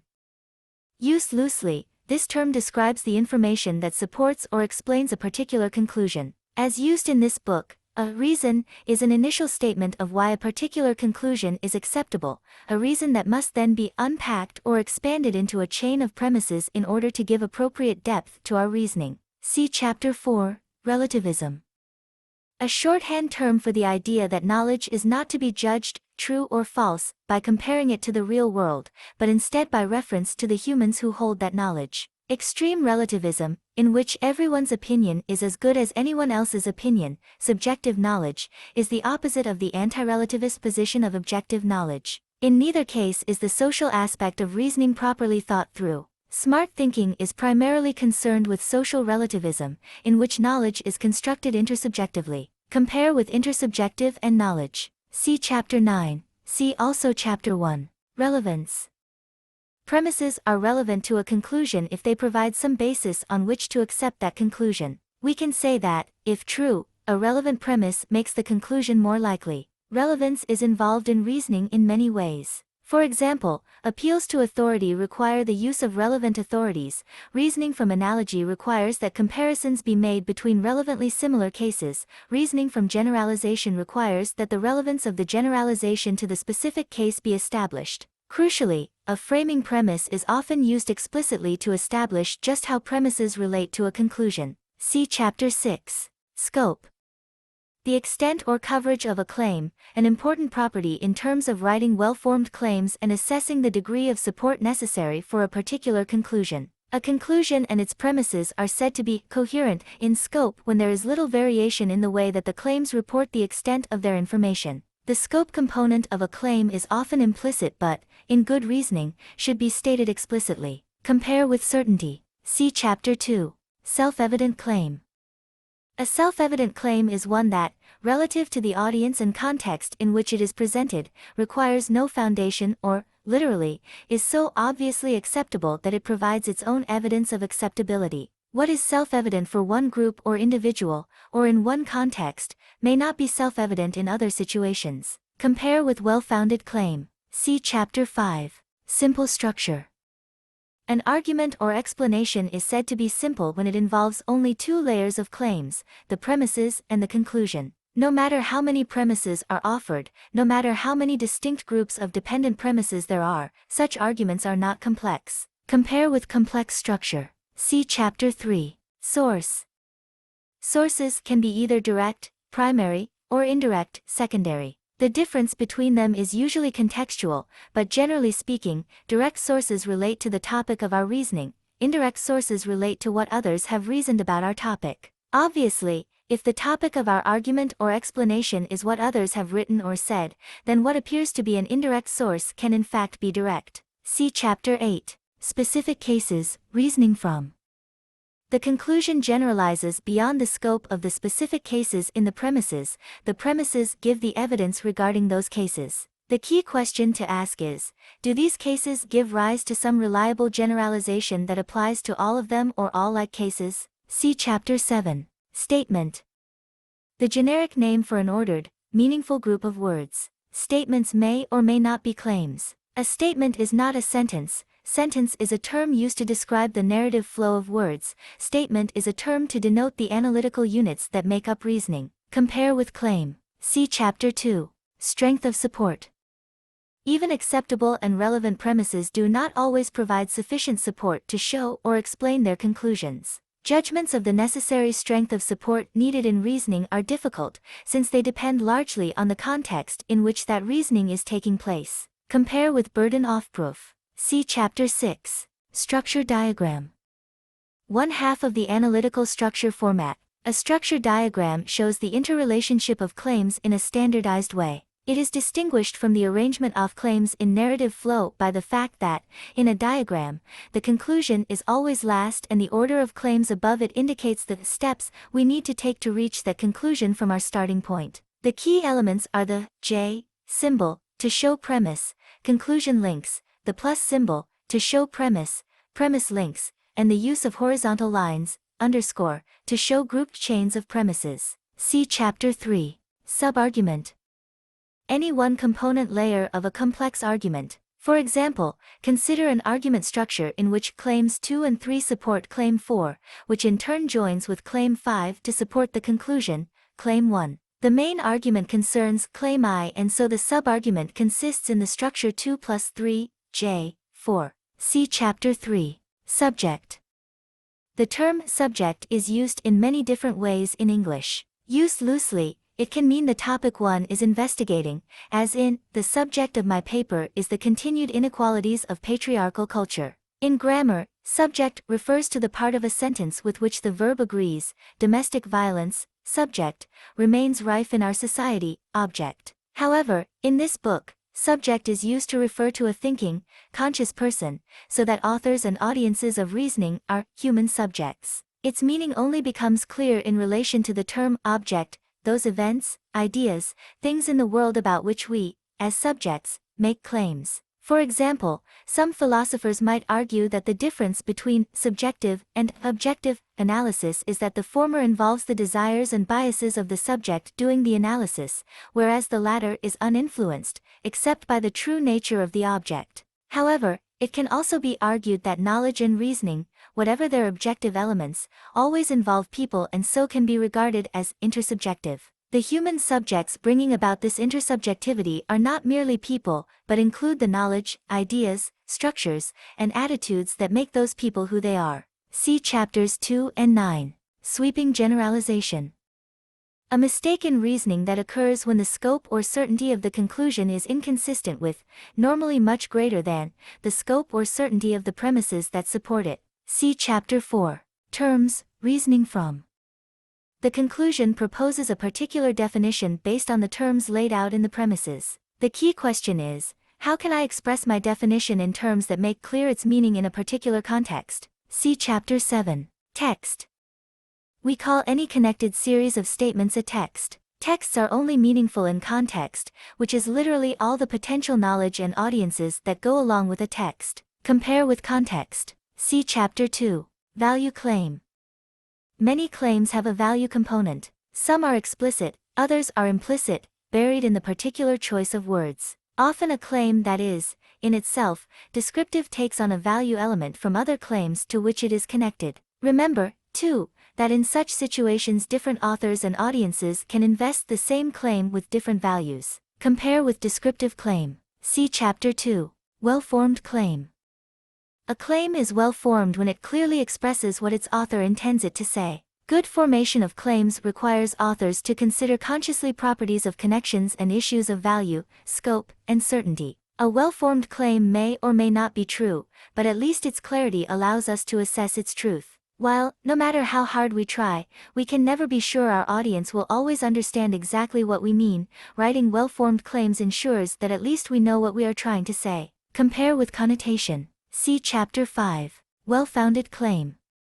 A claim is well-founded if, relative to the audience and context in which it is presented, it is likely to be accepted as true. Well-founded claims often depend on appeals to authority or a complete argument or explanation to ensure that their truth is less open to doubt. Compare with self-evident claim. See Chapter 5. Word. The basic unit from which we construct statements. Words are only meaningful in relation to other words. Compare with connotation. See Chapter 2. Further reading. Further reading on knowledge and philosophy.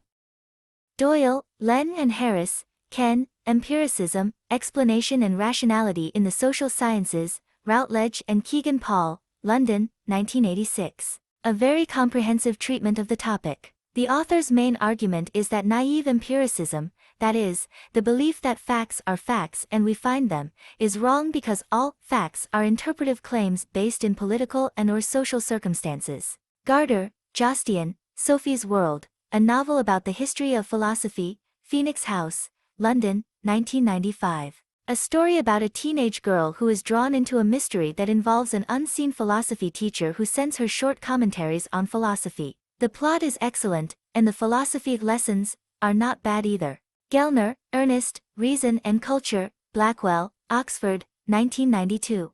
A broad-brush history of the development of modern reason, pointing to the ways in which knowledge and knowledge systems, such as reasoning, are non-objective. Kuhn, Thomas, The Structure of Scientific Revolutions, University of Chicago Press, Chicago, 1970. A revolutionary book in itself. It argues for the centrality of non-objective theoretical paradigms and for the cultural practices of scientists in determining facts. Lloyd, Genevieve, The Man of Reason, Methuen, London, 1984. Much Western philosophy, the basis of this book, is gender-biased, both in its practical exclusion of women and also in its founding ideas. Lloyd gives a very readable account of the ways in which the social context of patriarchy, men in charge, has influenced the objective ideas of philosophy. McCarthy, E. Doyle, Knowledge as Culture, The New Sociology of Knowledge, Routledge, London, 1996. 186. Further reading. Excellent introduction to, and then extended discussion of, the way that social and cultural theorists have developed more sophisticated understandings of knowledge as a product of social and cultural forces in the past 50 years. Morton, Adam, Philosophy in Practice, Blackwell, Oxford, 1996. Covers many issues relating to both epistemology and other aspects of philosophy, such as identity, ethics, and so on, particularly useful for its discussions of certainty and doubt. Scirato, Tony and Yell, Susan, Communication and Culture, An Introduction, Sage, London, 2000. A very comprehensive treatment of the way meaning is generated by context, intertextuality, and discourse within culture and society. This book, unlike many critical thinking texts, is grounded in the insights of post-structuralist philosophy and will significantly assist your understanding of the way objective truth is a construct of social processes as much as it is a property of objects in the world. Stefik, Mark, Internet Dreams, Archetypes, Myths, and Metaphors, MIT Press, Cambridge, Massachusetts, 1996. An eclectic collection of primary and secondary analysis of the early days of the Internet. Used here for the work of Licklider, but an interesting commentary on why technologies of information and communication do not substitute for reasoning in our search for information. Further reading on reasoning. Bowell, Tracy and Kemp, Gary, Critical Thinking, A Concise Guide, Routledge, London, 2002.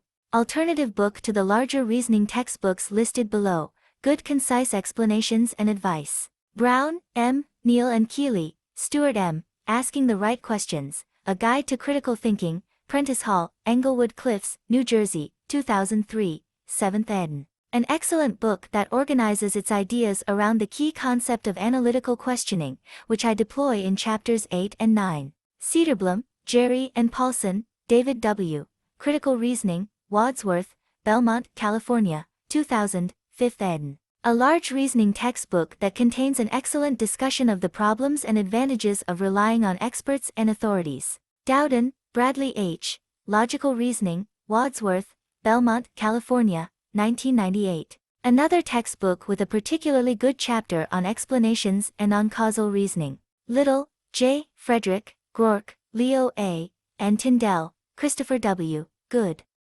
188. Further reading. Reasoning Matters. A Constructive Approach to Critical Thinking, McClelland and Stewart, Toronto, 1989. This book was, in part, responsible for my emphasis on writing arguments and explanations, rather than analyzing them. Its advice on writing good arguments is particularly helpful. Macau, Josina M., Reasoning and Communication, Thinking Critically About Arguments, Wadsworth, Belmont, California, 1990. A shorter work, with less emphasis on methods, such as casting. It is particularly useful for its discussion of the contexts in which argumentation takes place. A new edition was published in 1998. Nickerson, Raymond S., Reflections on Reasoning, Lawrence Erlbaum, Hillsdale, New Jersey, 1986. This book provides some very revealing insights into the processes of teaching and learning the skills of reasoning. Rudy Now, Joel and Barry, Vincent, Invitation to Critical Thinking, Wadsworth, Belmont, California, 2003, 5th ed. Contains an excellent section on casting and a comprehensive discussion of the generic errors that people make in reasoning. Ruggiero, Vincent Ryan, Beyond Feelings, A Guide to Critical Thinking, Mayfield, Mountain View, CA, 1984. A much republished book that provides simple,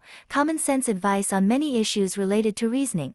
It also provides an excellent example of how the failure to consider contextual issues can render much of this advice impractical. Ruggiero, Vincent Ryan, The Art of Thinking, A Guide to Critical and Creative Thought, Pearson Longman, 2000, 6th ed.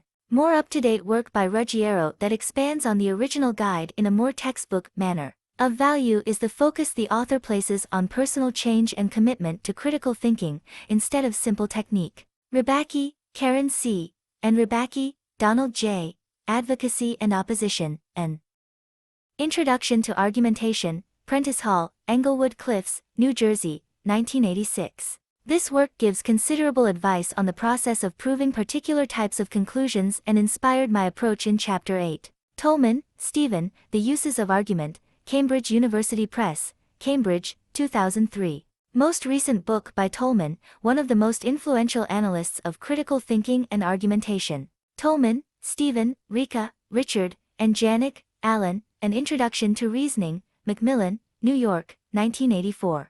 An excellent, thorough critical thinking textbook, with a particular emphasis on the different ways in which premises and premise-like statements combine to further reading. Demonstrate a conclusion. My concept of framing premises was developed from Tolman's much more complex discussion of the warrants and backgrounds that are involved in argumentation. This book is useful, also, for its recognition of the need for a contextualized approach to critical thinking. Waller, Bruce N., Critical Thinking, Consider Your Verdict, Prentice Hall, Englewood Cliffs, New Jersey, 2000, 4th ed. Although this book concentrates on the role of critical thinking in the decisions made by juries, and thus draws most of its examples from the legal context, it provides particularly sensible discussions of relevance and assumptions. Further reading on writing and communicating. Hay, Ian, Bachner, Diane, and Dungy, Carol, Making the Grade, OUP, Melbourne, 2002. Wide-ranging and up-to-date advice on study skills, including assistance with writing and communicating. Murphy, Eamon, You Can Write, A Do-It-Yourself Manual, Longman, Melbourne, 1985. Excellent advice on writing and the use of plans, still useful 20 years after publication because of its clear tone and style. Summers, Jane and Brett Smith, eds, Communication Skills Handbook, How to Succeed in Written and Oral Communication, Milton, QLD, John Wiley, 2002. Covers many different aspects of communication, with a particular emphasis on business communication. Guide to Important SKI LLS. Use the following questions and answers as an index to specific advice in smart thinking on the key skills of reasoning. They are designed to help you get back into the book after you have read it thoroughly for the first time. They also provide a basic summary of what smart thinking can do to smarten up your own thinking. These questions provide a connection between the skills discussed in this book and the most common concerns that people have when faced with the task of writing an essay or report, or preparing an oral presentation. In other words, these questions show you how to understand and apply smart thinking skills in practical contexts. Each question is answered in brief, and then page references are given to direct you to the detailed advice necessary for you to answer the question for yourself. The guide is divided into two sections. The first contains questions that are more general and that are expressed without mentioning specific concepts from the book. The answers then give those concepts. The key issue in each of these questions is presented in bold type. The second section contains questions that guide you towards specific concepts that are mentioned in the book, in bold. If you have not yet read Smart Thinking through thoroughly, you should begin with the first section. General questions. How can I think through complex ideas so that I have a good understanding of them? Ask questions, do not be satisfied with easy answers, and do not make assumptions about what things mean. CPP 83, 6, 105, 7, 124, 8. What do I need to do to be convincing in my reports, essays, and presentations? Make sure you have a good analytical structure and have a strong argument or explanation. CPP 81, 6, 121, 8, 190. Guide to Important Skills.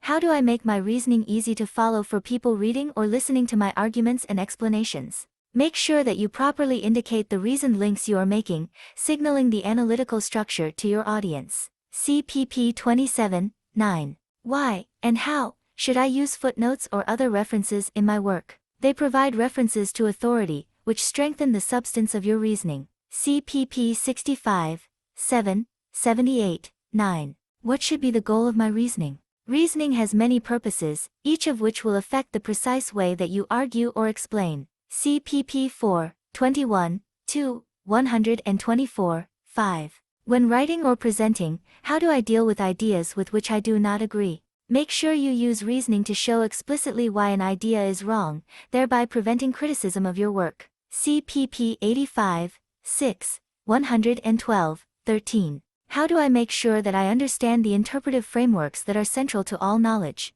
In your thinking, you need to distinguish between facts and the way that they can be understood as relating to other facts. In your writing, make sure that you use framing premises. CPP 5, 6, 45, 6, 78, 111, 13. What are the two key components of a good argument or explanation? You need premises, reasons, evidence, to support your conclusion, a clear statement of what you are arguing for or explaining. CPP 19, 22, 32, 6. How can I distinguish between my ideas and what I am saying about others' ideas in my essays and presentations? Clearly distinguish between when you are arguing directly and when you are arguing indirectly. CPP 57, 60, 112, 16. What is wrong with giving just one reason for my conclusion? Your arguments will not have enough breadth and will not address all the issues that your audience is expecting you to consider. CPP 44, 5,